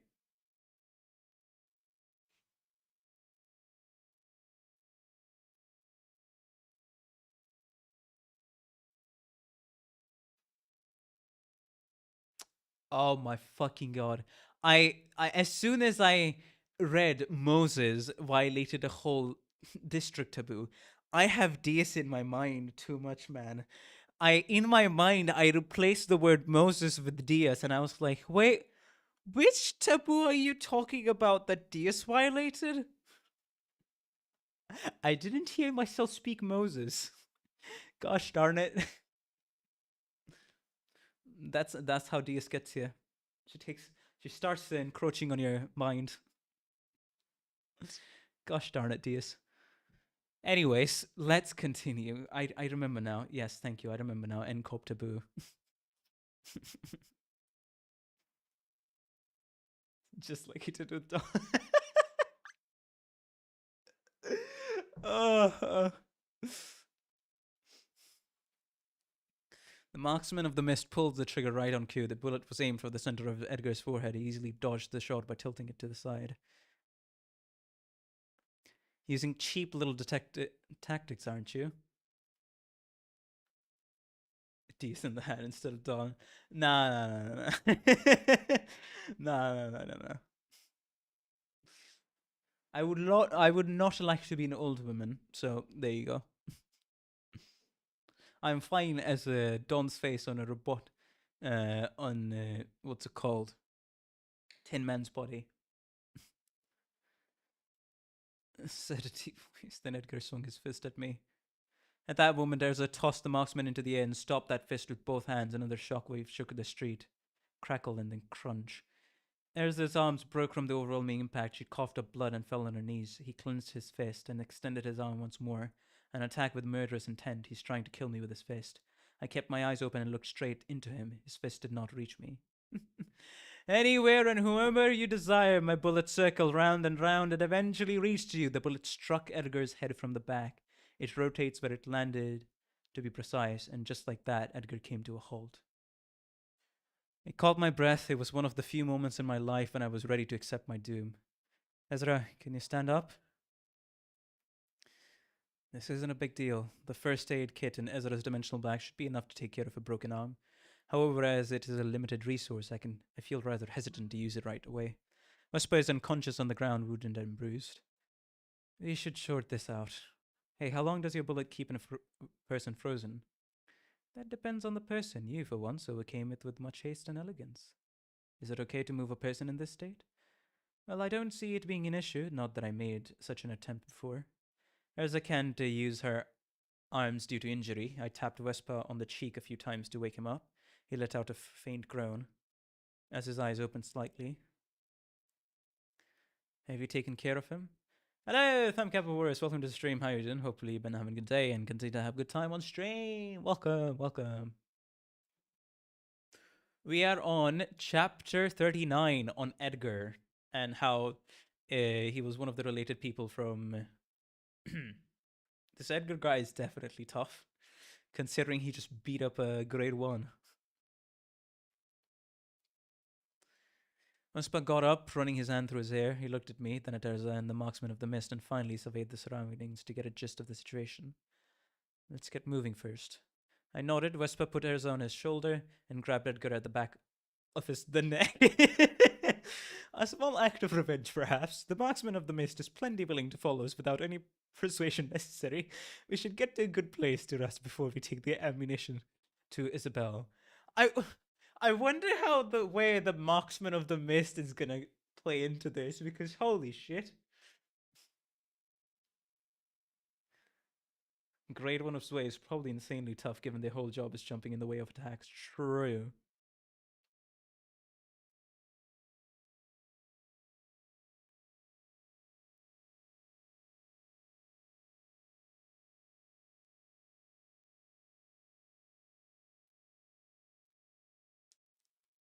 No, I'm going with you, Edgar's determined shout echoed through the basement, then his eyes met mine. Rang, Well, fuck. Both you and I are captives, huh? Damn it. What the fuck happened back there? At the back of my head, it aches like hell.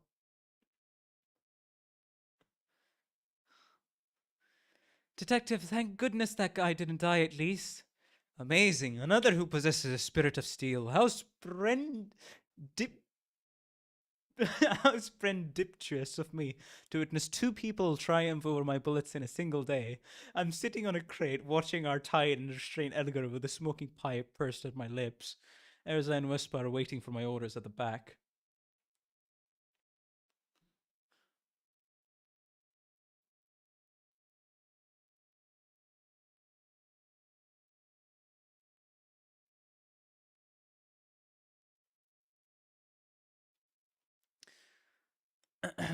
You haven't killed me yet, so I reckon there's something you want.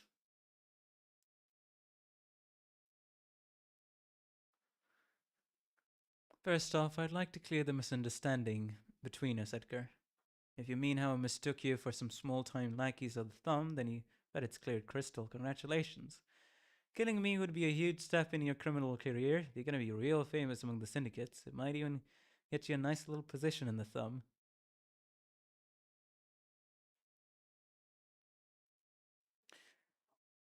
I shook my head as I blew out smoke from my pipe. Let me introduce myself once more. I am Moses, a grade 5 fixer belonging to the 7 Association. My current occupation is a distortion detective. A detective? Distortions? My work is to deal with the distortions we encounter in this nest and retrieve them. We crossed paths with the thumbs unexpectedly, thus we had no choice but to cooperate. Did you harm any civilians during your little errand? No.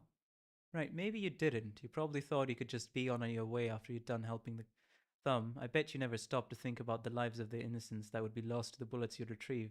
That's what I find unforgivable about people like you. You want to hold us accountable because of that. Why don't you consider the possibility that we might help more innocent and powerful people after the business is settled? Your accusation is just a delusion. A delusion, eh? Yeah, right. I've said similar things plenty of times in my life. I inhaled smoke. So you refuse to show any understanding for our situation? Maybe I'll give it another thought when you turn against the thumb. You seem to think you have the upper hand. You're tied to a chair. Your life is in our hands. And yet here you are trying to negotiate with me.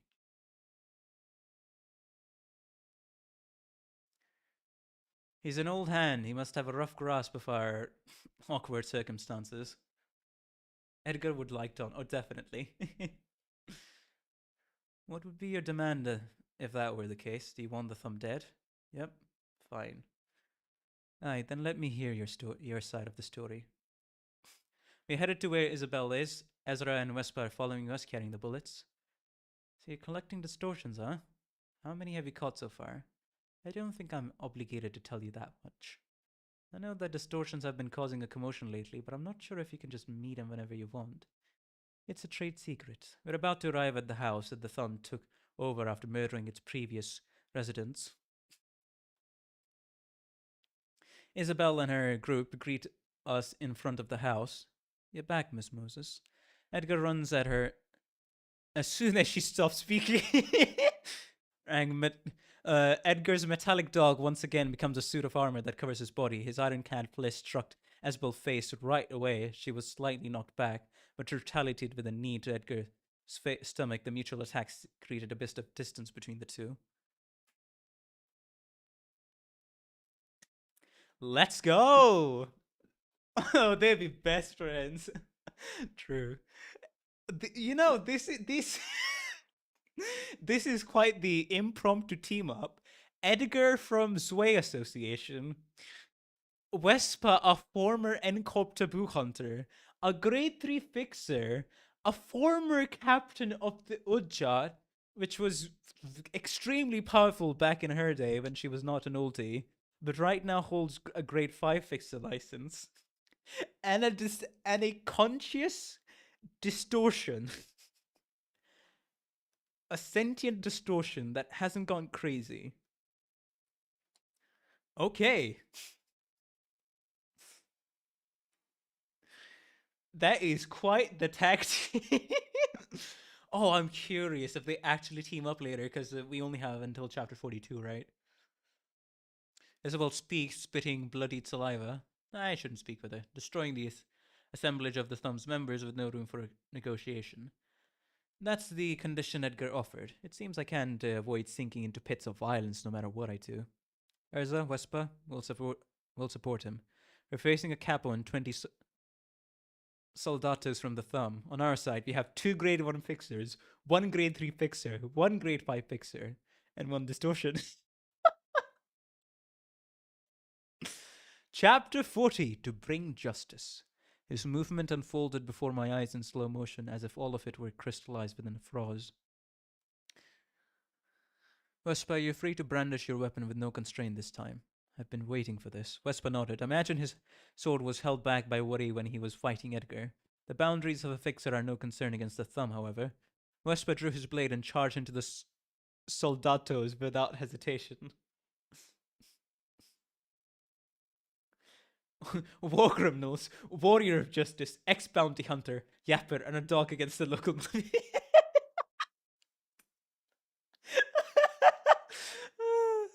Yapper. Or I would say hunter of the... what did he call himself? The sniper of the mist? Or hunter of the mist? Something like that, right? Oh, Zuedon. That would be awesome if we get an ID. I'm definitely pulling. I am 100% pulling.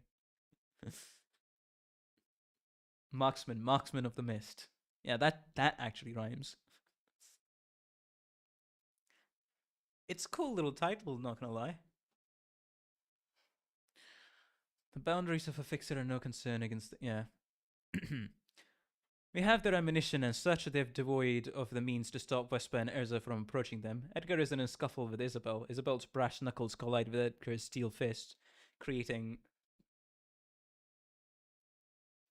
noises and sparks that distract my senses.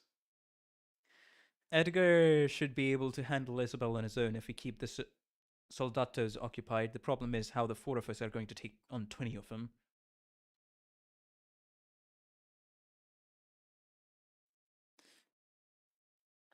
Ezra, we'll take on 3 and leave the rest to Vespa. Got it, detective. I bit my smoking pipe. What I can do is let out 3 forms of breath. Lending a hand with the red breath won't do much against a single soldato. The other options are the white breath and violet breath. Breaking their psyche or tying them down would be a more effective approach. Time will solve this problem. I let out a violet puff. The pipe assumed the form of a whip, and I lashed it at 2 soldatos running toward Ezra. How well I can wield a whip is irrelevant. What matters more is the mental image.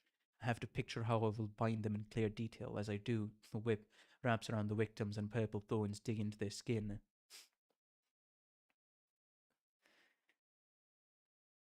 Ezra, now! Ezra swung her hammer at one of the immobilized soldatos to crush their cranium. She then swung it at the other but missed, and they retaliated with the buttstock of their rifle. It turns into a stalemate, dragging on without either side gaining an upper hand. Wesper seemed to be struggling to land fatal blows on foes surrounding him as well. However, this delay is exactly what we need. Anywhere and whomever you desire, the marksman of the mist has finished imbuing the Thumb's bullets with his power.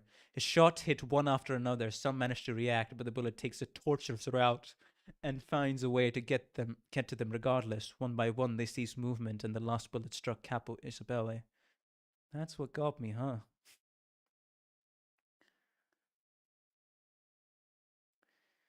Edgar muttered. These thumb crooks are yours to take care of now. The sound of a new bullet hole in Human.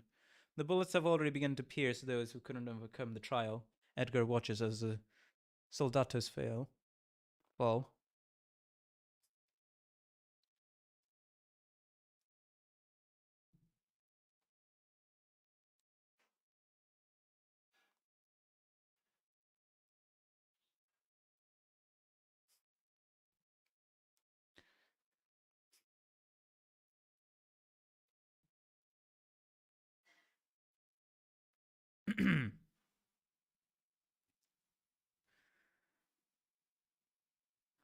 We'll be taking. Edgar made a bitter smile, then he thrust his arm through Isabel's head at a tremendous speed. Is it just me, or are those bullet holes the same as the ones left on the deceased crew from my association? I placed a hand on my forehead. The corpses of the Zwei Association we found at that workshop were in the doing of the thumb. That was most certainly the marksman's work. The decision I need to make here is clear cut. I can always procure distortions another time, but that, preserving my life, comes first. You can have the marksman. In return, I ask you to stop pursuing us. Moses, it's hard for me to tell where you stand. You're acting for a single goal with no morals tugging at you, good or evil. You're the kind of person who would stop at nothing to reach what you want. Are you speaking the truth? Do you sincerely have no need for me? The marksman of the mist shouted from afar. I only need to take care of the task the Ascens trusted in me with. That's all there is to it. The marksman isn't really help for this job. My prosthetic arm emits a light. Dr. Moses, I get the gist of your current situation. It's Han Hee-jun. He's contacted me. He's contacting me after all this time. I thought communication systems were all busted around here.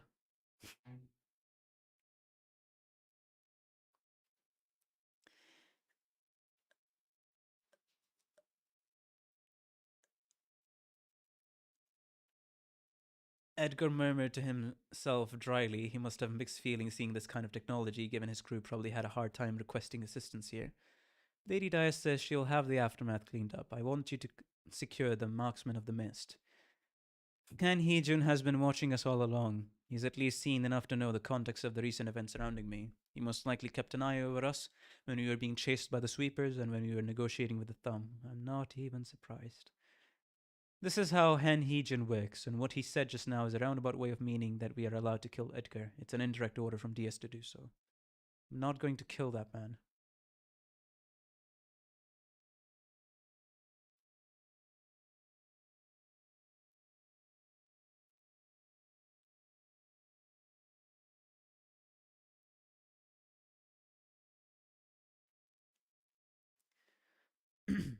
Like hell you aren't. Ezra, stop him with all your strength. Ezra threw herself at Edgar as he raised a fist and started running toward me. She barely managed to hold him back with the imperfect psychoman manifested on her body. A psychoman tends to be brought out in rather heated moments, and I have to be involved in it. What's up with you, really? Is it money that you're after? No, you're motivated by your beliefs.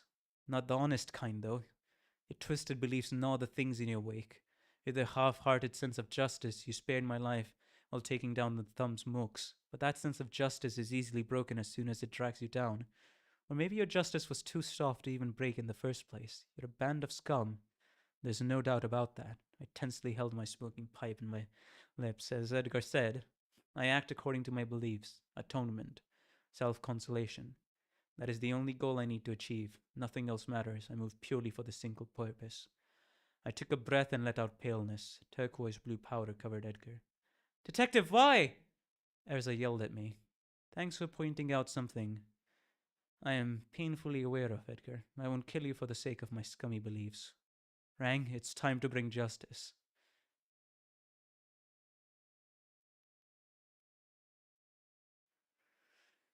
Edgar's armor begins to glow and sparks flew off. It seems he's ramping up the power output of his armor to the maximum.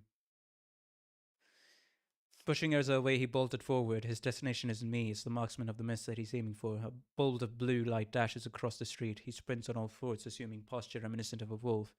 But he won't reach where he wants to be. The more he moves, the more the turquoise power buries into his armor, at a temporal treadwheel. Edgar's movements slow to a near complete halt. Phew, I thought you had forsaken me for a moment.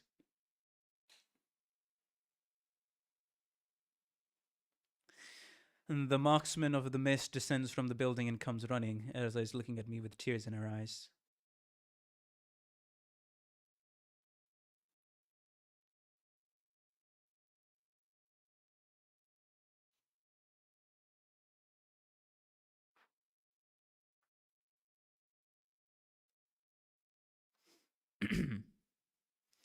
A lens was shattered, sending... No, I can't stop here. I was supposed to say, seethed his swords and walks to us. The situation has been handled somehow. A lens was shattered, sending shards of glass flying into the air. The sound of it came afterward. Edgar's fist had smashed the head of the marksman. It happened all too suddenly. No one present could possibly expect or react to this. His movement unfolded before my eyes in slow motion, as if all of it were crystallized within a frozen silver of time, a mere fraction of a second. He thwacked Vespa's sword with a backhand just as he had tried to draw it. The sword was pinned to the ground along with its hilt. Then his left fist struck Vespa in the chest. Hey Moses, what did I tell you? I said it's time to bring justice. I won't let you get scot free. Could this be the side effect of the pale breath? It seemed as though Edgar stored momentum while his movement was halted. I've never encountered this kind of situation before. There's nothing Erza or I can do at this distance. Is this your definition of justice? Killing people left and right? Do you think you're bringing about justice by murdering whoever seems guilty enough to you? Oh, I do, ma'am.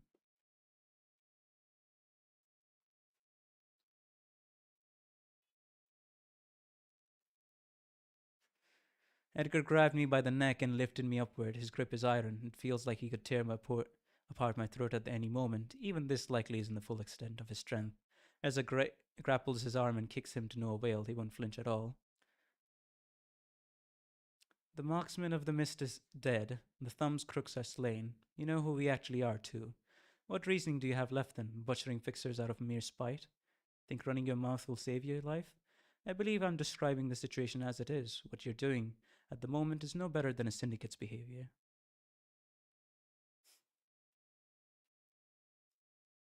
Fucking hell, Rang, I know. Edgar threw me to the ground.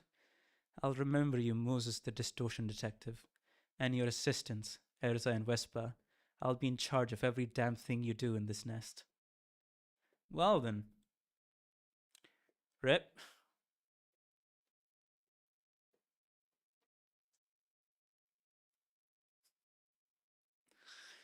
That social call does not bode me a good evening.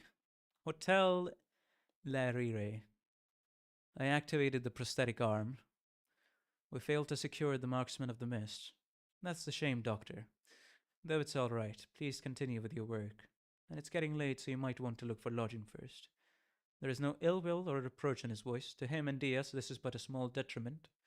I doubt they actually thought it was a shame at all. Ezra is upset with me, and Vespa is feeling powerless. We are a complete wreck. We're walking back to our vehicle, dragging ourselves along like soldiers returning home from defeat. Whatever the case, we need the van Diaz gave us to retrieve distortions.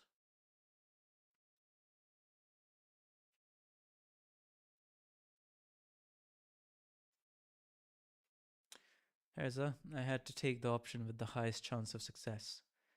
So you're going to use that blue breath every time, detective? No, only when necessary, and that was one of those cases. Still!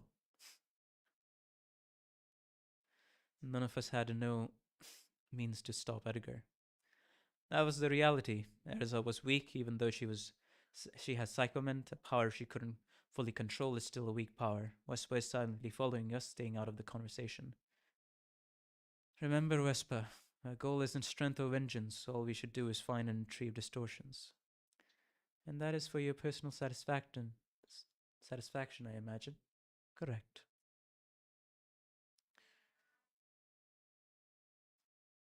We reached our car. It's thankfully safe and sound. It was provided by none other than Diaz, after all. I suppose it's time to get back on the road of collecting distortions. The sun is setting. I suppose we ought to look for a place to stay the night. With the funds Diaz gave us, we could book a 7-star hotel. However, whether a proper hotel is still up and running in this nest is another question entirely. Either one of you have a place you want to stay at? Ezra, Ezra hands me a wrinkled piece of paper after rummaging through her dimensional bag. It's a basic map that shows major facilities located in the nest. It lists restaurants, accommodations, and such. The problem is that it's hard to tell where we are in this mist. That is, if we didn't have the prosthetic arm to specify our coordinates. I tapped the arm a few times to display our current location and superimposed it over the map. We're currently quite far from the center of the nest. Quality amenities and accommodations are easy to find near the center. Hotel Larry. At least there's a 4-star hotel close to us. It looks like it'll take half an hour to get there by car. Even in a nest whose wing has fallen, people still live on and services are provided. Fixers and syndicates still remain as well. People find ways to carry on with their lives, whether by hiring fixers or submitting to syndicates. However, might is more dominant than ever in such places. When residents run out of money, the fixers will stop providing protection and leave. The nest will gradually become deserted as people begin to leave as soon as they're ready to, and there's no guarantee that someone who once lived in a nest can migrate to another nest. Each nest issues migration permits differently. For example, the only remaining option at that point would be the back streets. I imagine the luxury of the nest life would let them easily adapt to the back streets. This is not a matter of possibility, though, it's about survival. It might be difficult to even find a decent area to settle in. On the way to the hotel, we faced several small time syndicates, those attempting to rob us of our cash and vehicle, those trying to intimidate us for their own survival. We treat them with blades or outrun them before continuing on our road. It's a bitter drive. I gnawed on my pipe as we went along. Here we are, Hotel Arene.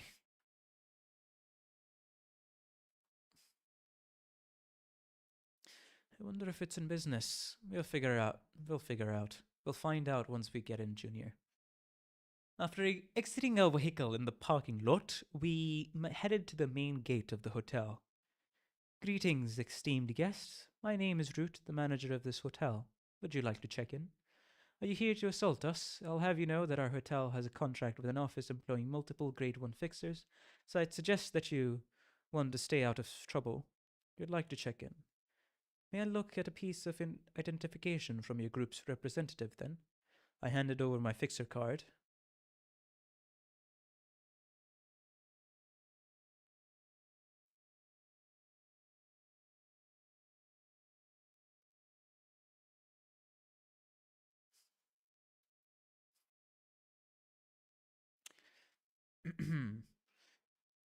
The manager began to write down the info on the guest list. Miss Moses, a grade 5 fixer. You must have come a long way from the northern side. The warp train must have cost a fortune, no? I hope you haven't brought along any headaches as serious as the distance you had to travel. You're making this long. Are you always this inquisitive about your guest's business? Please understand, as you know, the current circumstances of this nest are rather chaotic. Do the rates include breakfast too? Urza hesitantly asked.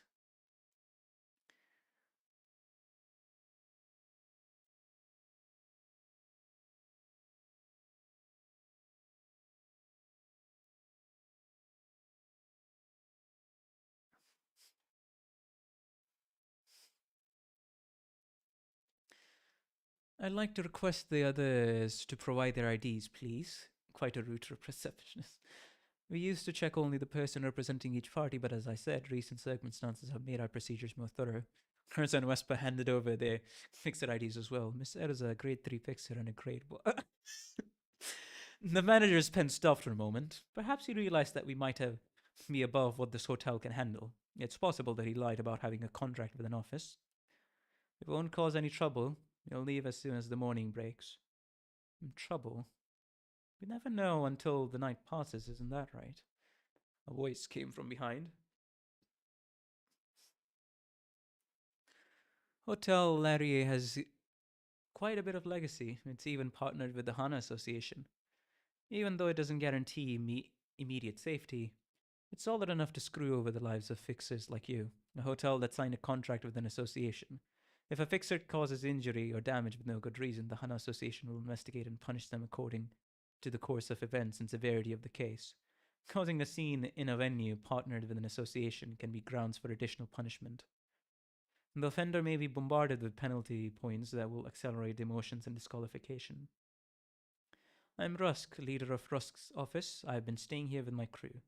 Vesper turned around to carefully scan the person. If what the manager said is anything to go by, this man must be a grade 1 fixer, and other fixers of his office are probably somewhere in this hotel.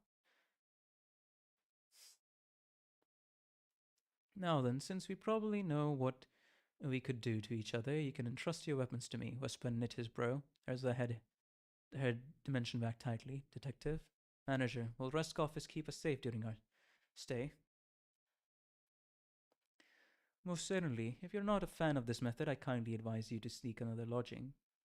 You're aware that people of our caliber can easily create a ruckus unarmed, aren't you?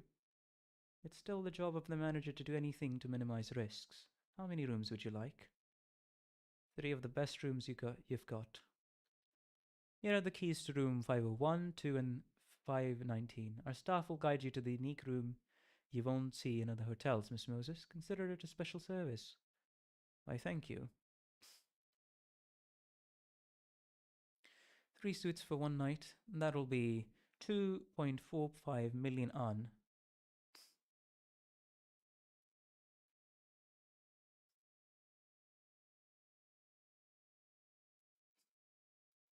That's approximately 800,000 on per person per room. The price is more or less understandable as it costs a fortune to hire officers and maintain contracts with associations. I nodded in approval and Urza pays the fee with the cash in a bag. Now we'd like you to turn in any weapons in your possession, please. Westborough unbuckled his belt. Mr. Rusk, expect things to get seriously messy if you so much as leave a scratch on my blade. Westborough warned in a low voice. That's up to your attitude, I suppose.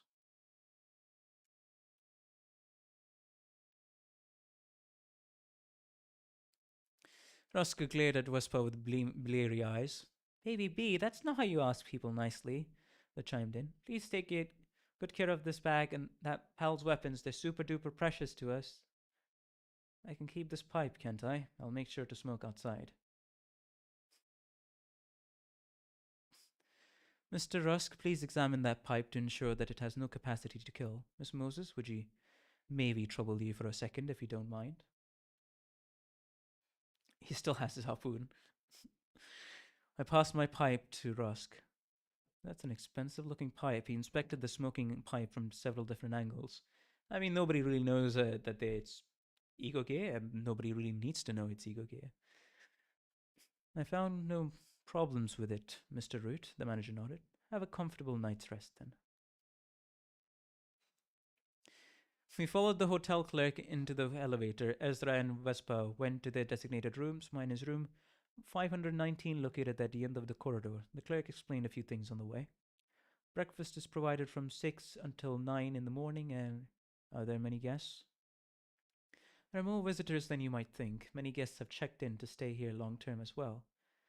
That's fair. This may be a safer option than a common residence in a fallen nest. Even a pencil can kill if used correctly, so can the pipe. True. Although the price of a single night's stay will be more expensive than the monthly rent of a backstreets dwelling. For a hotel that has seen an increase in the number of guests, it doesn't seem very populated. I haven't seen anyone else either, other than us. I guess it's because it's late evening. Anyway, here we are. Room 519. It's one of the proudest rooms Hotel Larry has to offer. The clerk opened the door for me and I slowly walked into the room. As soon as my entrance was made, I'm struck with a thick stench of blood. Oh, hell no.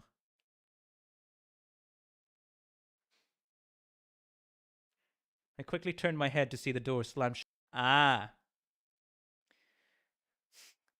Enjoy your night, milady. A creepy voice came from the other side of the door. That social call does not bode me good evening. I bit into my pipe to ready myself, looking into the room. Around 20 people are facing the wall. Blood vessels extend from the back of their necks and converge into one spot. An old woman sits on a leather sofa at the center of the room, connected to those 20 veins. A distortion, it's a blood fiend. The owner of this hotel? A distortion, it's a blood fiend. Wait, it's a distorted blood fiend? I bid you welcome, Moses. I am Larry. And this is the encounter. This is the encounter that was mentioned in Canto 7 when she said she had met a elder of the blood fiend. Okay, I'm excited. But before that, probably one of the last few breaks that I'm going to take on the stream. But if you're enjoying the stream, please be sure to like and subscribe. It helps out the channel a ton, and I really appreciate all the support I've been getting. And if you want to support the channel financially, there's this option for super chats and memberships. But as always, you're not obligated to. Thank you very much.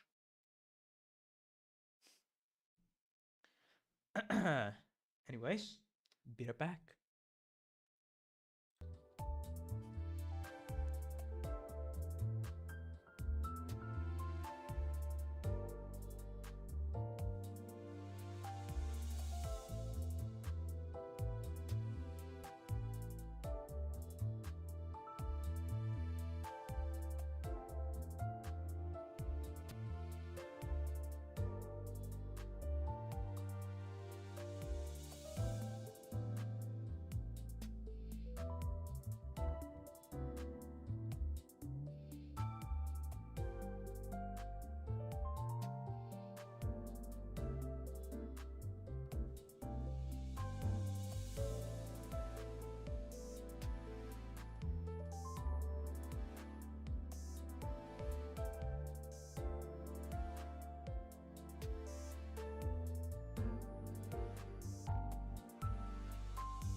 back. We're back. We are back.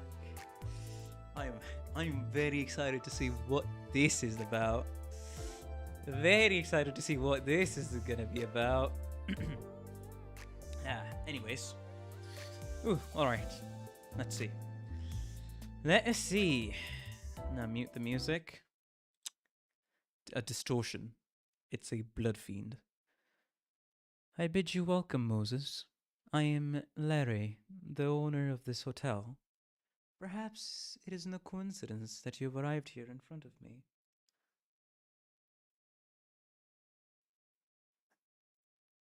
Damn it, Han Hee-jun. There's a blood fiend in the hotel we randomly picked from the map. He's got to have planned this from the beginning, calculating our route, unless this really was just an unfortunate turn of events. I can't help but be skeptical of him considering his track record.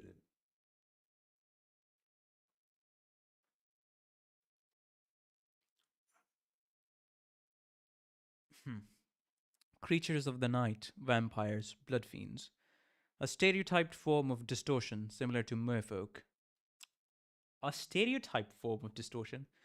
An incarnation of hunger based on psychological thirst. Various stories of blood fiends would be told, ranging from urban legends to stars of the city.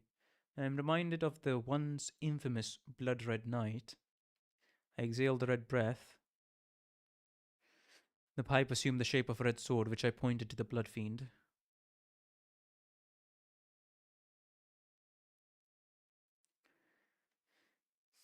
A fascinating red hue. It's the blood imbued in it that emanates such crimson light. As the blood fiend waved her hand, the blade melted into wine-colored smoke and dissipated. Moses, could you take a moment to listen to what this old lady has to say? The woman lifted her arm and waved her hand, raising a red chair next to me. I have no choice but to take a seat. That day, ever since the pillar of light illuminated the city, the times have been changing. I held my pipe in my mouth again. Ever since the pillar of light illuminated the city, the times have been changing. And we get to the last fucking chapter. Oh my god.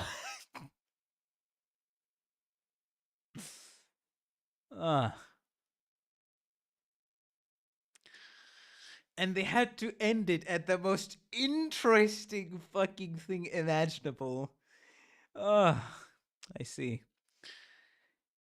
29th April, huh? I'll need some time to reformulate my understanding of the modus operandi of the species. Blood fiends. The blood red night, a star of the city that made its mark a few years ago, known for randomly kidnapping people from the back streets and the nest alike, who would later be found as corpses robbed of all internal organs. Those corpses would then come to life and wander looking for the next victim. The eastern and northern sides of the city trembled in fear of her for quite some time, from an urban myth to a legend, from a legend to a nightmare, and soon enough she rose to be a star. Multiple associations and offices joined forces to study the star, reveal its true identity, and ultimately slay it. Our office was part of that collaborative effort, though looking back it's embarrassing to say that we contributed at all. I never got to see the blood red night in person, and the closest encounter I had was the corpse of a person killed by one of the walking bodies. We were never included in the major missions I lacked experience as the distortion detective at that time, and it probably didn't help that my response to the situation wasn't the most professional. Several officers tackled the menace, but she would elude them every time, only leaving them with living corpses to take care of. Those that most likely did face her were later found dead more often than not. Alas, the brighter a star, the earlier it burns out. In the end, Charles' office eliminated the blood red night with flying colors. After that case, I began to study more about blood fiends in my free time. I encountered a few of them whom I managed to repel or resolve. The impression I got is that every one of them possessed formidable power, whether or not they were sound of mind. The ones lacking rationality demonstrated explosive physical strength and tenacity, driven by a raging thirst. Those with reason behave in clever, cunning ways until they're cornered, at which point they will resort to inhumane strength out of desperation. All of all because of their thirst. There is one thing they strongly crave: blood. It's far from the desire for a good meal. To them, blood isn't something to satiate their gluttony. It's a crystallization of desire. They treat blood like how we treat money, only that while money is a means for us to afford various desires, blood is a purpose in it. Blood is a purpose in itself to them.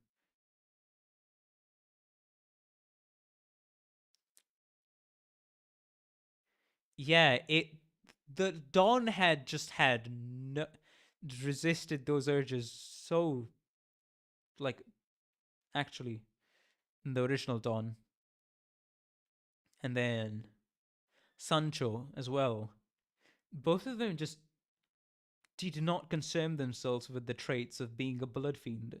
You know, that insatiable thirst. That we only saw a glimpse of it in the first, the interval of five, where she had to Dawn had to forcibly ascend a seat and carry the thirst of her entire bloodline. All because of their thirst. There is. Similar to how humans often become convening and vicious for money, blood fiends are obsessed with blood and will go to any lengths to consume blood in their own ways. What worries would you actually have other than ways to claim more blood for yourselves? The checkup? Yes, thank you. I huffed out smoke. The old woman smiled a bitter smile. Maybe so, maybe so. Ever since the Pillar of Light was fired up, our family has been under a threat like no one. Family? Is that supposed to be some kind of role play? We had to form a community, so to speak. Pillar of Light. To live long and quiet lives as wanes stretched into the night. We used to spend our days in peace, although there were a few imbeciles such as Elena. However, after the light was cast, a colony outside of our control emerged. In other words, new blood fiends showed up? Precisely. They're just like us. However, those newborns are unaware of our rules, and neither do they know how to control their powers. Rules? Are your rules there to endorse trapping people in hotels and sucking the blood out of them?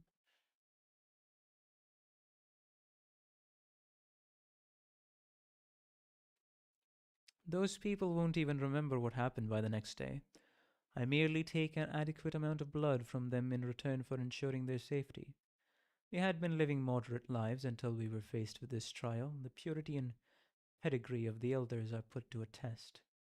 Your distortions. I don't know about purity, but you can't have any pedigree. Distortions, you say? Moses, the distortion detective. She who sees the twisted minds of people. How do you know I can see distortions? How did you expect my arrival? A good friend of yours informed me. That sod Han Hee-jun must have leaked it out. That fellow is more supportive of you than you might think. Anyway, that should make this conversation easier. The distortion is essentially a disease of the mind. And nothing special. Distortions that follow a set pattern are especially plain. In that sense, your type is obvious. You're far from the trickiest distortions to handle. We are unique that we have a bloodline. From the moment we received blood in a certain mansion, our Ichor was linked. From in a certain mansion, our Ichor was linked, and a lineage was formed. We have lived in the dark since long before the distortion phenomena your kind recently has been blathering on about. We have been fighting for our lives. Fight? Who's your enemy then?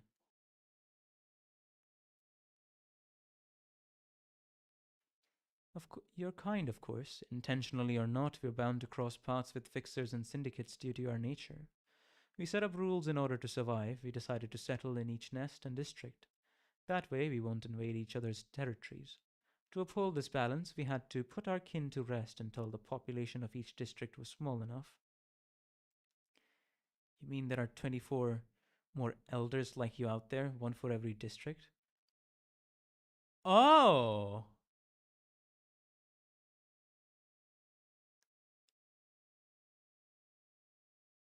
There are 24 elders for every district there is. Okay. Sorry, 25 elders. And then there's our Dawn at P Corp. Holy shit.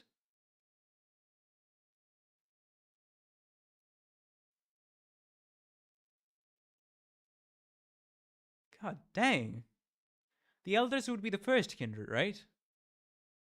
Made by the progenitors, hinting at a certain mansion. But, anyways. Yes, and now my position as one is being threatened. The newborns are jeopardizing the balance.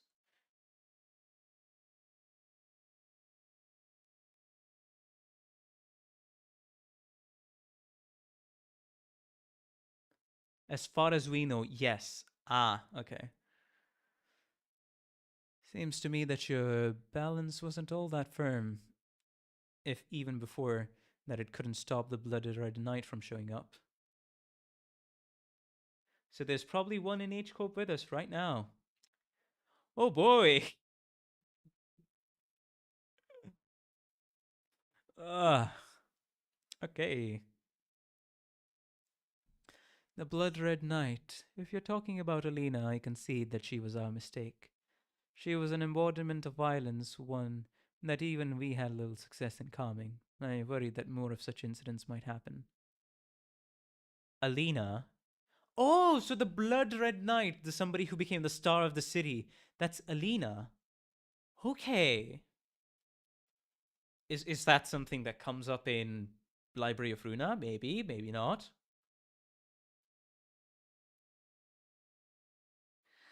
Oh, so it's a Blood Fiend Elder of H Corp. One of the H Corp Elder commented how different he is from the Blood Fiend Elder of H Corp. Do those guys know about the Blood Fiend Elder of H Corp? I don't think. I I don't think that Blood Fiend from H Corp was in the Immortality Chamber, was he? The Chamber of Old Geezers.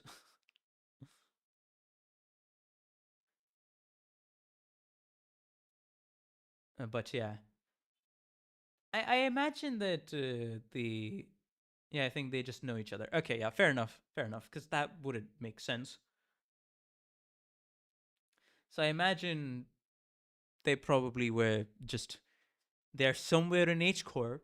So you mean to say every district has a wait? So this so there's a Bloodfiend Elder in District A. Wait, the implication here is so the so the head has three Bloodfiend Elders. So the head's district has three Bloodfiend Elders. That's the implication there. And they're just there. They exist. Okay.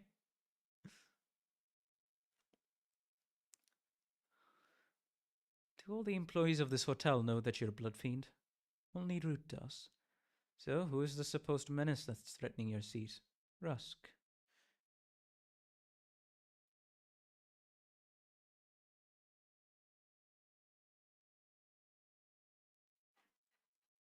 The fixer hired by the hotel.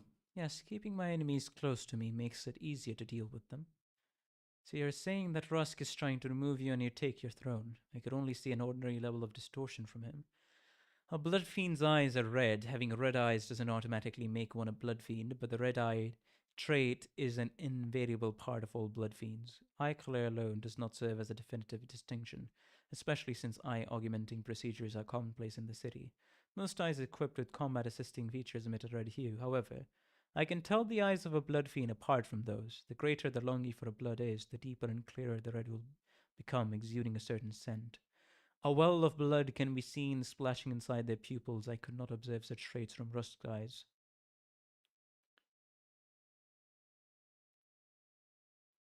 Don Quixote in Canto 7 mentioned a blood fiend elder of B Corp. What? I'm just imagining arbiters of the head peacefully drinking teas with blood fiend elders. I mean, hey, the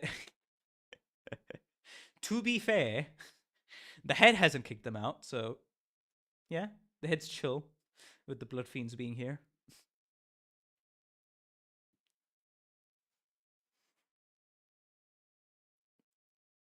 He only reveals that side in his sleep. That might be why you can't see it. Why not strike him first while he's awake?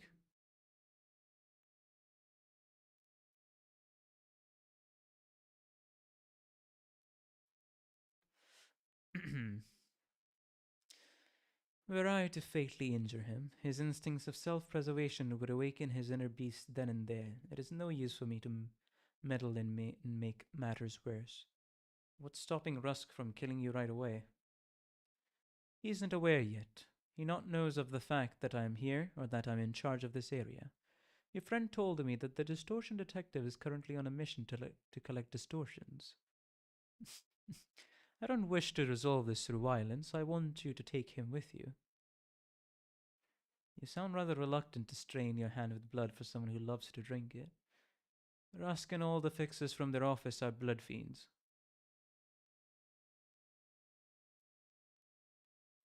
Wow!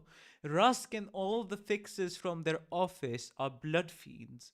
Although Rusk himself isn't aware, he turned them all into his Keith and kin in their sleep, or perhaps I should say subordinate entities, as you would put it. I've told you everything that you need to know. I'll leave the rest to the professional. The old woman waved. Whoa. So he turned all of his fixers into bloodkin in their sleeps. And he doesn't even know he's one?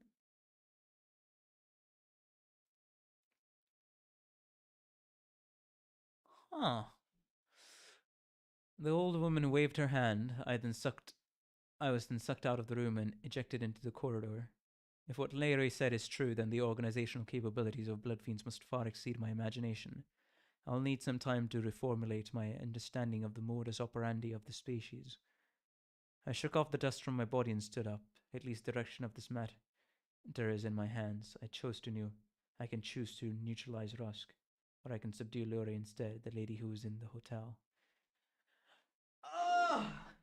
Why?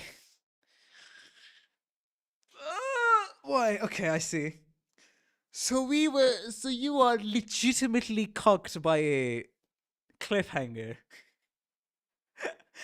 Just when things get really interesting, and the only other thing you all had to go off of was Canto 7 for Blood Fiends,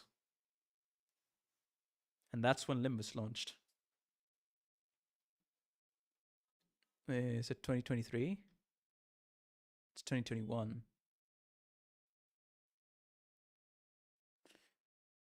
Ah, I see. Interesting. That is, man. I mean, if we extrapolate a bit more, because this was going on while what's it called, Library of Luna was in development, from what I remember. So, if we extrapolate a bit more from this, there's no way she dealt with the Elder. She must have taken care of Rusk, because she lived to tell the tale in Canto 7. So already by future events we can extrapolate that information that yes, uh, and her way of speaking towards that elder while she was giving us the information that we needed for what's it called? Candace, she said she was at her mercy. So there you go. I mean, what else did we learn? What else did we learn? A friend told me that it's distortions. She sees them as distortions, huh? A form of distortion, at least. But hey, we do know that they're their own separate species, right? So it's like, well, can you really call it that? Also, we got to know more about Ujat. We got to know more about Diaz. We got to know, like, literally her goal to become a head. We got to know more about Moses' backstory, the past. We got to know more about a bit more scuffle, Edgar, somebody, and then this is where it ends. Edgar, and then West plays in the tag team, and in Canto 7 he was still in the tag team. And then what was the other thing that I'm not remembering? Anything else that we learned? Yeah, Marksman of the Mist, which was, hey, he was a nice distortion. He was definitely a nice distortion. And what else was it? Uh, grade 1 fixers are monsters is what you learned. I guess. And then right thumb being eliminated. A bit more about sweepers, but we already learned that beforehand. Then there was the Laundry of Dreams where Urza had to be saved, and then there was what was the Thunderbird. I mean man Thunderbolt. Humanoid Thunderbolt, yeah. Which like walking corpses of electricity as a distortion human Thunderbolt, thank you. And then after that, from there, we ended up in the sweepers, and from sweepers to the thumb, and from the thumb to getting the bullets from the workshop. And there we met the marksman of the mist, to then Edgar of the Zwei Association Section 1, and then back to the thumb, then Edgar being neutralized somewhat. Well, then he broke free, he was about to kill, but the dog said no. The dog said, "You have more important things to do." And what's it called? What's Moses pointing out the hypocrisy of Edgar, which is, you know what, fair enough. And then, because it takes one to know one, right? And then we got to learn that Moses beforehand was a captain of Ujjart when they had 2,842 agents, or some crazy number like that. An entire battalion of them under one command for Diaz to become the head. Something during the Smoke Wars changed her mind, and then she grew bitter, looked at the path she had, and now she's trying to walk on the path of not really the redemption, but like penance, I guess you would say. And we also learned that Diaz was approached by a green-eyed individual to start a smoke war. So Diaz was quite legitimately involved in the earliest stages of having this war between wings start. And we also know that Autis, it felt like Moses was looking at Autis for a bit, and Autis was silent. So, all I'm gonna say, but yes, and yes, DS command sacrifices the entire 2000 Ojad and smoke works for something. Yes, for something, for a goal. And sorry for the burps. And the inevitable responsibility came down to Moses' shoulders to gain something from the smoke war.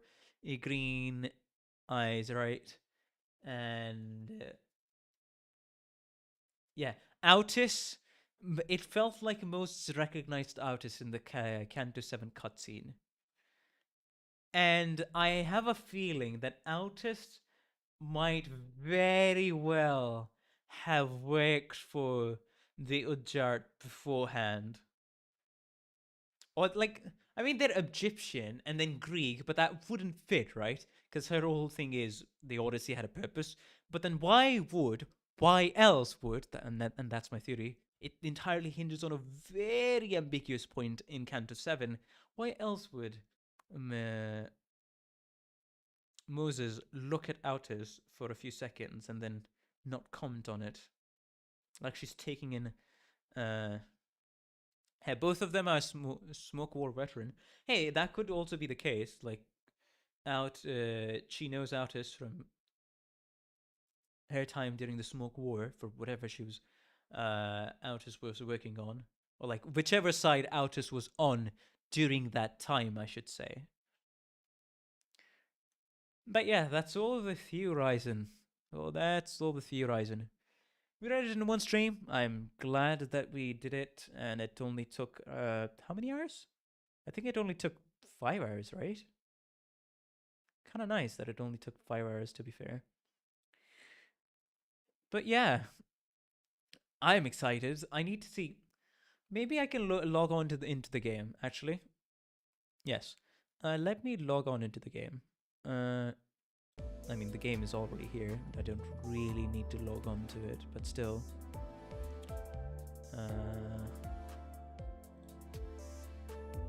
There we go. Nice.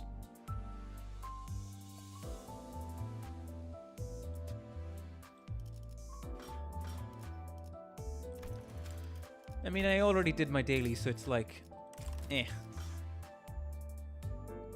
Okay, so, what I wanted to go through, I kind of want to, man, LCA Ojat Vanguard Team Leader, Vanguard Team 3 Leader, okay. Hey, you fixed the Steam overlay. I didn't really fix the Steam overlay, it's because I have Steam, what's it called, minimized, so it's not showing up in-game at this corner. It's just showing up for me in the desktop, at the edge of the desktop, because I don't full screen the game, right? Anyways, I think, right, Dispenser. I did read both of the kids, the Pinky Sinclair and Gregor Lamp, and all I can say is Gregor seems interesting and he would fit more into my team compared to Allinger. Hunger will fit more into my team than Allinger. And Sinclair is an interesting one, because he can go poise positive and like every 3 turns use his swerve skill once to gain full poise count if he wants to, and very soloable from what I saw and heard. So I'm looking forward to him.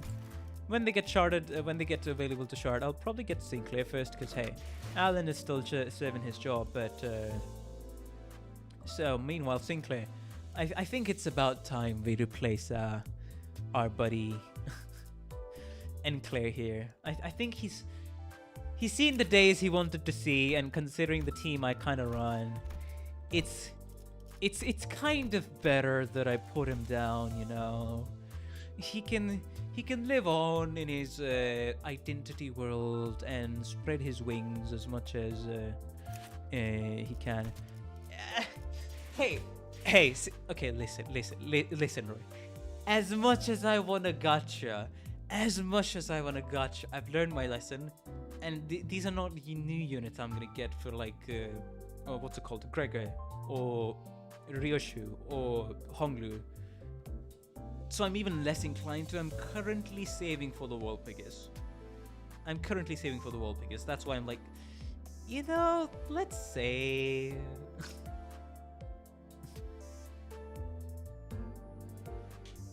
Yeah, I'm currently like, let's save.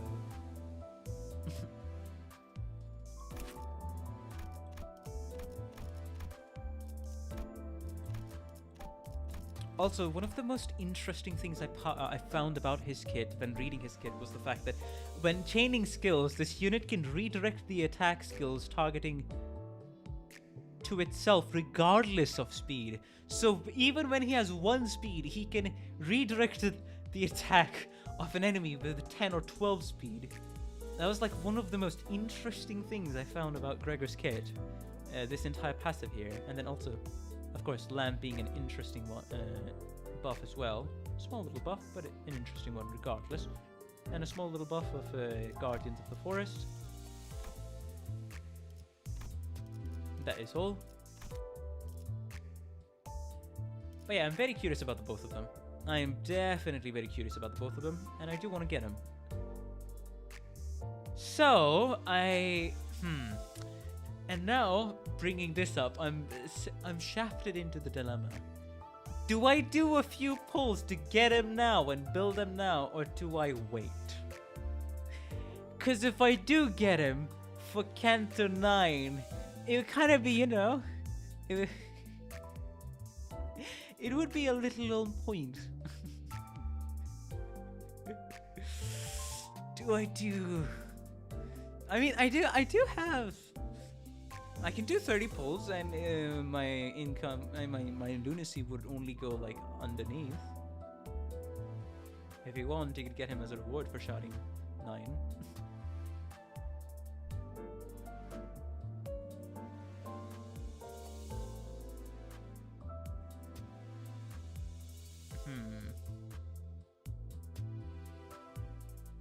I at least want any of them. My main priority at the minute is to just get Pinky Sinclair. How's it going so far? We've finished. We've finished. Unfortunately, reading comprehension. Hello, Symphonic Siphon and Saint Mac. Welcome to the stream, both of you. How are you doing? Hopefully, you've been having a good day and continue to have a good time on stream. I finished the entirety of Distortion Detective, and now I'm hopped back into the game to have a serious philosophical contemplation to pull or not to pull, or to pull or to shard when they become available in the shop. Because I want to try a quick 30 pull, test my luck, and see if I can get Pinky as a priority. As much as Hunger, yes, Honheim Gregor, Hunger would fit my team a bit better. I do think having Enclair sent to the retirement home would be a bit more interesting for the playstyle I have. And by that, and for the team I have, by that I just mean it's mainly a sinking team, so you know. He'd fit right in as a poise one. He'd fit right in. Do like 2 or 3 10 pulls. Hey, that's what I'm thinking. That's what I'm thinking. If my luck is anything to go by, maybe. I mean, Pinkler is generalist though. Hey, I appreciate generalists and I always use them. My team is just incidentally sinking. That's all. These are the IDs I happen to be interested in. That is all. Although, except for these two. These two are not generalists, but still. What is the silly team? It's great, don't worry. Flip a coin, it's only fair that decisions about gambling must be resolved with a gamble. So okay, so I flip a coin. If it's heads, I gamble. If it's tails, I don't. Is that what you're saying? Hello, Zero Crash. Welcome to the stream. How you doing? Hopefully you've been having a good day and continue to have a good time on stream. Welcome. Hey, it's my team. It's my team. You know what? Okay, sure. Your mic is very quiet. You can turn up the what's it called? As I remember, my mic is not quiet. You can turn on the what's it called? Turn up the volume for the stream because nobody really has complained about my mic being quiet. Let's just say.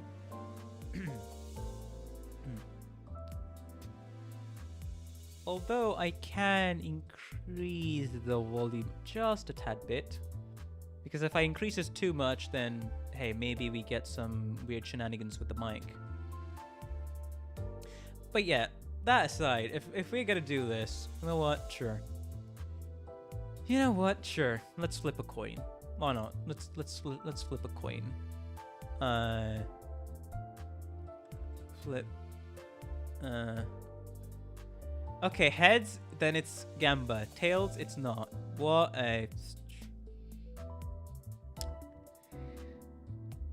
Can't we stream is fine. Instant streaming. Alright, let me just hide what you saw in my search history. Ah, god dang it. Anyways.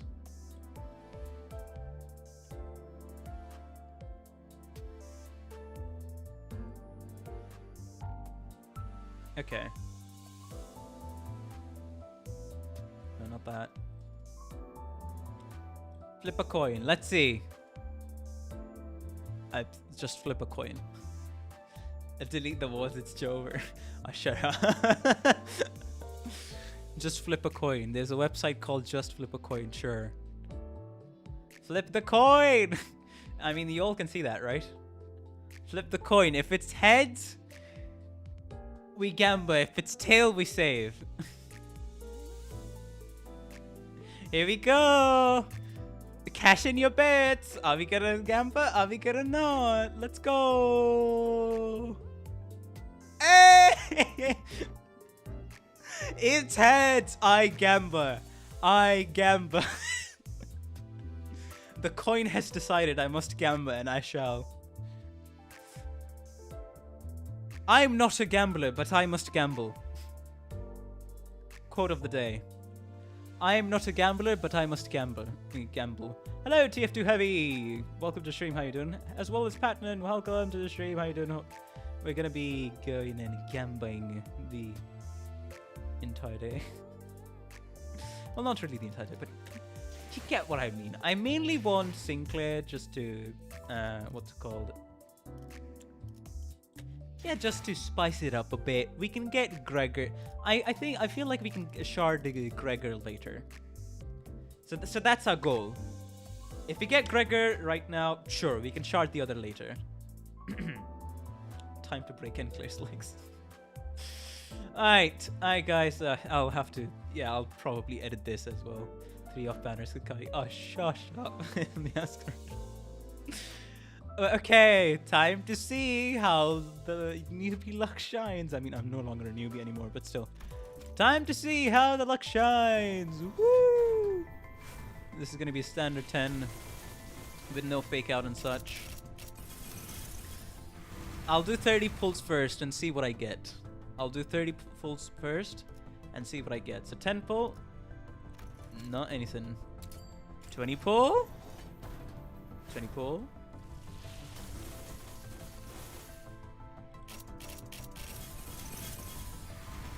Nothing. Quite literally. Alright, 30 pull. Oh, dang it. Is that what you're going to be doing in this entire time? Oh, dang it. Nurses! Fucking Christ. Alright, I did 30 pulls. I did 30 pulls. I did 30 pulls. Hey, this seems familiar.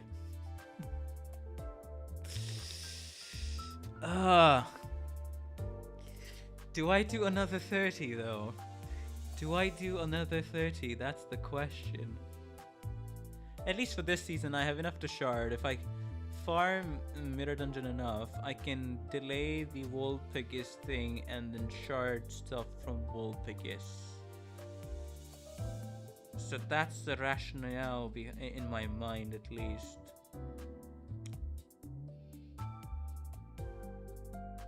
Yes, I'm actively justifying a bad decision. I'm getting into the gambler mindset. Feel free to call it out. Another 30. You know what? Go. Another 30.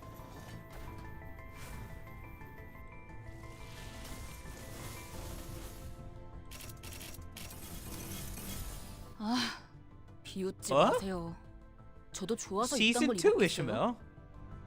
Lobotomy ego slushing. Okay. 2. Okay. Please hold that laughter. Does it look like I wore this because I liked it? $50 pulls. Hey! One of the worst 2 stars. Wow.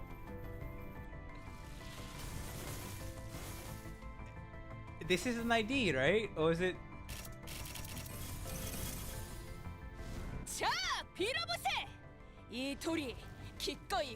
Oh, it's an ego. Oh. Wait. That. Wishing Karen, Don Quixote ego. Ah, I see. I see. Hey, at least that I have that ego. Let's throw rocks at people. So how's the ego? How's the ego, guys? Guys? Oh! Okay, fake out. Come on. Is it another ego? 균형을 잃은 게 아니야. 더 세게 후려치려고 기우뚱거린 거지.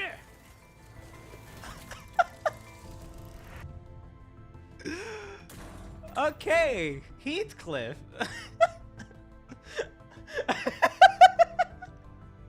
Hey, Trevor support. Okay, a bit better ego. This one's fun. Heathcliff, asymmetrical inertia. You know, I'm not that 30 will do it, you know? I know that 30 will do it, right? Right? Right? Right? Matrix, please, you can't shard the few wall because don't worry. Don't worry. My mind is absolutely clear. My mind is absolutely clear. My mind is absolutely clear. 80 pulls! 80 pulls! 90 pulls! Hey! Oh, come on. Come on. Another ego! Oh my god. Hey, at least I'm eliminating all these egos from the fucking pack. 위장에 묵직히 얹히는 총신을 느끼리라. 예상! 총탄이 저들을 관통하리라. Bullet 예상! 90 pulls, 3 egos. With no ID, no 3-star ID, 3 egos. And a 3 egos in the last 40 pulls, basically. Yeah. Another 30 pulls!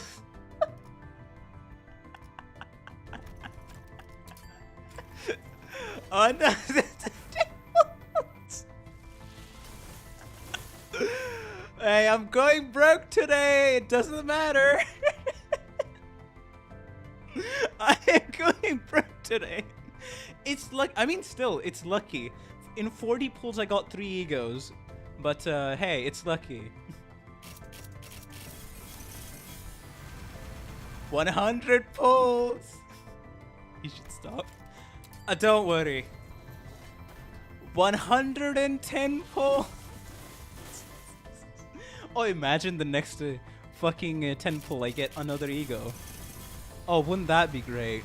120 pulls! I don't even... Okay, another fake out. Okay. I got an ID. 120 pulls. I got an actual ID this time. 진호의 피로 점철한 넉마를 보고 Oh my god. 손가락질하는가. Oh my god. 어리석은 자들이로다. 지상 최고의 비극은 오직 나만이 통감할 수 있는 것을. And an off banner. 4 times dry, off banner, drop rate. And then off banner. I guess we have fell bullets ourselves. I didn't know the quick. Oh, okay, how much do I have left? Another 30 pulls! I swear to God. Oh, I swear to God, if I get another off rate or ego. Oh, can you imagine if I get an off rate ID as well as an ego on the on 150? Imagine. Sometimes I like to imagine. Sometimes I like to imagine. Okay. That's an ID, right? Or is it? That's an ID, right? 쥐는 자의 망치는 이곳에 있나니. Oh my god.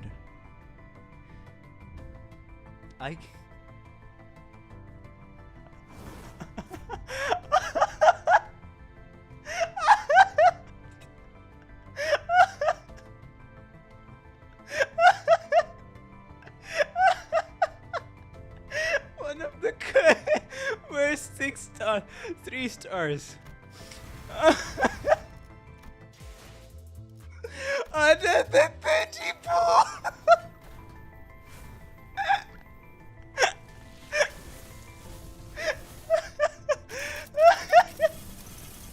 빨리 저 양반. Oh my god.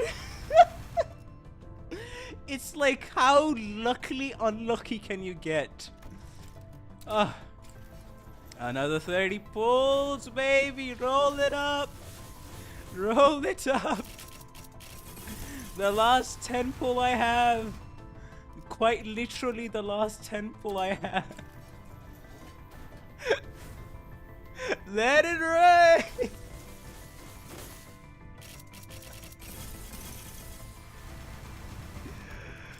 Oh, I'm missing too much. Okay. You know what? You know what?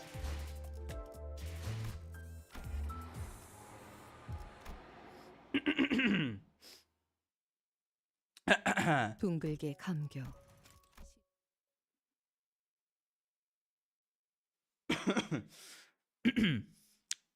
Hey, I can't stop. I can't stop. I have to.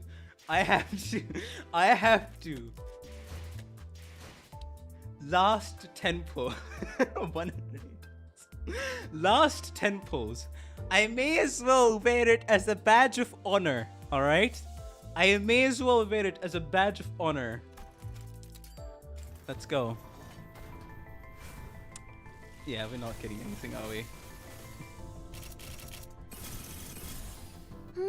날씨 좋다. 자, 그래서 누굴 보호해야 한다고 했지? And we're back. Complete serenity. See, this is what complete serenity feels like. All of the poles have been blown. And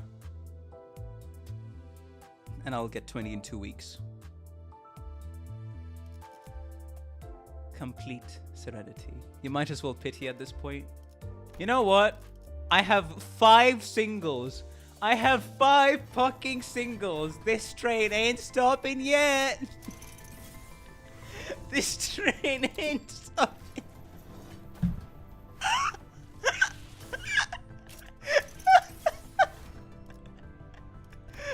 Oh my god. Yeah, I don't think we're getting anything, but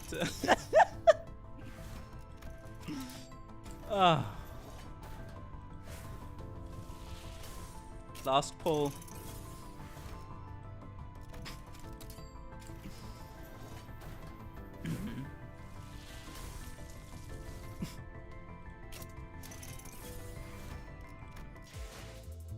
There you go. Someone out there got no egos and 3-star IDs within 200 pulls. At least he got something. At least I got 3 egos, 1 off-rate ID, and then another off-rate ID in the 185 pulls I did. Right, at least I got that much. Oh. Alright, let's look at the battle pass then. Let's look at the battle pass. Alright, that's 3 pulls, and that's 2 pulls if I do another work. You got full bullet E song so you can speedrun MD grind now. Oh, can I? Like, actually, legitimately, can I? I got Sinclair on the first 10 pull that I just did, solidarity for whatever you did. I might have stolen your luck instead. Buy the pass. Unfortunately, my broadcast would disagree. Anyways, I mean, hey, there are tickets, you know? There are tickets here. I got ticket.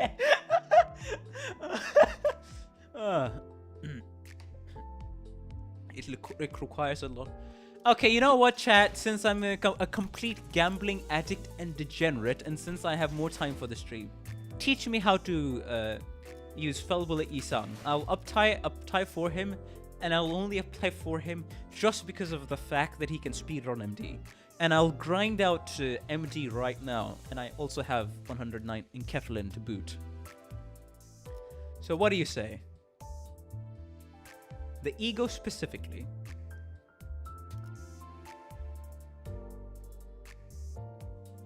Every easy.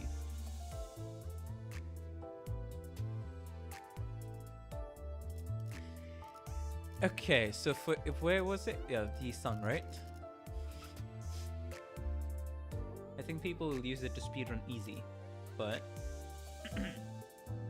you get him and his ego uptight. Let Jersey explain, he'll probably know more.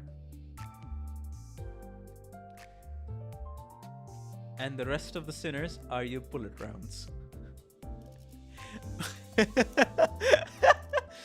Okay. Alright. So I uptie the guy, right? Right? I'm not gonna spend the instantly uptying thing. I'm gonna uptie this guy manually. And then I also uptie his ego, basically. But that's what you're saying. Sure. 임무에 나서는가? 함께하는 동료의 숫자는 몇이나 되는가? Should be at least below 총알에게 90 수를 and weak to 세어보아야 하여 pierce. 묻소. 90 health? Is that what you're saying? Guys, should we do this? Hey, you know, if you're gonna make a bad decision, at least owe up to it. I'll owe up to my bad gambling decisions I made right now, and go into Walpurgis with complete serenity. That's all. Actually, I'll skip the Walpurgis ad. I'll just straight up skip Walpurgis. Full stop. I'll just default to sharding everything, you know. So let's see if you have Liu Ryoshu and BL Sinclair. I don't think I have the two of them. At what level then, Uptai? Currently my levels are, for most sinners that I use, is level 55 and Uptai. But both of those, I don't think I do have any of those. Reads of loathing, gesture shrinking, eyes avoid, dent, yet lips loose and leaking, shrouded, slides. Both can be at 10.3. I'll skip this, I'll read that later. Okay. So, do I need this guy at uptie 3 or do I need him at uptie 4? What do we need? Since you need those two for the Sin resource generation. Well, let's see.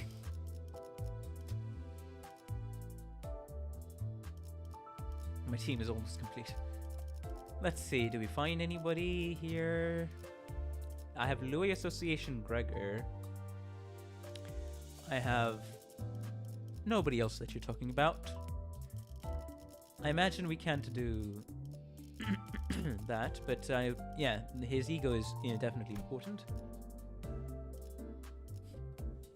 Or do I need to uptie for? I mean, I can uptie for him. It's no big deal. But the most important is ego. Gotcha. That needs uptie 4. Okay. Sure.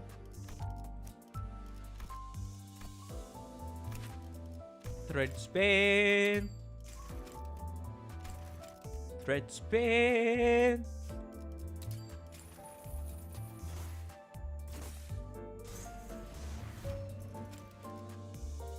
Spell bullet upgraded. Thread spin. It needs 100?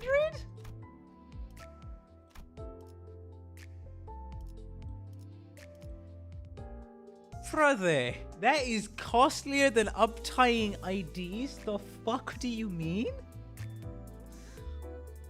What? Pride, and I need pride resonance. Is that what you're saying? I need pride resonance in my team.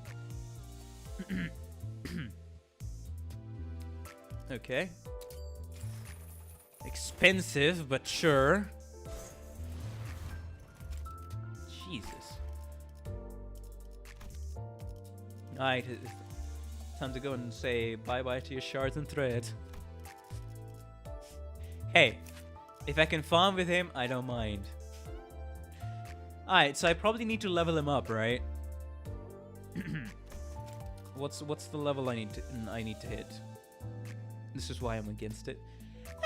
I mean, I'm not really going to be getting any more Yisang IDs. It's like, and I have been saving threads. You don't need to do this. Don't worry.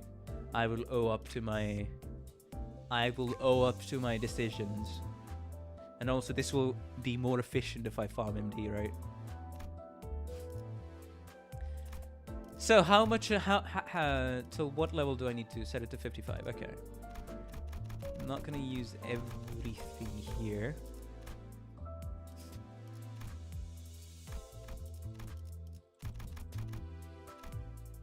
There we go. Level 55. His ego is uptight forward. There we go. Alright, what else? What else?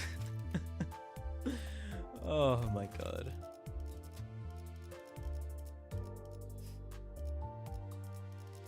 They will shiver with proc.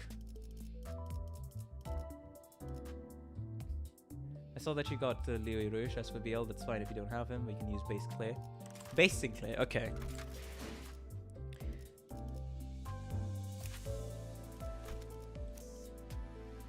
Ah, the Leo Ryoshu. Okay.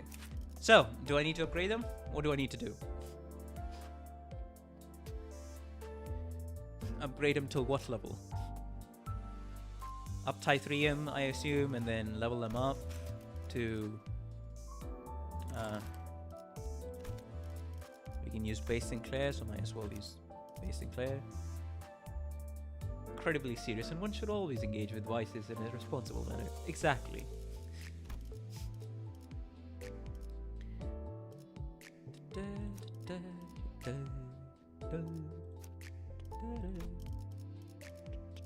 That's the team. That's the team. I think her up tie 4 gives a Wrath Shield instead of default shield, I think. Hold on. Let's see. Let's see the up tie. Let's see the up tie.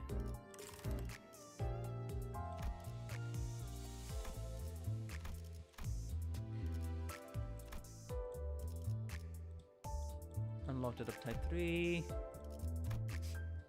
Is there like a... Yeah, up tie it wouldn't cost that much. 부자. Up tie 3 it. 귀따갑게 시끄럽게만 굴 줄 알았는데 이런 쓸모 있는 기술을 다 알려주는군. 마무리로 쓸만하겠어. Leo Association Crest. I'll read that later. For sure. Okay. If I uptie this, she gets Fighting Knife Hand, Flame Cleave, Guard. Guard, yeah, Guard gets it. Yeah, Guard, okay, yeah. Because what we want is her and Claire having Wrath skill, normal or defense that first turn, and Yisang Pride. Or Yisang and Ryoshu with Wrath and Claire with Pride. Okay. So up tie 4 to get a bit more flexibility, or is it not required? If it's not required, I'm not going to do it, because hey, the farming I was doing for the threads is, you know, you can see what's going on here. I don't think I need to tell you more. And showed up. Not required. Okay, fair enough. It's better to get it, but it's not required. Then I will not require it. Up tie 3, okay. Since she will take damage.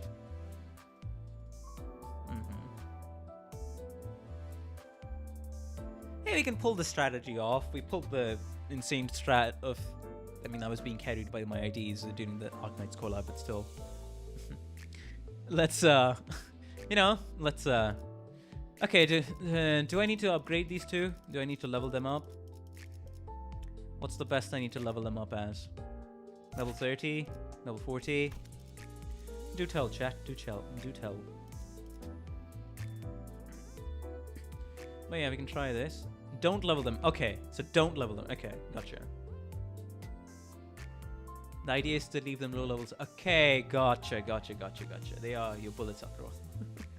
Hello, Cool Doc. Welcome to the stream. How you doing? Hopefully you've been having a good day and continue to have a good time on stream. How's Distortion Detective? Very great. Insane cliffhanger to end everything at. Now I have the required context for Moses, DS, Ojart, some more things to do with Edgar, Elcorp, green-eyed woman who prompted DS to wage a fucking wing war, and then other stuff along those lines. Definitely good. We did 185, you know, 185 rolls, and imagine we did not get anything. I mean, we did get 3 egos, 2 off-rate IDs. So, you know, I got very lucky in my unluckiness. So, hey, I'm proud about that. And when playing Canto 9, we're going to be... Hey, also, every other sinner has to be Pierce. Weak, low level, but, well, bullet. Every other sinner... Okay. That stings. Hey, at least we got, in terms of ego, we got Fell Bullet, then we got Wishing Karen, then we got Asymmetrical Inertia, then for the IDs, we got Lobotomy Egos Sloshing, and then...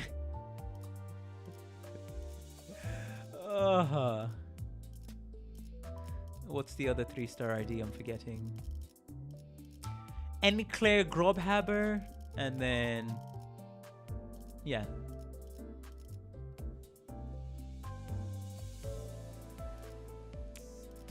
And then, what was the other 3-star I'm forgetting? Enclair Grobhammer, and then...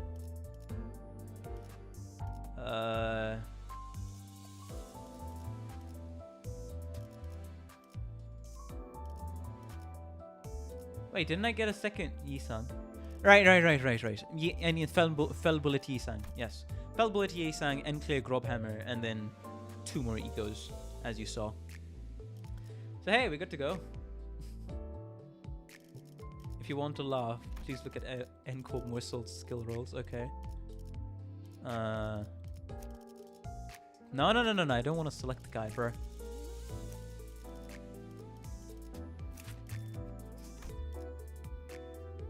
What the fuck? What? 6! And then skill 2. 11. Skill 3. 14. Defense. 15 or 10. I'll get you up type 4. Season 1 IDs or something. Oh.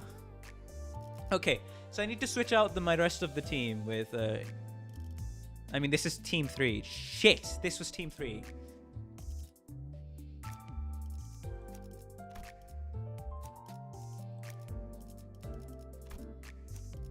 I'll make a new team for this. I cannot be bothered. I'll make a new team for this. I cannot be bothered. There you go. Team 5.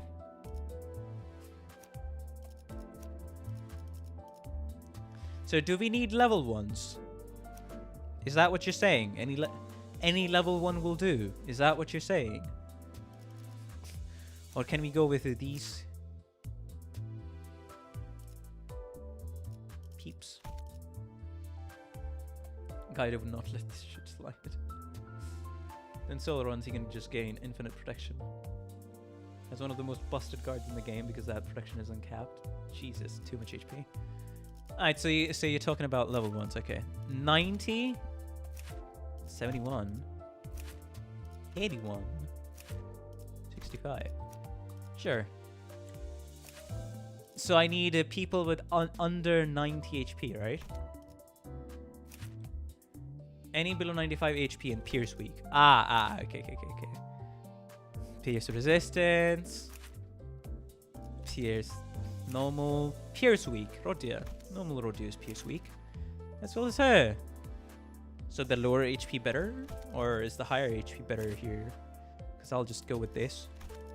There we go.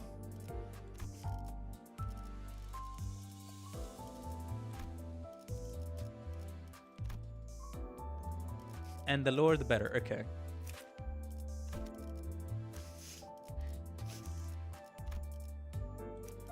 Yi-Sang. We'll go with Fell Bullet. Reishu. That. Sinclair, normal Sinclair. Faust. 79. Pierce Bullet. 85. Pierce weak. Pierce ineffective. Normal Faust.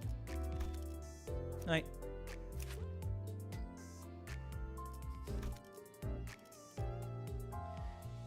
I love egos are gonna have to be fight defining. Oh, definitely. Wuthering Waves, Faust, and then she's not Pierce weak. Brother. Shit. Shite. No, why did I have to level up Shidon? Why did I have to level up Shidon? Oh, brother. Okay, does this work?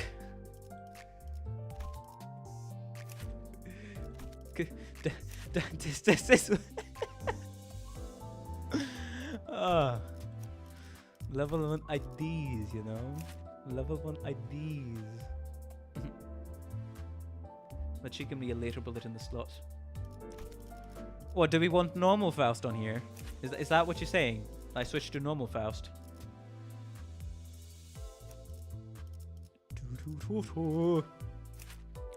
Fatal, but he has too much HP. Too much HP. No. Fatal. Hi, 79. Not fatal. Fatal 85. Alright, 79. Rose Spanner Workshop, sure. There we go. This is the Fell Bullet section. Shidon can be on the back up while the weakest and lowest HP bullets can go first. Alright. Yeah, I don't remember her passives exactly. But hey, that's Wrath Resonance, right? So sure.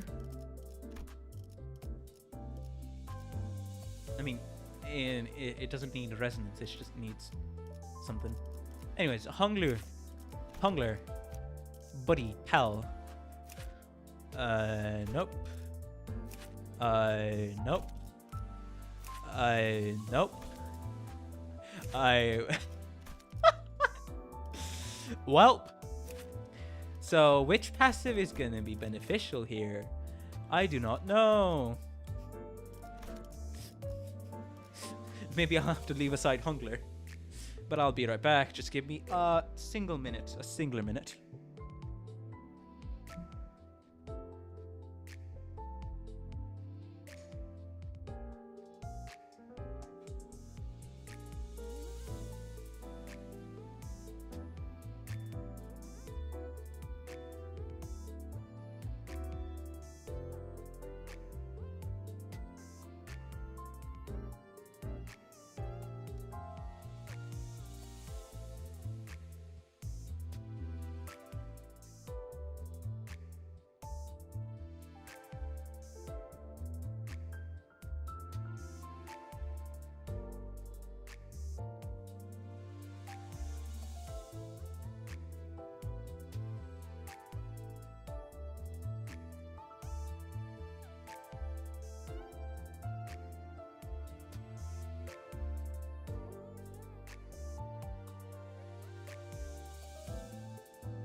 Okay, let's go. Okay, fun. It's crazy. It's kind of crazy, you're at Canto 9 now, saw the journey from the beginning to at the start at the end. Rep 200. Honestly, 10 bullets gonna have to do if we don't have any weaker center to shoot. Why anyone doing more than pull? Heads. What heads? Yeah. So before I started pulling, I did a heads and tails. Should I gamba? The website said heads. I went ahead with the gamba. It was trying to hint at me that you know, and then we gambled. We did 30, and then another 30, and then another 30, and then another 30. Got wrecked with by Enclair Mussault, Fell Bullet Isang, and Fell Bullet Isang Ego, Rock Throwing Don Ego, and then Heathcliff Tremor Ego. And now we're broke. You know what? I appreciate it. At least I am purifying the pool of getting egos earlier, as well as I already have a... Well, to be fair, I already have a meta team, so, you know. You got the Gregor though, right? Oh, Sinclair? Nope. Nobody. 185 pulls. Nothing. But hey, at least I'm purifying the pool so that I won't get jumped by egos later. And then also, I'll get to try the speed strat of Felbel Isang and see how that goes.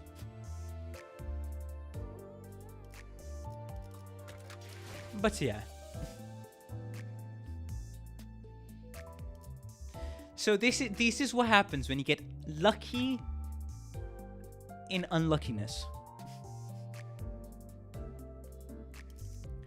So yeah.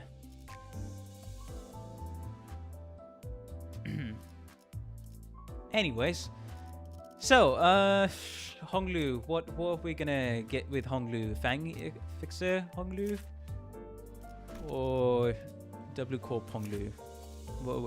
What we feeling? What we feeling?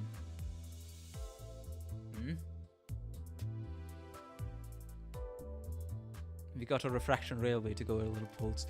Do I want to do that instead of SAR? Oh.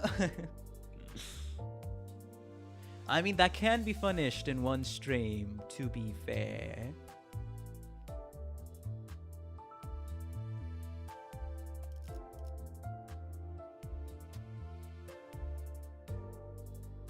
Anyways. Okay, who. I guess I'll go with W Corp. Let's see, Heathcliff. Yeah, wait, not Fate. Okay. Base is what week? Base is it's week 2 slash. Under 90 though. Under 90. Week 2 slash. I mean 76 as well. But at least the here is normal. So we can't really go with anything else at the minute. Other than I guess this. Or the base.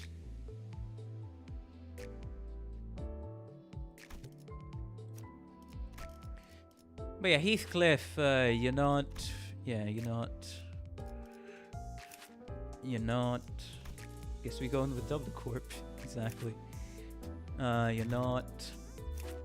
let's go. C Association Heathcliff. Ishamel. No, you're not.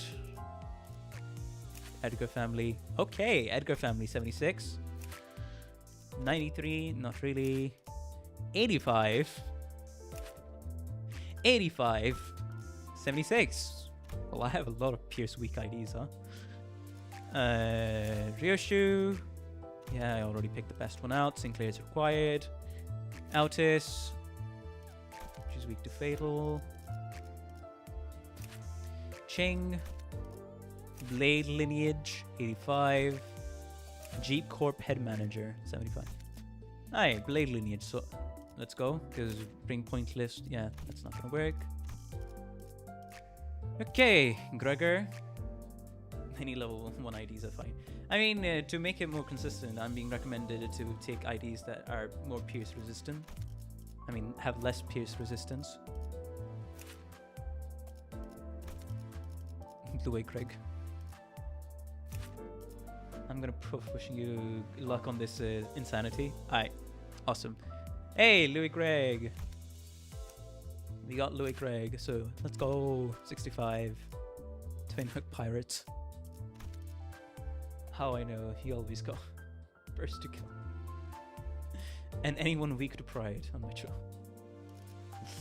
Okay. And also anybody weak to pride. I didn't really check the sin affinities, to be fair. Didn't really check the sin affinities. And that's more so decided by the ego.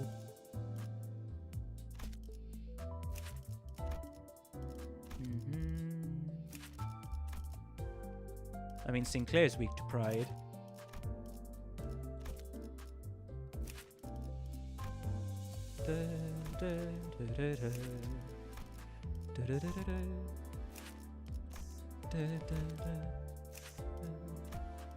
It's decided by the base ego at first. Yep, that's what I remember as well.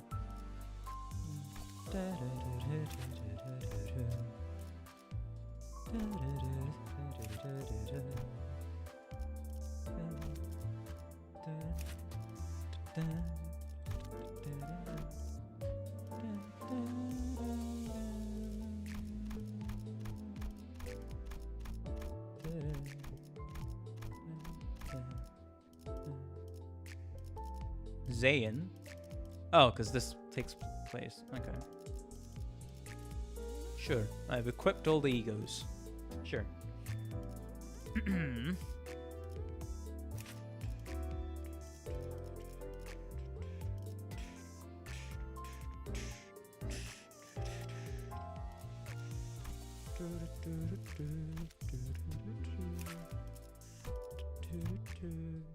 Targets the HP. No, use needed on bullets. They don't need them. Okay.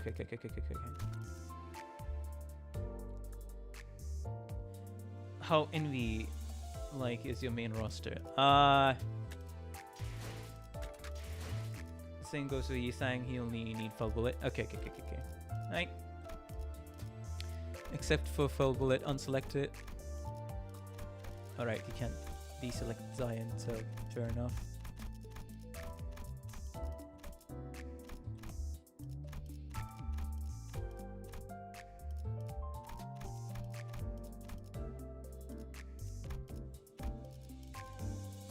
There we go.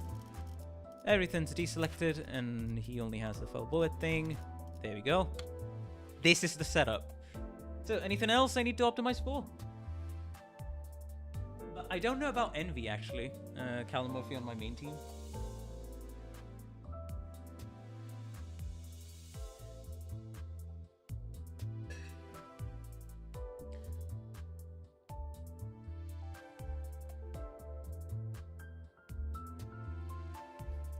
Anyways, right, my main team is this. I don't really feel like I make much envy, to be fair. So, there you go. Right, Team 5.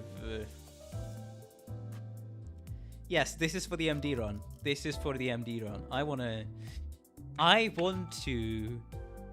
And then there's Kick Kong.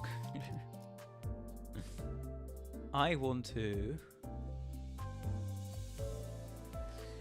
do some very quick MD runs so I can get some pulls and hit pity. Speedrun it. Exactly. Exactly.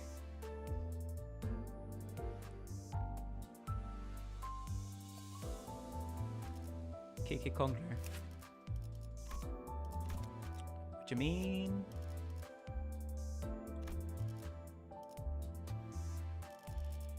Okay, I'm good to go, right? No, like I don't need to do anything else. I am good to enter MD. Is that what we are doing here?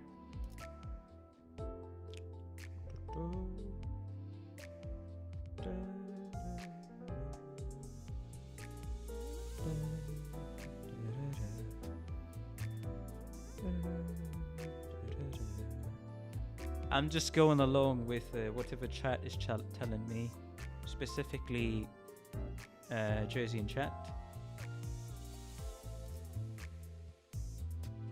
Da, da. So I do not know what ego gift I need. Da. Let's go to MD. Go to MD. Okay, so MD easy, step by step. Yay. Enter. Yes. Yes, it's gonna be team 5. 120.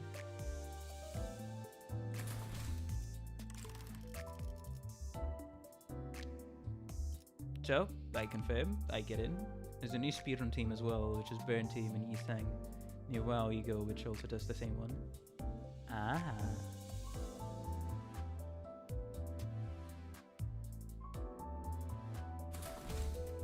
Poise gifts, and then in gift search 3 poise gifts. Okay. So, any benefits I want to do? MD Extreme first try. Nah. nah.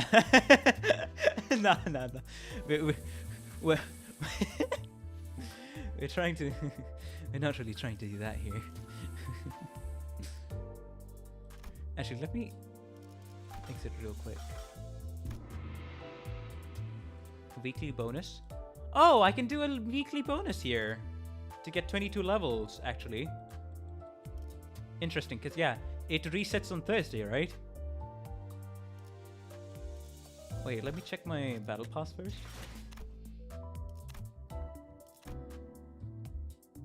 I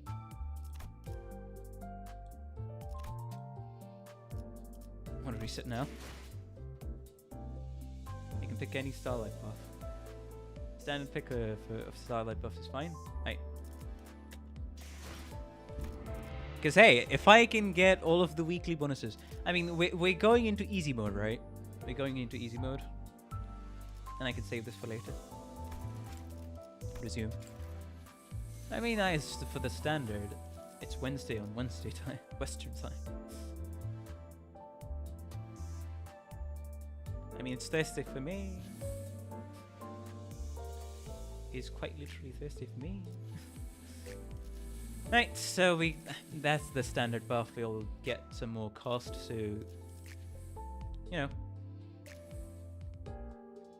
over engineer something. Anyways,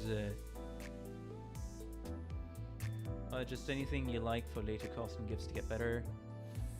I mean, when it resets, I guess. What else did I pick? Starting cost. That was something I did pick. I think it was Interstellar Travel for the pack refreshing and theme selection. It was this one, and we can get more cost with these two. Sure.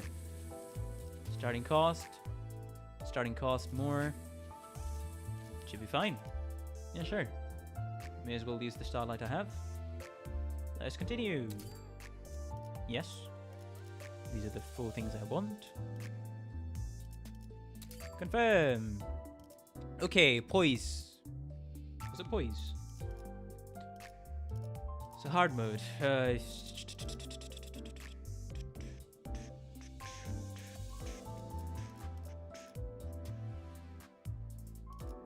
sure. Pipe and wooden doll. Okay. Secret holder. Alright. Old wooden doll. Okay, so that's what I want, and then activates. We do need it. Okay, activate search gift. So how do I? Hold on. How do I search? Get all the poise stuff. Oh, everything? Oh, all 3? Okay. Let's see, I have 3. Oh, right. One more starting selection because of the starlight buff I got. Yeah. Activate the gift search. Sure. Do we need the nebulizer? Do we need the nebulizer? Question. Is that what we're looking for? No. And now.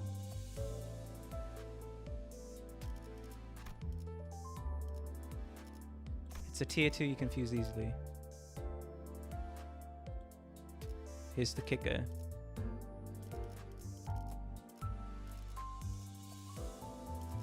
No. No, not exactly. Keywordless, throw, needle, and thread, and the tier 2 yellow thing. Keywordless.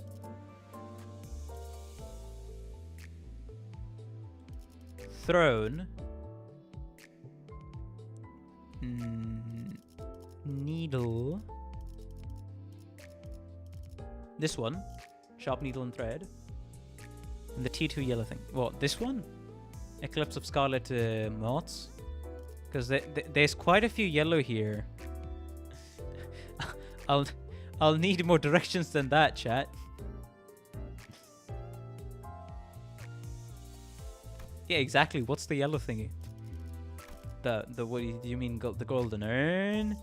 Do you mean the ticket? Do you mean warning notice? The pot? Or do you mean the badge? Oh, I don't think you mean the contempt of gaze.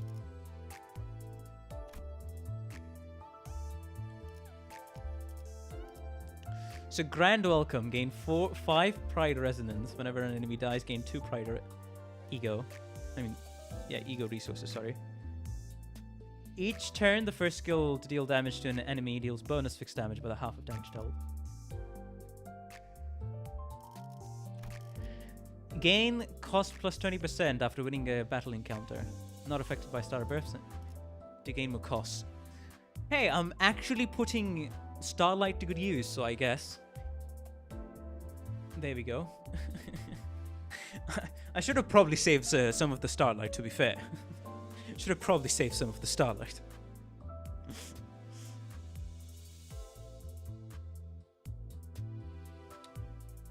Value disposal gift. That's the name? Not golden urn. Oh. Okay.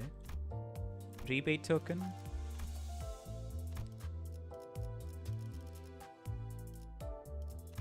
Metronome.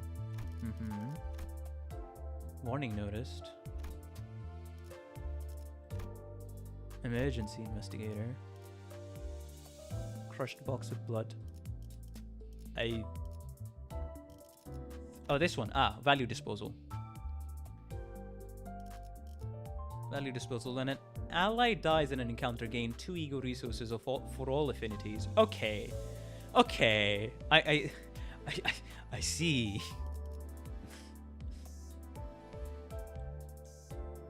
I see.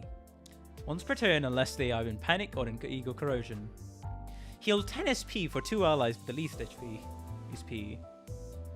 And if there are any allies that are substituted this turn, they'll heal. Okay, so these are the 3 I need, right? These are the 3 I need. So it's Grand Welcome, Sharp Needle and Thread, and Value Disposal for the speed ride. I mean, hey, when an ally dies, we gain more ego resources. Alright, I'll select all 3. Woohoo! But you're looking at the first description. Yeah, and the second is a combat start. If there are any allies who substituted in this turn, heal 2 twin SP for 2 allies with the least SP. And it's once per turn.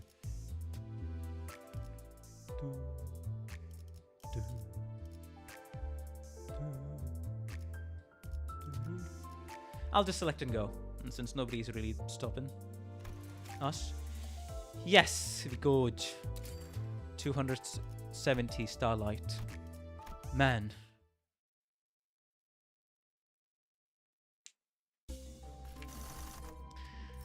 Okay, so switch this to in normal mode or hard mode. Flatbrook Gambler Pack. Right, we're doing the hard mode, right, guys? Yes, we're doing Fell Bullet. That's why. We're going hard. Alright, gotcha. Flat broke gamblers. Let's go. Hey, 4 cloverleaf lever. Yes, we're gonna get even more poise because of the starlight invested. Clover, the endorphin kit.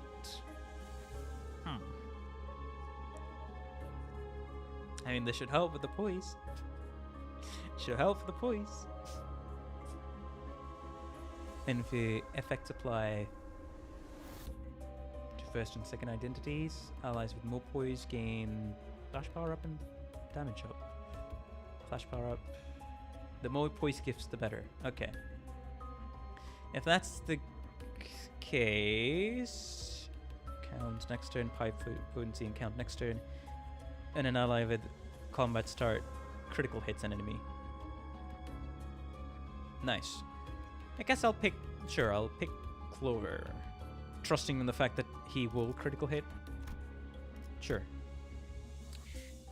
Okay, so I'm going to be reminded of my rotation, so let me go in the middle. Flat broke gamblers, right? Let's get... Okay, so who's going to be the first deployment? I think it's going to be Fell Bullet.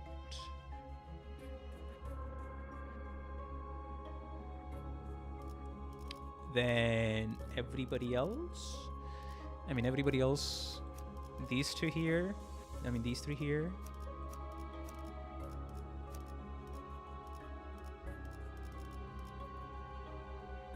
Ooh, now first turn, you want Ryoshu Sinclair, then Isang. Okay. Ryoshu, Sinclair, and then Isang. Only those three. Only those three in that order. Okay. Oh, is that it?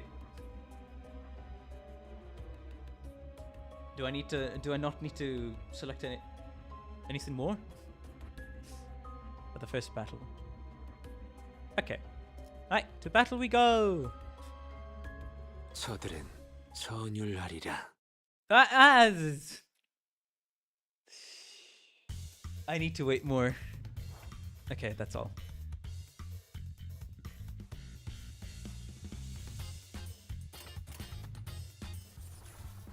So...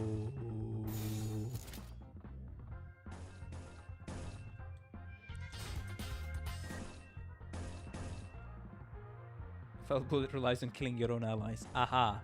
So, what resonance are we supposed to go with? I assume that's why he only picked two.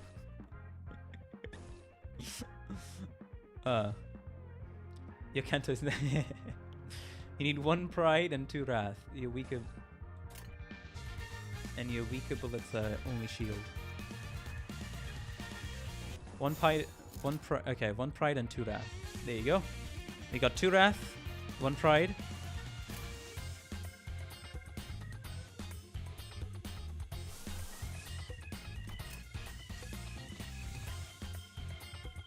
Your bullets only use shield. Okay, I think you won't get resource. Gotcha.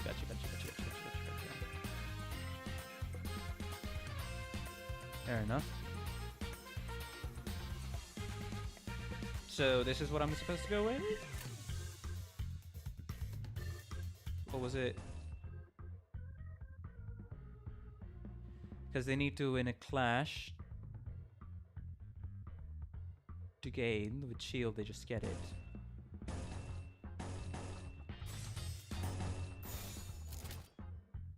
Is that what we're supposed to do? Yisang, so, so that's what you're saying. Yisang defense skill.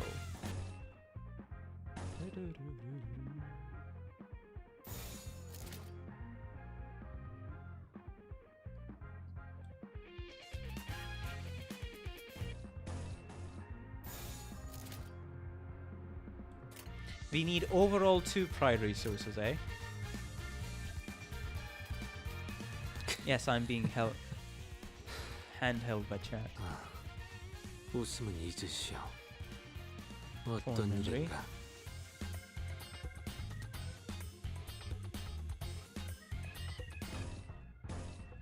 Shielding is confusing considering that could mean a lot of things, but it's gonna take one extra turn. Alright, sure.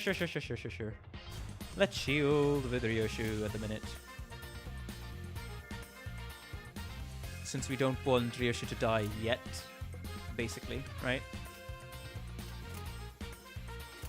Have everybody shield.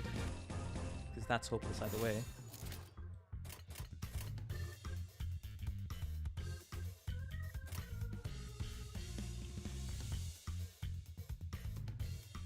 We need to fuel Fell Bullet fast. Okay. So shield, and then defense. She's not up tie 4. She's up tie 3.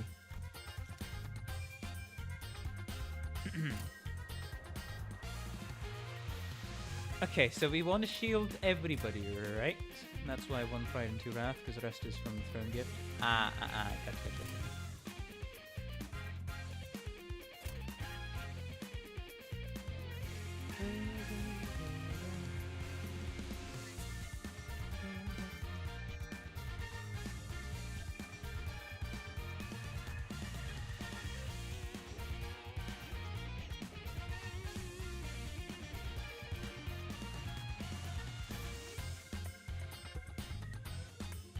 I mean, it's more important to uptie his ego to make the strat work.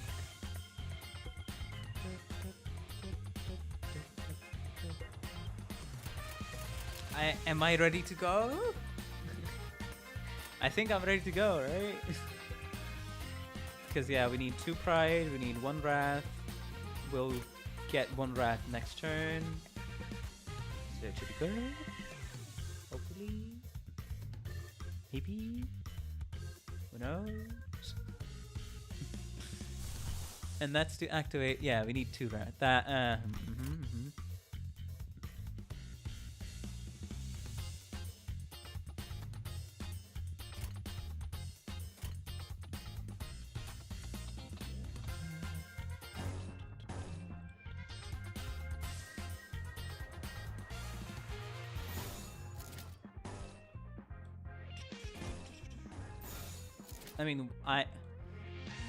I mean, hey, she's gonna try, but she'll lose. So I feel like going with the defense skills is better for the first part. You know?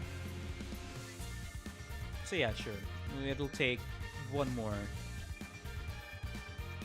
So that would be 1 Wrath, and then 2 Wrath.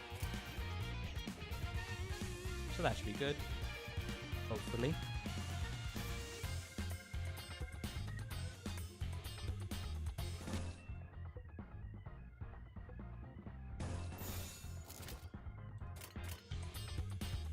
초식 1번.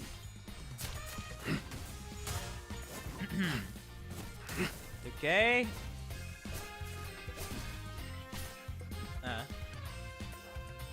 You can clash with your Sang to get breath.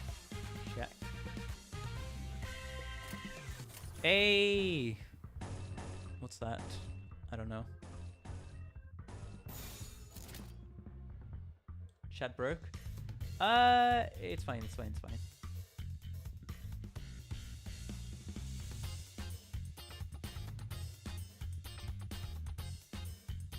We got 3 Wrath now. 3 Wrath to choose from, and 2 of them being unopposed. So I'd say defend. 초식 1번. 차!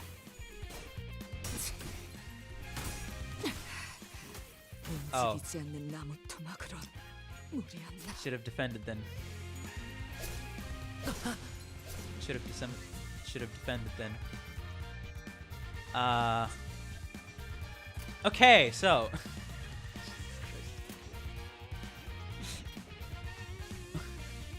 Ryoshu died. And now the ego. Go ego. Alright. So it doesn't matter. Just ego. Okay.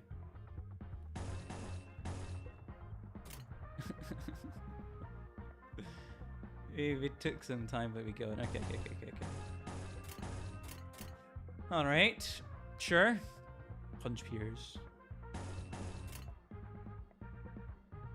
Yeah, give me 1 more. 꿰뚫어 퍼지리.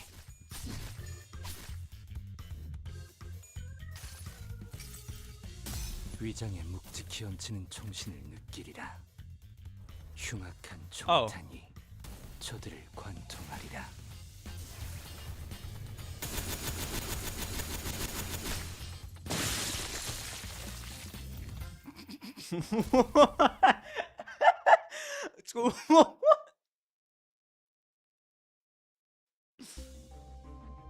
Uh-huh. I see. What was the threaded needle effect again? Each turn, the first skill to deal damage to an enemy deals bonus damage by a half of the damage dealt. I see. I see. So, isn't that beautiful? There you go. So keep getting pride and then wrath. Okay.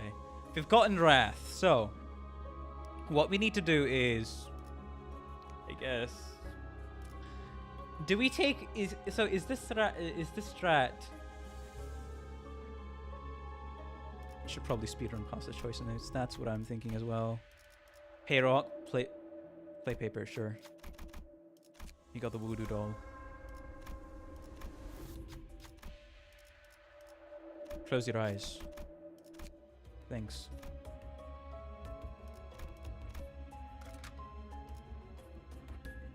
Okay.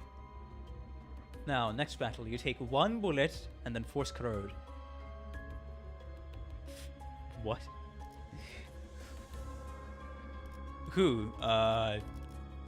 Force corrode. Wait, how do I do that exactly?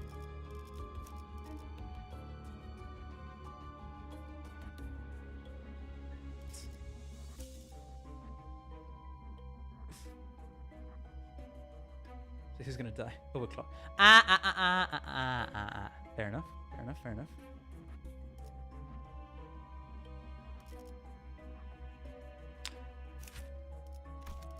Oh, I forced the corrosion.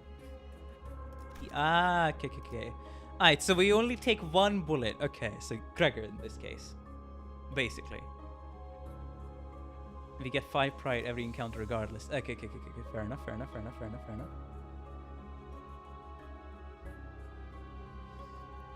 So Gregor this is, and the bullet first, right? The bullet first in the order, right? Oh, bro. I'm just trying to get a good idea.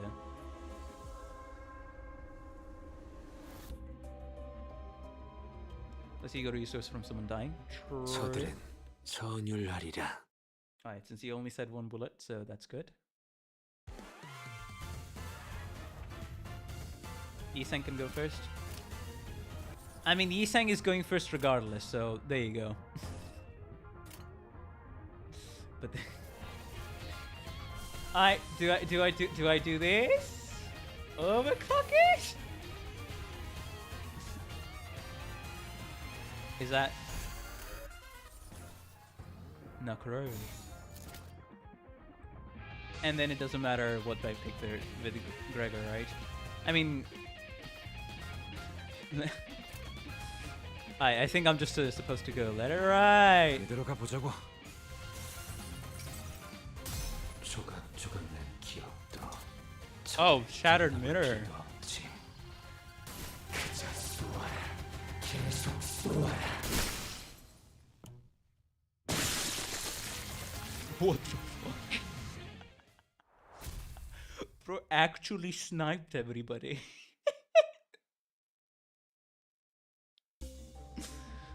Okay. Alright. Alright, time to speedrun. Get as many poise gifts as you can. That's what I learned. Yes. to a random ally. Wonder what's gonna happen. Isn't mirror tension so far?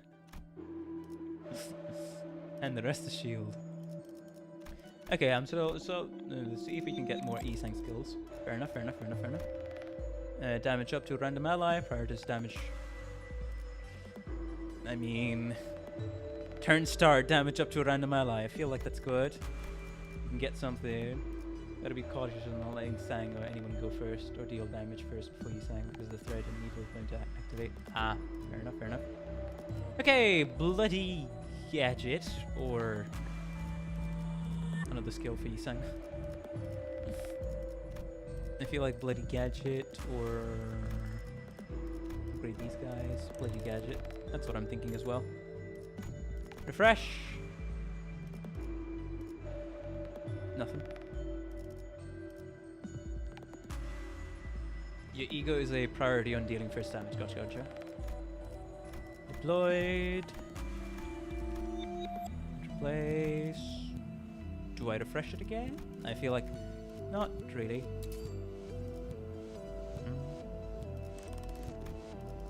I should probably do the.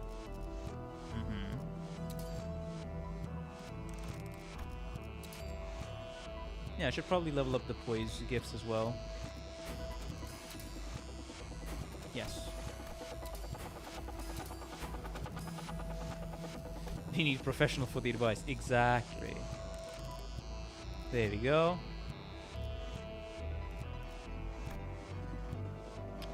Faust. Yisang. Ah. Well, no luck. No such luck, unfortunately. No such luck, unfortunately. 4 times per turn. On crit, inflict defense level down. I'll get the most damage out of this first. Yeah, to 2 to random allies. That's there we go. Envy damage. Yeah, I'll save this. I'll save the 100. Leave.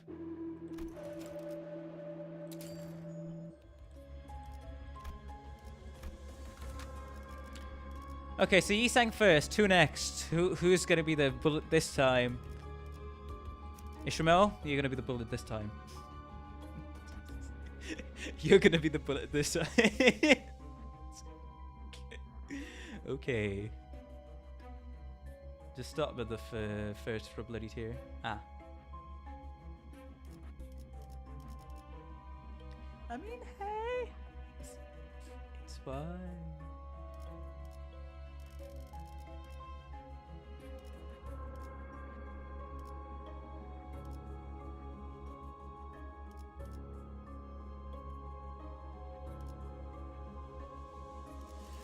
Okay, yeah, we just do. So each battle, we get 1 bullet, right? Like that's it. And then on the second floor, we revive people, and we also skip through choice nodes. That's the overall strategy. I'm not wrong on that, chat. Just clarify. So far, we want a couple gifts: Nebulizer, the Pride Fragment, Clear Water, and a Battle with Smoke. We got the name for that one. Battle with Smoke, okay. Nebulizer, okay. Pride Fragment and Clear Water, okay. Alright, let's go. Since we only need 1 bullet each time. 전율하리라. Pride Fragment. Oh, do you mean the forced tier 4 gift? Is that what you're talking about?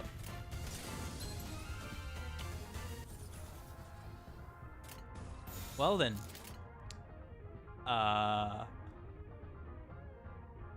먼지를 떨어내줘.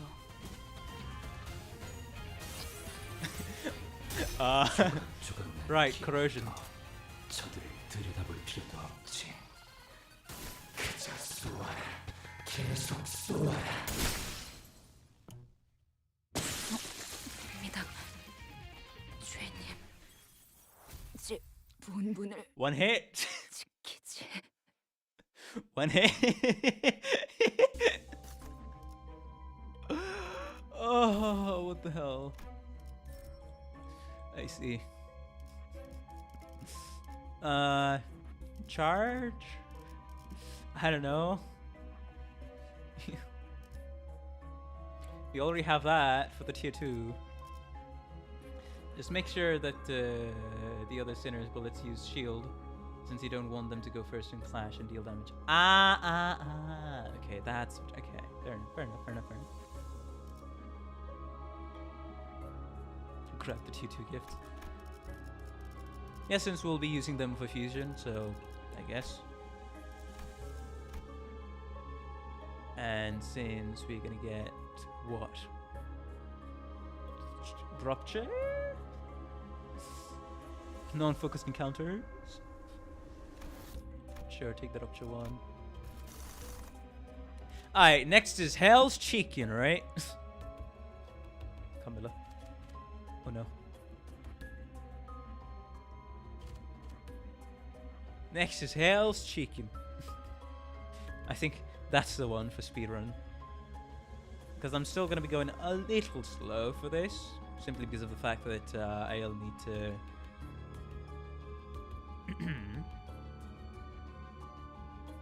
There's only one option.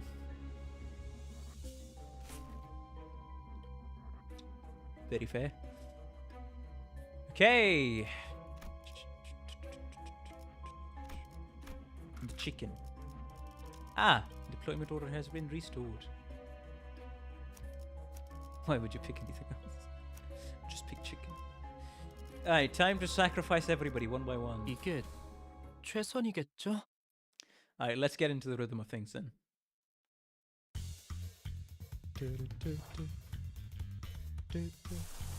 Now do it again! 꿰뚫어 퍼지리. 조각조각 난 기억도 There we go. 계속 쏘아라. Victory. Okay, I see why this would be quick. I see why this would be quick. Chicken's chicken, duh.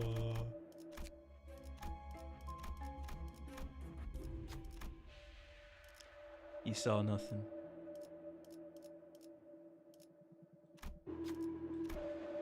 For picking first bullets, best to go with the shield ones, then counter ones. Ah.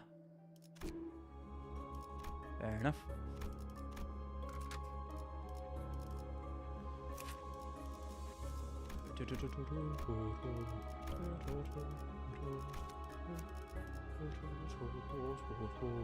네네, 작전 지역으로 이동 중.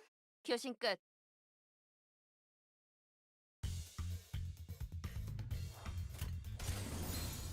로자, 교전 시작. 조각조각 You 난 know, these tier 3 gets later on. True. Dang. So if higher speed enemy hits Claire first, counter goes off and needle wasted. Fair enough, fair enough. Okay. Alright. We don't really want anything from here. Honglu, we don't really want anything from there either. Refresh. Ooh, wait. Thornhelms. Donny. Pierce attack type skill 2. And offense level +2. If the skill has 2 coins of fear, offense level +2 instead. The more damage crit, the better. I want to go with this or just upgrade what we have here? Question.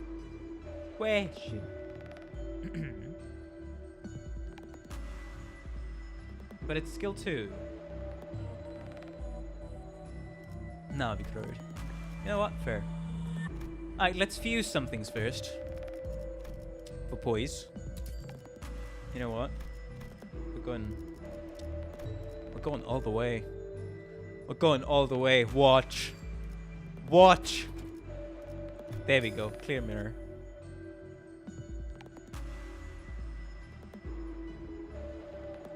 See? We got it. There we go. Okay. Wrong one. What do you mean wrong one?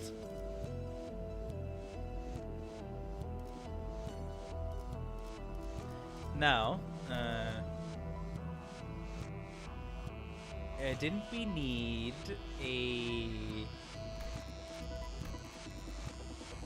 We needed something... we needed the... What was the... We needed the nebulizer, right? Nebulizer. So... Go with... by the tier 3s. What, here? We'll get to the fragment pierced stone later.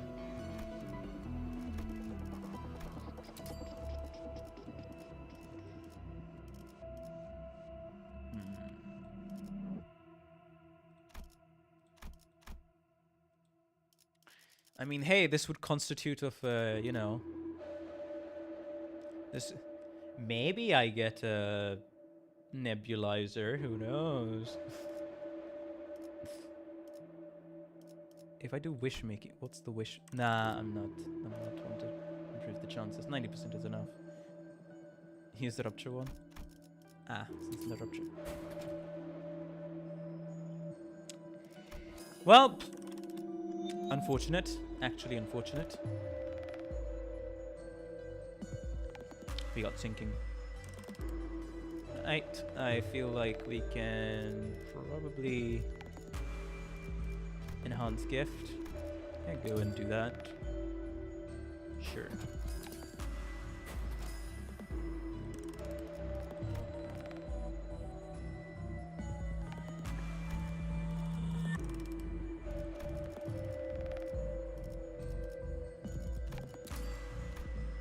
Is this one?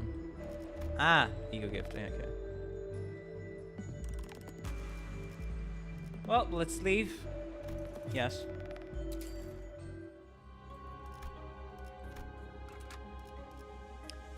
Alright. Come on. It's your turn now. It's your turn now. To battle we go. 저들은 전율하리라. And then you overclock. Teach him a lesson, old man. Jesus Christ. Wait, shit. That's a counter. 꿰뚫어 퍼지리. 위장에 묵직히 얹힌 Ah, I forgot to overclock. No. 저들을 관통하리라. Gosh darn it. I actually forgot to overclock. 이런.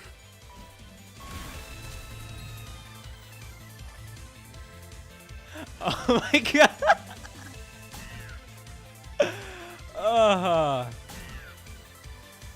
But yeah. 죽고 싶던 마음이. Give up? Retry stage? What is it saying? 그래, 들어가자. Retry stage. Yes.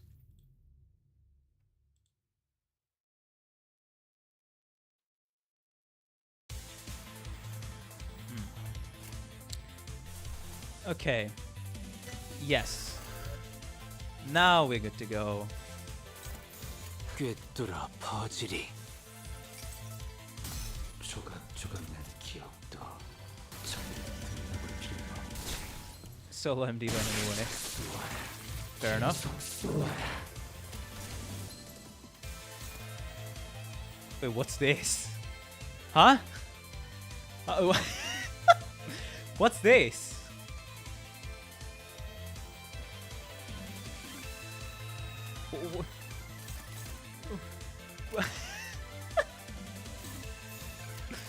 What?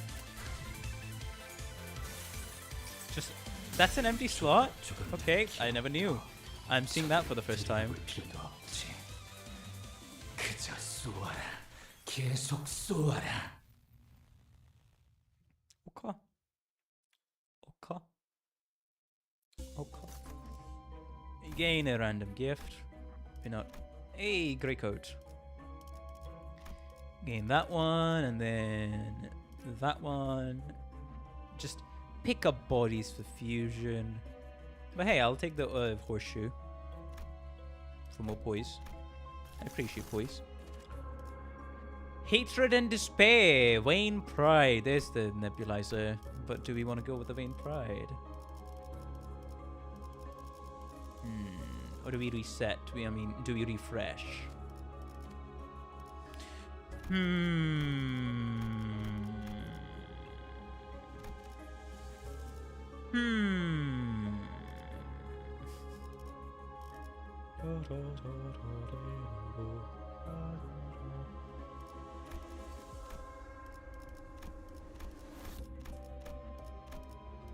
I'll be looking for full stuff for the boys. I don't know.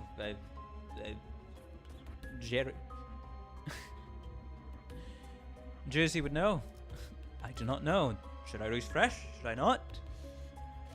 A lot of the decision making for this run has been handed over to him.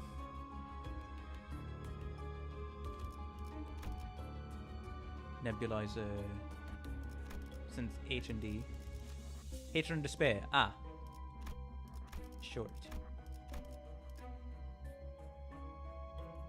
Okay. Right. So hatred and despair. And then we'll go with these two, sure.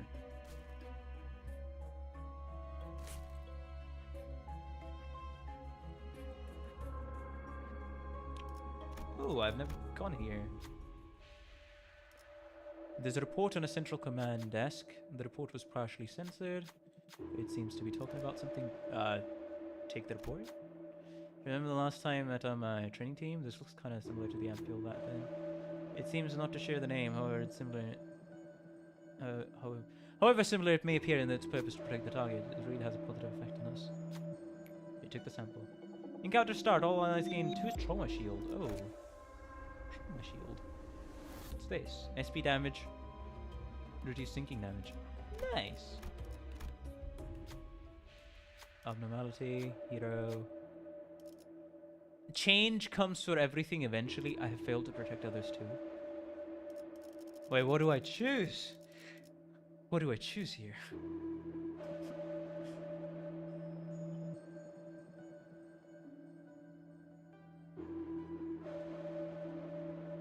What do I choose? Change comes from everything? Okay.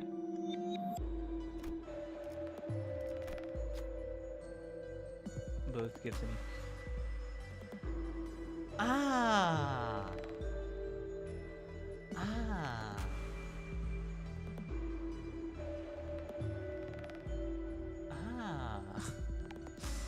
Ah! Guys.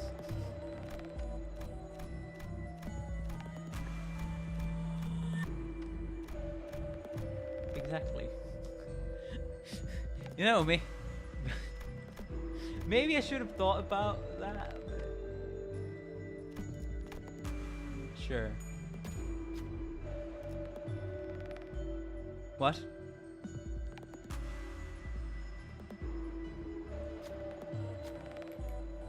엄밀히 말해 The 나의 전문 unchosen 분야가 tech. 아니여.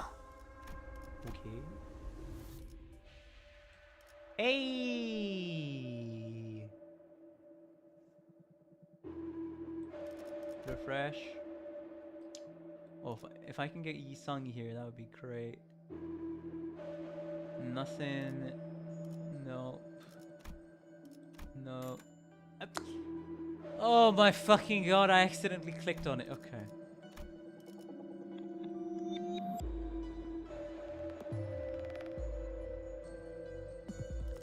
Okay, I don't really see anything. Butterfly gift.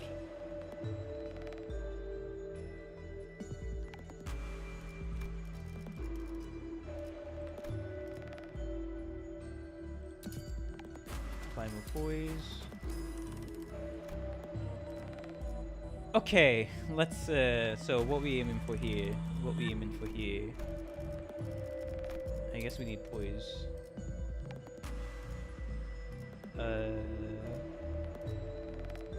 Coat. Increase its damage. No. We don't want coat to go because that's nice. Coat's nice. Don't want coat to go. Take that. Take the sinking. Take these. These 3. Hoping we get the poise stone. Hopefully. No poise skips on the show. The charge and sinking. Yes.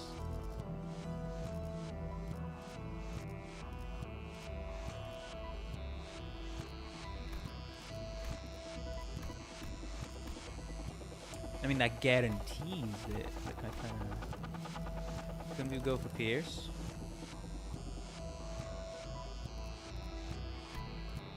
I I thought we gonna get the voice thing first sorted out, but if you want to go for Pierce, then sure, I don't mind.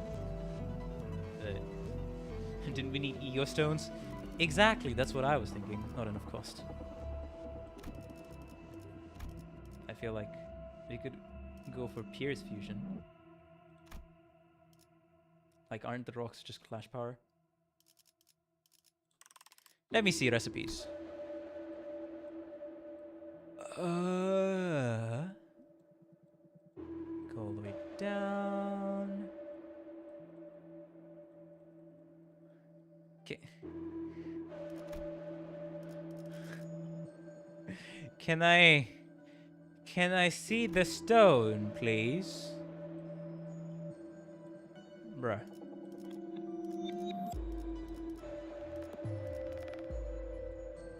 Oh, is this the stone I'm aiming for? Is this the stone I'm aiming for? Huh?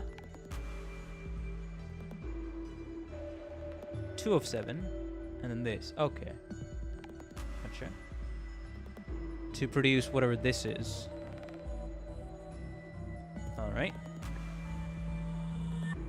Sure, let's go with Piers. Hopefully. I mean, you know what? Yeah, sure. Sure. Actually, let me see. Is there anything I can throw out? Quite literally nothing. Hey! Piercer skills, including ego skills, gain base power plus, and then minus coin -1. On clash win with a pierce attack, deal more. On hit with skill, if faster than the main target, deal. Whoa. Okay. Okay. All right. And I think that's about it. Yeah, I think that's about it. Leave. That white shield can be fused. Oh, do I want to fuse the white shield? Do I? I mean, what else am I going to be fusing it with? Because I have these two. Bring all your bullets in. Okay. But still? Not now. Okay. So bring all of my bullets in. All the bullets, you say? So... Okay.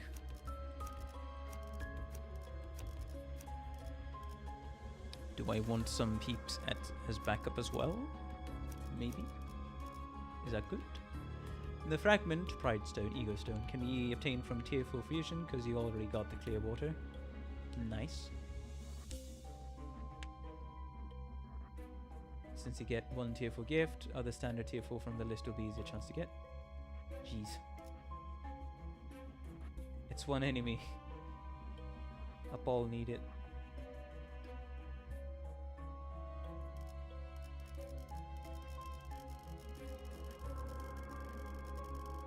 A lot of typing today, eh?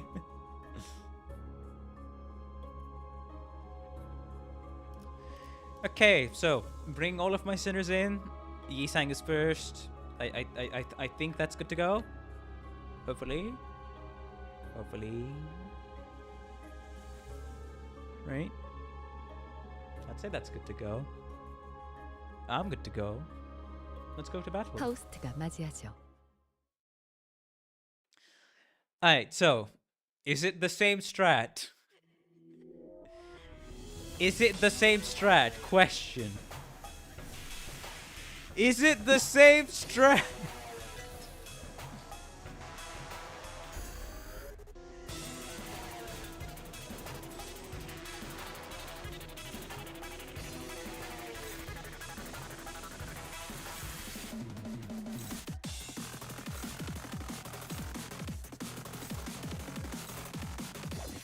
These guys can try dodging, but they won't be able to. Alright. 해보겠습니다. I kind of want to see the full animation of it. What's it gonna look like? Holy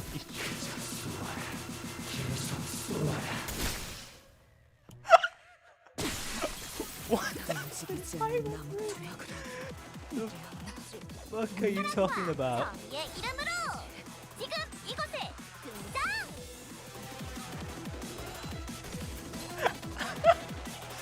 Oh boy! Oh boy! If your Yusang has 2 slots, there's a trick to getting Team Hole hit to first instead of the skill. If you use a counter against an enemy slot, immediately will make them trip slot. But then the skill counter will be one way, and it will not proc unless the enemy is faster than you. Ah! Love the OST crashing with that. Basically. Now we got 2 Karu. Oh boy. 이상 승객을 정리합니다.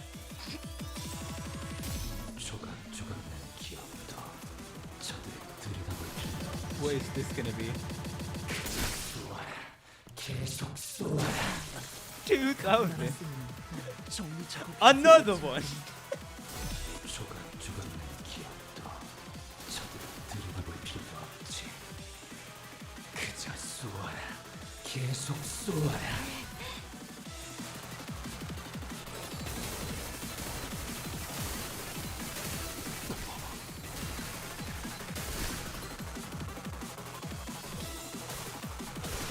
Bruh.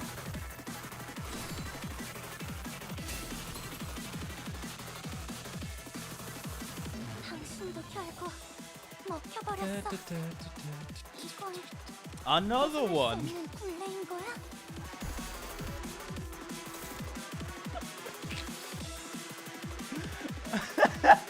Oh, brother. Punch through. Sure.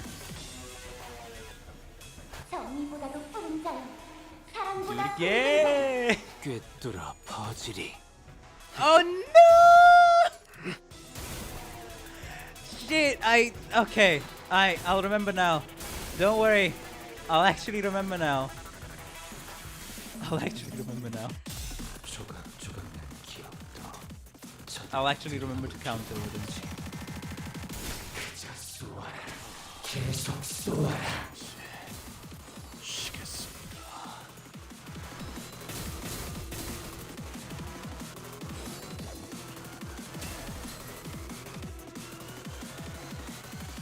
운명 속에 파묻힌 그대의 이름을 걸고 나 여기서 빛을 맹세한다.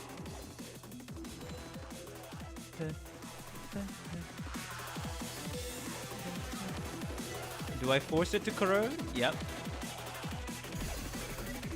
There we go.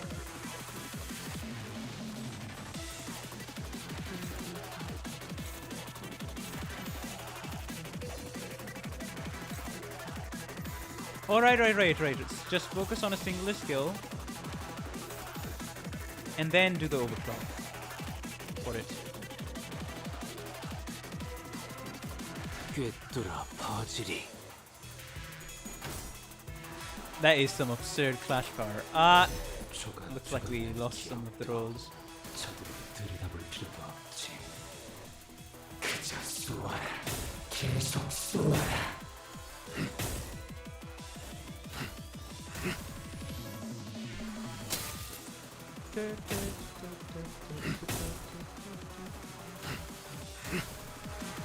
That is an absurd amount of toys, what do you mean?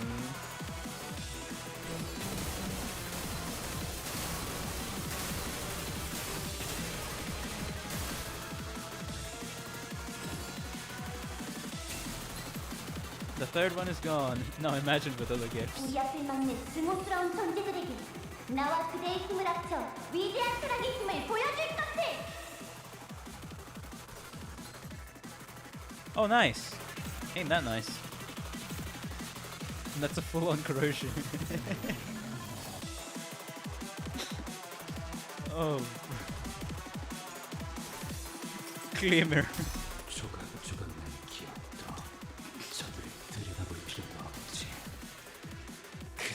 400 and how? Okay.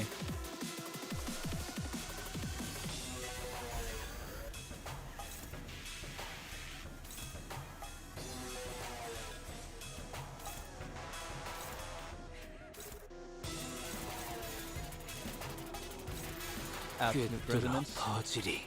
3H. 조각조각 기억. Okay, this is my new favorite strategy. It is very fun to pull off. 계속 쏘아라.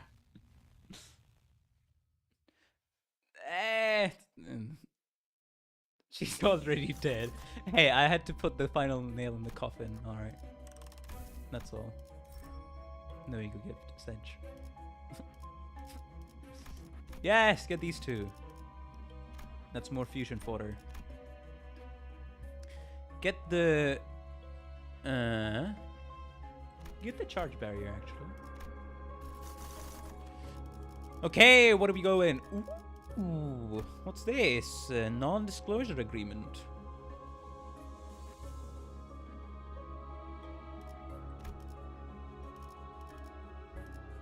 You do it smoothly, clear floating. Ah, and 5 is like 12 minutes. Ah, fair enough. I mean, this is my first time, so that's why. No ego gift found. Time to fill police.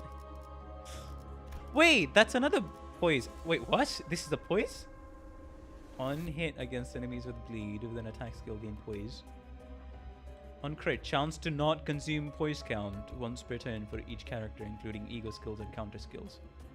On crit, heads hit with a base skill, inflict one more negative effect on that coin. I mean, 50% chance to not consume poise count is interesting. Good with the Mutonium. Ah, fair enough. I mean, do I refresh?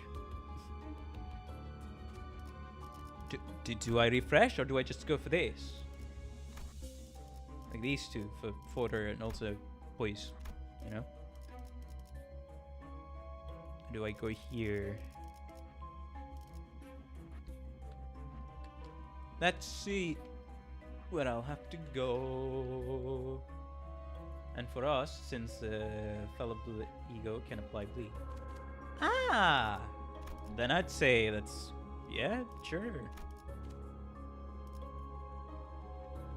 Nice. Can I look at my team? I guess I can, though. But anyone who has suggestions, please be sure to post them here before I go ahead.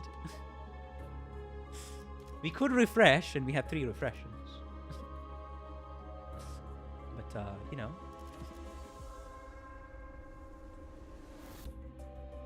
Once I get used to the first run, I'd suggest Christmas pack. Or this one. What's this? Abnormal seismic zone.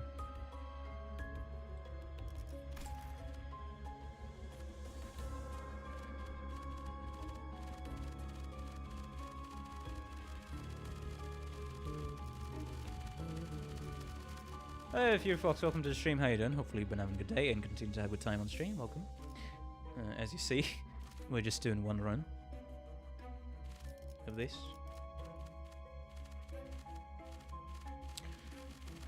So, do we go with the refresh for RR2 pack? Okay, gotcha. Season of Flame, Addicting Lot. Ooh. Mountain of Corpses, Sea of Blood.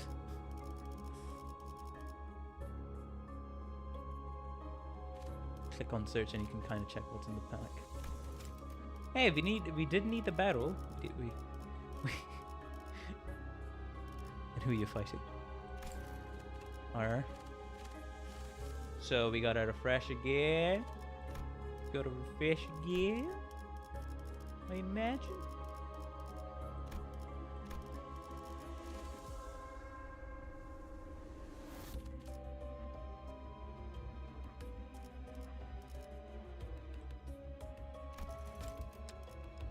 Ah, okay.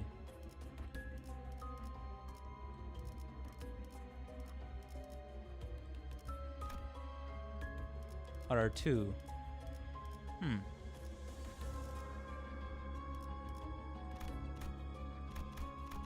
Have I not unlocked it yet? Hey.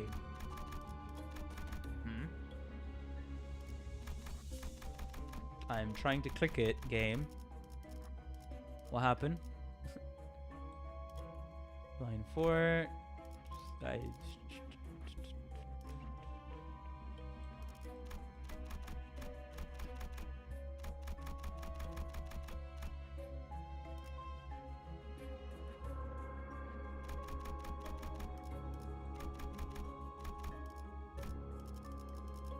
It's in hard, right?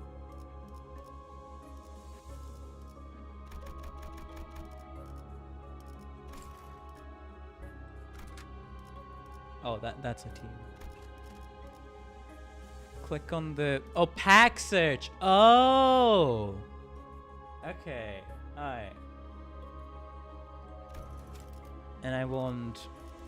Okay, hard.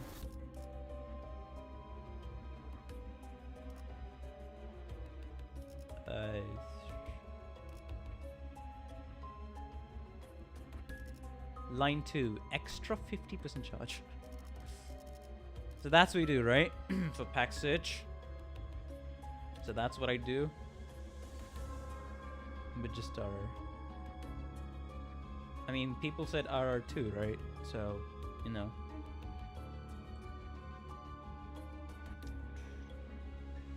Oh, I just need to go with 1.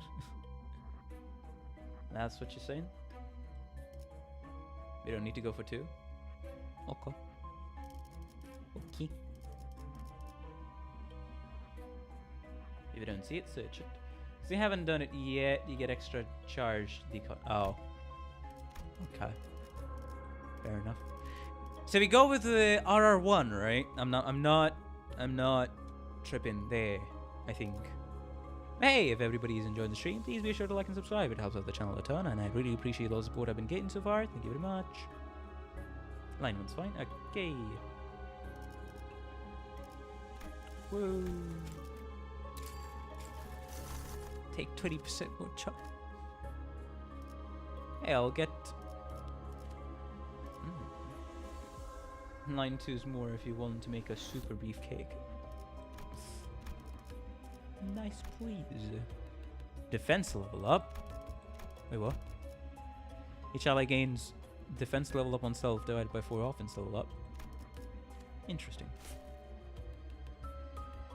Line 1. Empty chest of cement. Hit the switch. Gain a charge. What will you do? Leave the room. Select to gain charge. Eager to give.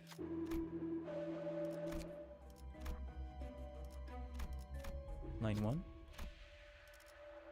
Charge. Sinking ego. Ah! I don't feel like sinking ego is gonna help us a lot. So sure, give me charge. Ooh! Super shop again! Woohoo! Refresh. Oh, let's go! Yisang skill 3. I mean, we're never gonna use Yisang skill 3, but still. Question. Am I to get Yisang skill 3 or leave it aside? A simple question. Also, I think I can gain the clear thing now. The tier 4 charge and sinking is good when upgraded ++. Okay, so I'm to get a poise one first, right? The poise rock. That's what I'm supposed to do.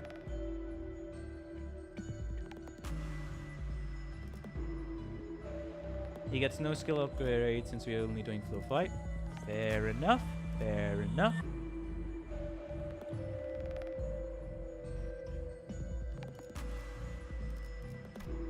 Another refresh. Hey, we needed the barrel. This is the one you're talking about, right?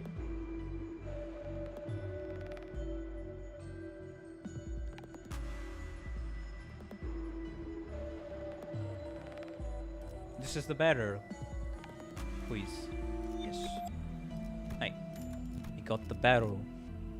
Now, we need poise. So for that... Yes. Yes. I'll fuse. Don't worry. I shall fuse. And just to guarantee it that I get a poise one, I'll use that one. Sure. Hey, I got the rock. Gain final power equal to pride resource consumed. And deal 50% more damage. Pride skills gain additional poise count before attack. And then deal sum of all ego resources consumed times 8 percentage damage. Okay.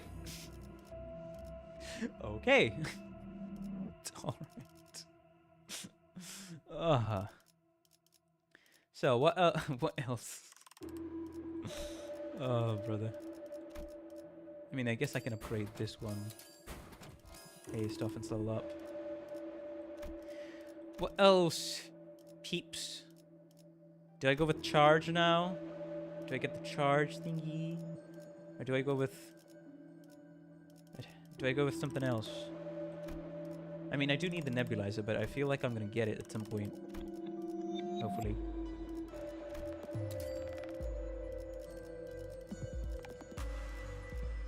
I don't think you have enough.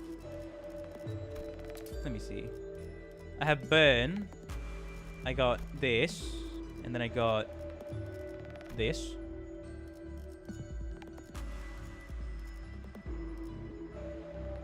And that's not really denting us in any case. So hey, I have worth a shot. T4 charge would be good. Alright. Then fuse.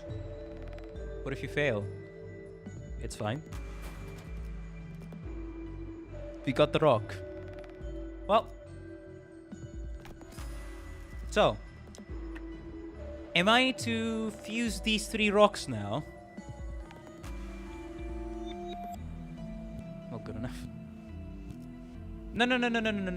Right. For that rock, we're gonna need... we're gonna need the slash as well as blunt tier 4. Need more. There's the second tier 4 gift. Well, we only need like 2 of the... Yeah. We need 2 of 7 plus this. We do not need Lunar Star. What does that do? This is Lunar Star. What does that do?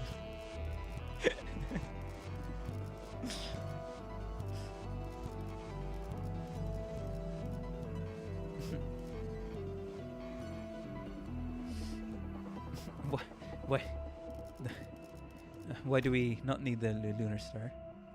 Might as well get it in the compendium. Hey. Way too expensive for this, or gotcha. Hey, if we ever manage to get even more shenanigans, maybe we'll be able to do something. Maybe, that's all. Okay, so question: do I go with all the sinners in this one?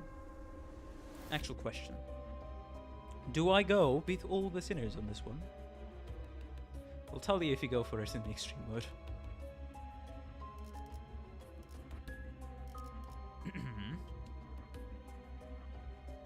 I'm just gonna assume for boss fights I'll need all bullets. Okay.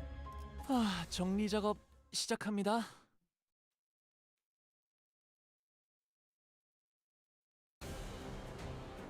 Wait, why are we line 1?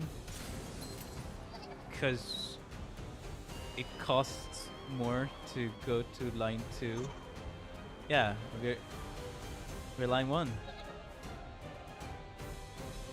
What do you mean?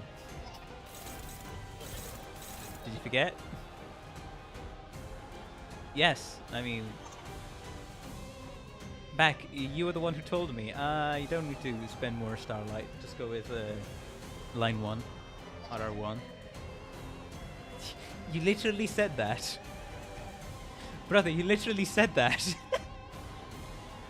So I was like, okay, you know what? Sure, I'll save 10 Starlight. And not pick line 2. In the pack search.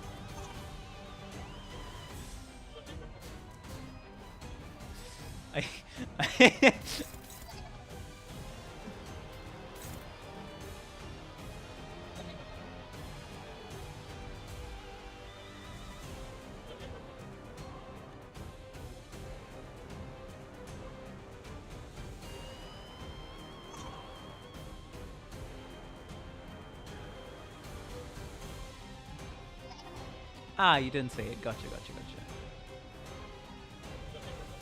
You said earlier RR2, but since it costed more, I went ahead with Callum Murphy's suggestion. Yeah, I'm looking back at chat right now. I went ahead with Callum.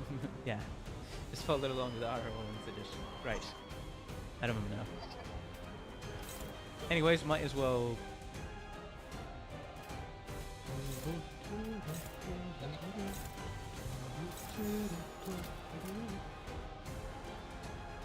먼지를 떨어내줘. 조각조각난 기억도 저를 들여다볼 필요도 없지. There we go. One-shotted. 본분을 지키지. One-shotted.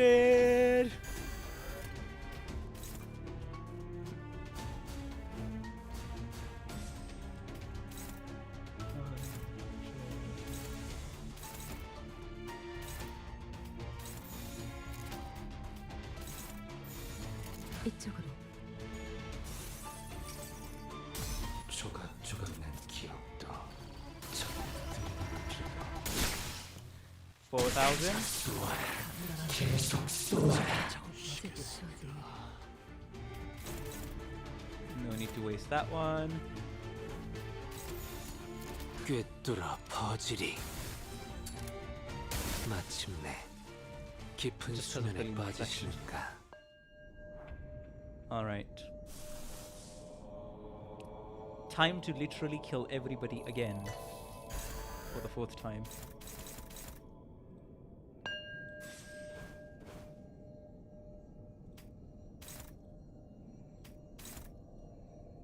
Right, go on. Sorry to do this. Stand still. 꿰뚫어 퍼지리. 조각조각난 기억도 저들 들여다볼 필요도 없지. 그저 쏘아라. 계속 쏘아라.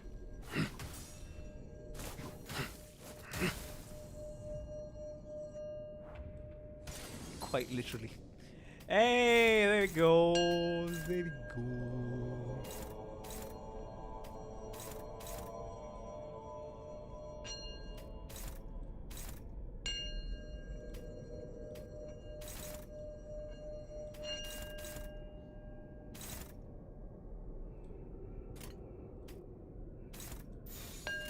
Sure.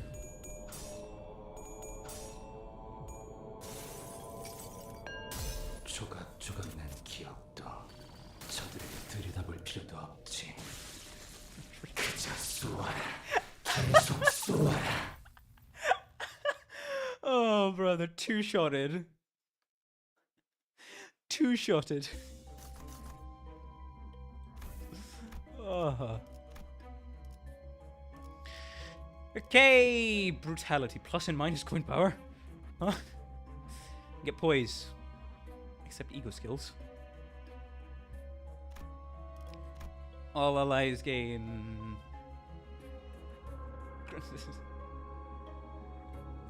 My ass to the R1, I'm sorry. Do not. I'd say plus and minus. Okay.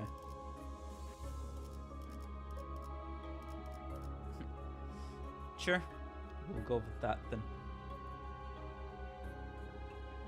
Oh, yeah, that actually does not do much for us in this case.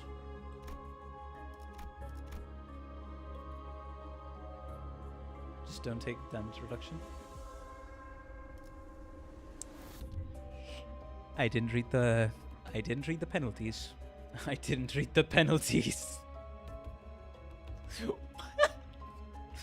Okay, sure. Give me a third one. Well, okay. So what we supposed to go with now? What are we supposed to go with now? What are we supposed to go with now? R. Again? R again? This time R2? Until the Christmas pack. Reroll. Refresh. Okay. Okay.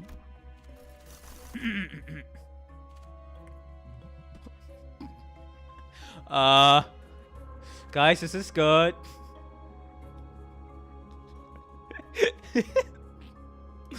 I got oh,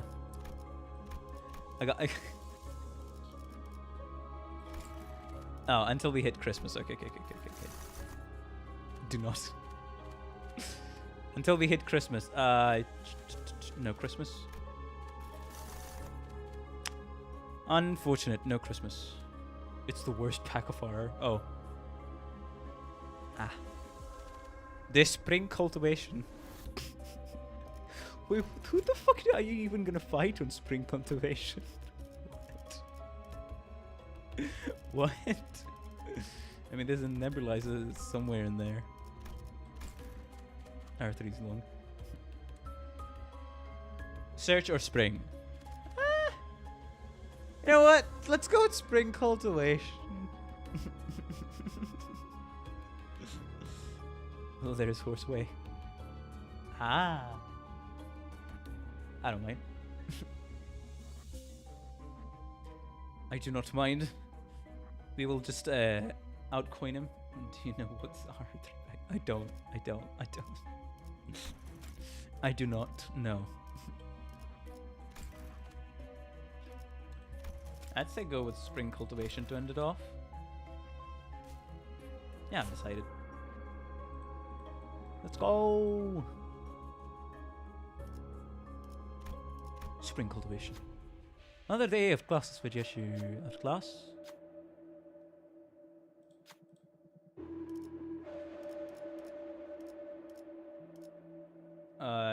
G-related ego gift, wisdom, courage.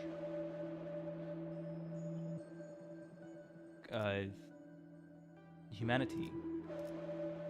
Do I want to go? What? Wait. Which gift do I get? Do I get wisdom?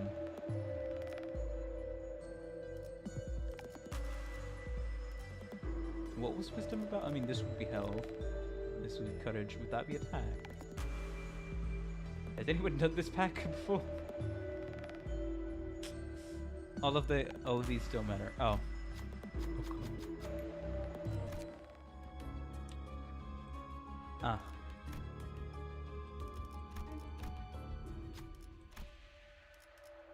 Take the Heishu Yutalon, the Zhuangyan's branch. Yeah, we're doing okay. We're doing okay with the run. We picked the. They only go for the 6th. Sentence the Heishu to the week-long detention binds. Pick the Talons.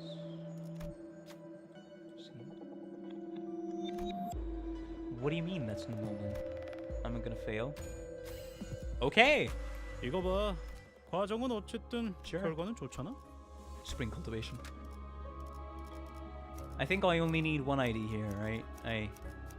This is a normal battle, so let's only pick one. 전율하리라.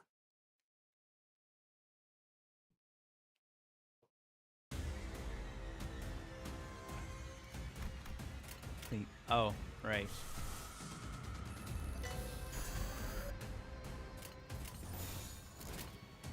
꿰뚫어 퍼지리. 조각조각 난 기억도 I'm aware. We're gonna be hitting these guys like it's nothing. 계속 쏘아라. 제 본분을 지키지.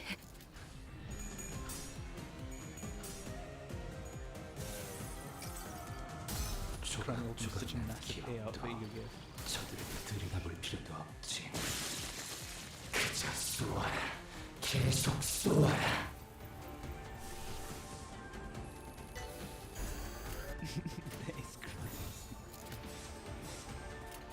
꿰뚫어 퍼지리. 조각조각 난 기억도 저들을 들여다볼 필요도 없지. There we go. 그저 쏘아라. Really saying really appreciates this shooting gap. Oh. We didn't corrode, okay.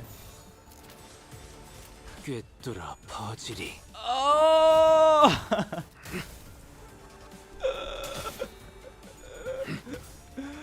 Oh. Bruh.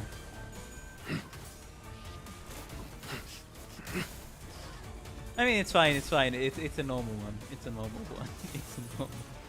Overclocked. 조각조각 난 기억도 저들을 들여다볼 필요도 They'll still 없지. die, regardless. 그저 Okay, maybe not. 계속 쏘아라. Okay, maybe not. Okay, maybe not. Can I... Can I...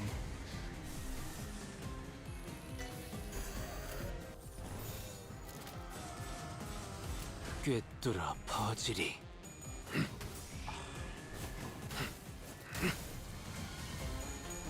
Okay, come on. Overclock again. 조각조각 난 기억도 저들을 들여다볼 필요도 없지.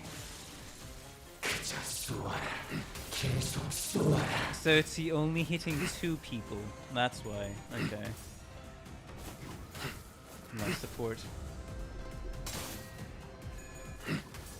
The clash power up is helping quite a bit, not gonna lie. There. As well as the health one, come on.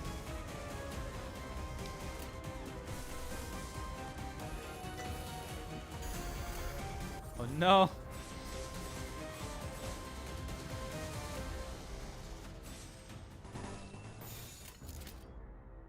I mean, hey, if it's gonna be overclocked anyways, so might as well, you know, do these 2. 꿰뚫어 You sang 퍼지리. stop getting saved. Also 69 point count, nice. Frontline support.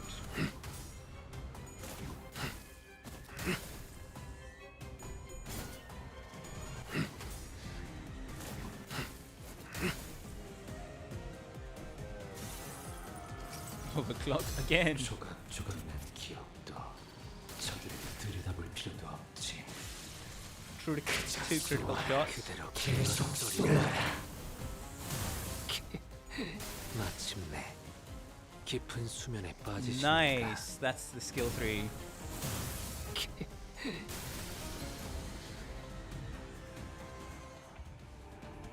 I mean, I may as well win rated. 꿰뚫어 퍼지리. 마침내 깊은 수면에 빠지시는가. Yi-sang being the alone.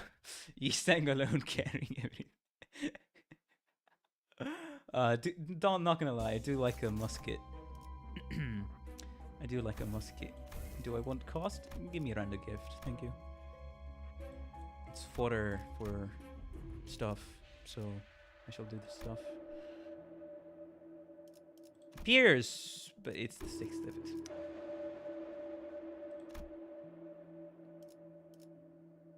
Anything? No? If there are no other allies remaining at turn end, consume 5% of remaining HP to gain 2 attack power up. I mean...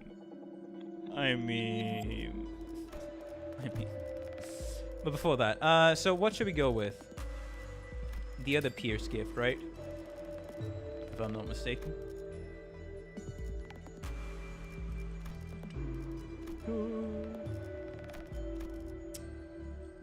Right. There we go. I should go for the other PS gift. Yes. PS attack skills gain clash power on combat. What using? Allies with PS gets evade at turn start. Dueling manual book 3. Hey, that's nice. Anything else? I feel like I can. Hold on. Please. What do I trade it with? You know what? Take this and take that. Use the charge gift to fuse to the other charge gift. Okay.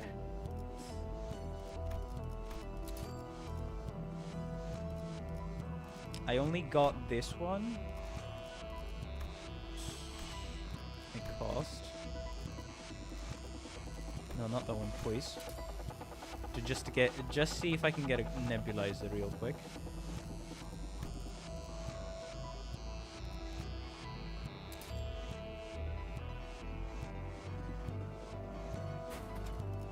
Hey! Okay, let's go. We got the nebulizer as well.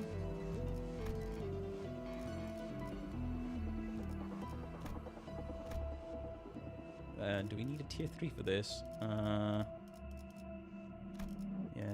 throw that in. Go for the charge one, 90%.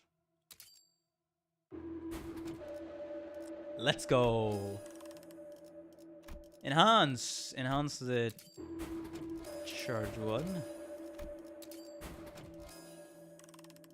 Okay, time to sell some gifts, if I can even sell that. I'd say... What to sell, what to sell, what to sell, what to sell. What's the least valuable thing here? The pipe. Crush box. What was the crush box about? Yeah. Since this is the last floor. Yeah, we don't need to really need the ego. Encounter start, enemy, crush and grand welcome. Sell the grand welcome. Thank you. As well as sell the crush box. Thank you. That should be enough for me to enhance this. Hey! All allies, encounter gain 2 near light super battery. Alright, that's it. We're done. We're done. We're done. Let's see. Time to absolutely mold.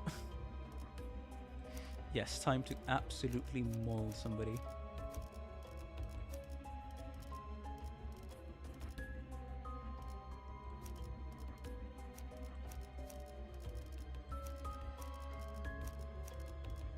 그냥 눈에 보이는 거 다 박살내면 되는 거지? Do you have to go in solo, or when one center remains, it'll activate? Okay. Jesus.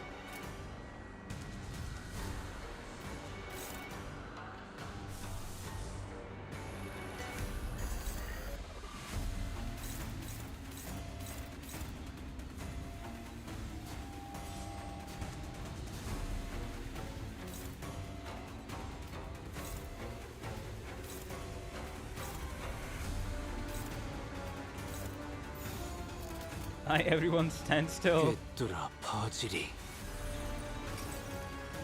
조각조각 기억도 절대 필요가 없지. 그저 쏘아라. 계속 쏘아라.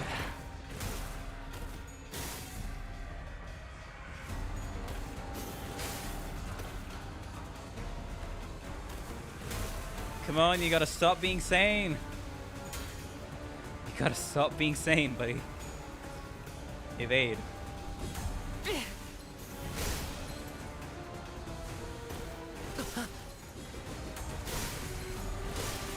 Bruh.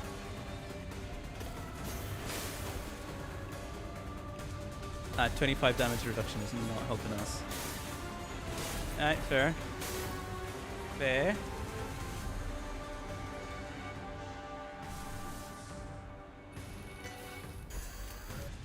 Corrode, buddy. Corrode! We can't corrode anymore.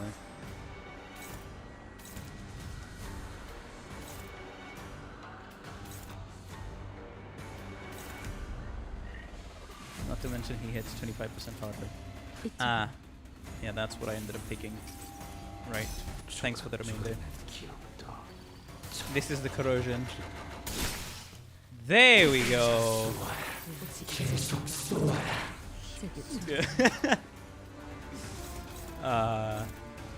Woohoo! Alright, peeps, just stand still. 이상 승객을 정리합니다. You just need one corrosion shot and then everybody's gone.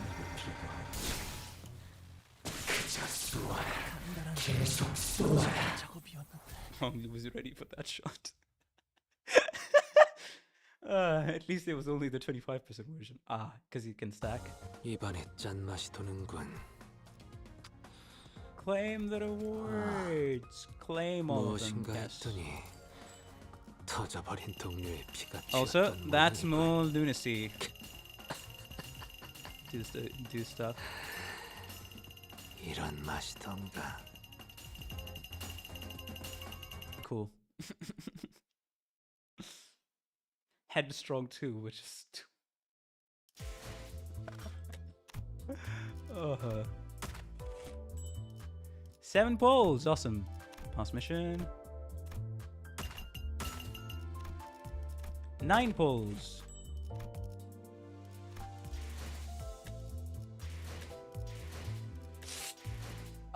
Come on. I'm gonna pull. Oh god dang it. Yes. It's gonna appear. It's gonna appear. It's gonna appear once I hit 200. Hopefully I'm able to. Yes. Thanks game. Very cool.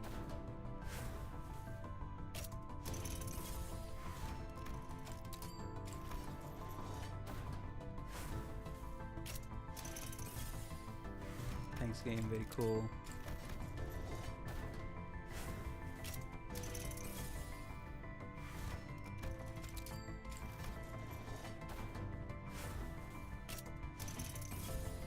Thanks game, very cool.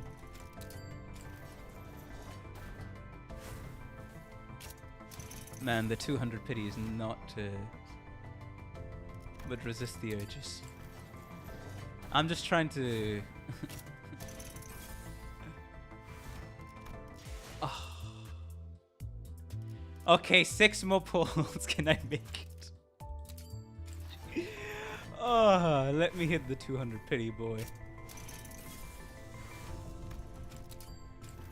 This is probably the worst way you can pull, but you know. Okay.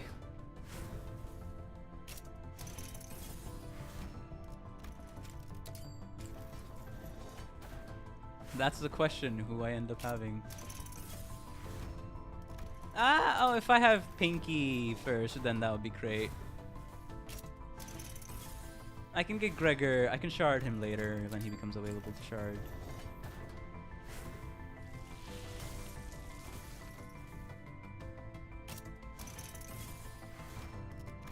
Do I actually not have... What? Oh. Oh. Oh. Right. I gotta get him from here. I was about to go a bit bonkers, but okay. You know what? Fair. Fair. I can shard Gregor later. I'll get just exactly.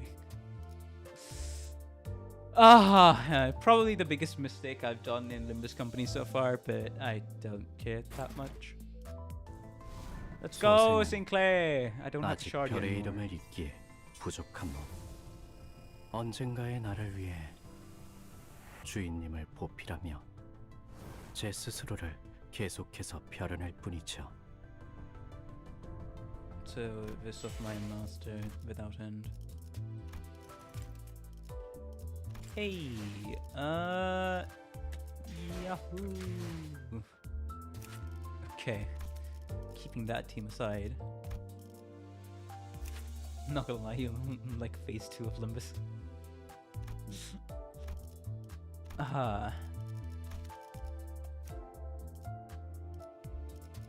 There we go. Instead of going for strong team, you're... Yeah, exactly.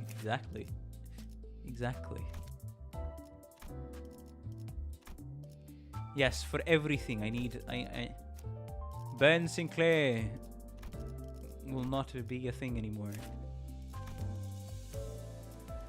I need this Sinclair everywhere, all at once. Nice.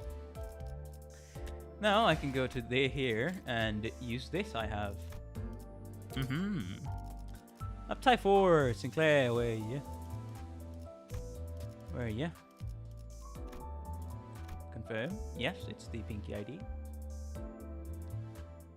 Just like got a good ID for Heathcliff, Yoshino, Hungry, and it's all good. Exactly. Up tie forward. And I'm gonna assume this is gonna be a spoiler, so skip.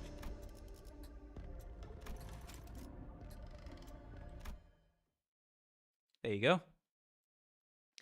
Man, I'm gonna have to dedicate another stream just to reading the text I've forgotten to read. But anyways, finally back. Had to take apart and repair a vacuum. So, how was it? We did it. We got enough. We got exactly enough holes to shard Sinclair. We got exactly enough holes to shard Sinclair. Maybe check the dispenser. Hey! I'll shard on a pity. Minus 200 pulse. Yes.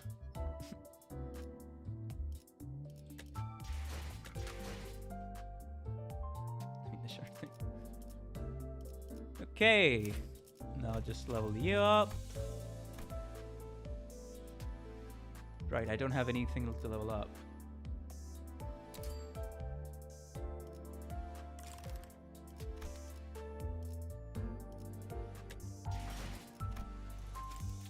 I'm gonna need to grind again later for that. But open up the random boxes. Thanks. Want to get the paid battle pass? Or no?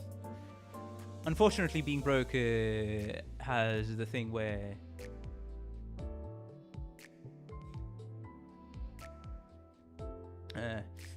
you don't spend any.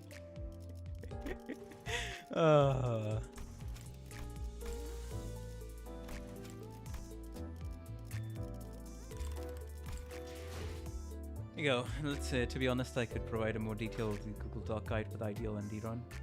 Honestly, if you're in the Discord, I have a Discord, guys. Who knew? But if you're in the Discord, hop in, go into the limbus channel, and just drop it there.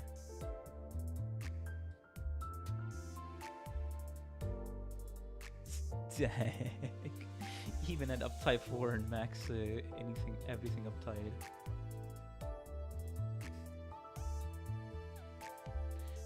But yeah, this is gonna be such a travesty of a video. I'm gonna make sure that this ends up being one of the most highly edited videos I make. Just so this moment in Gacha gets immortalized on my channel. That's all.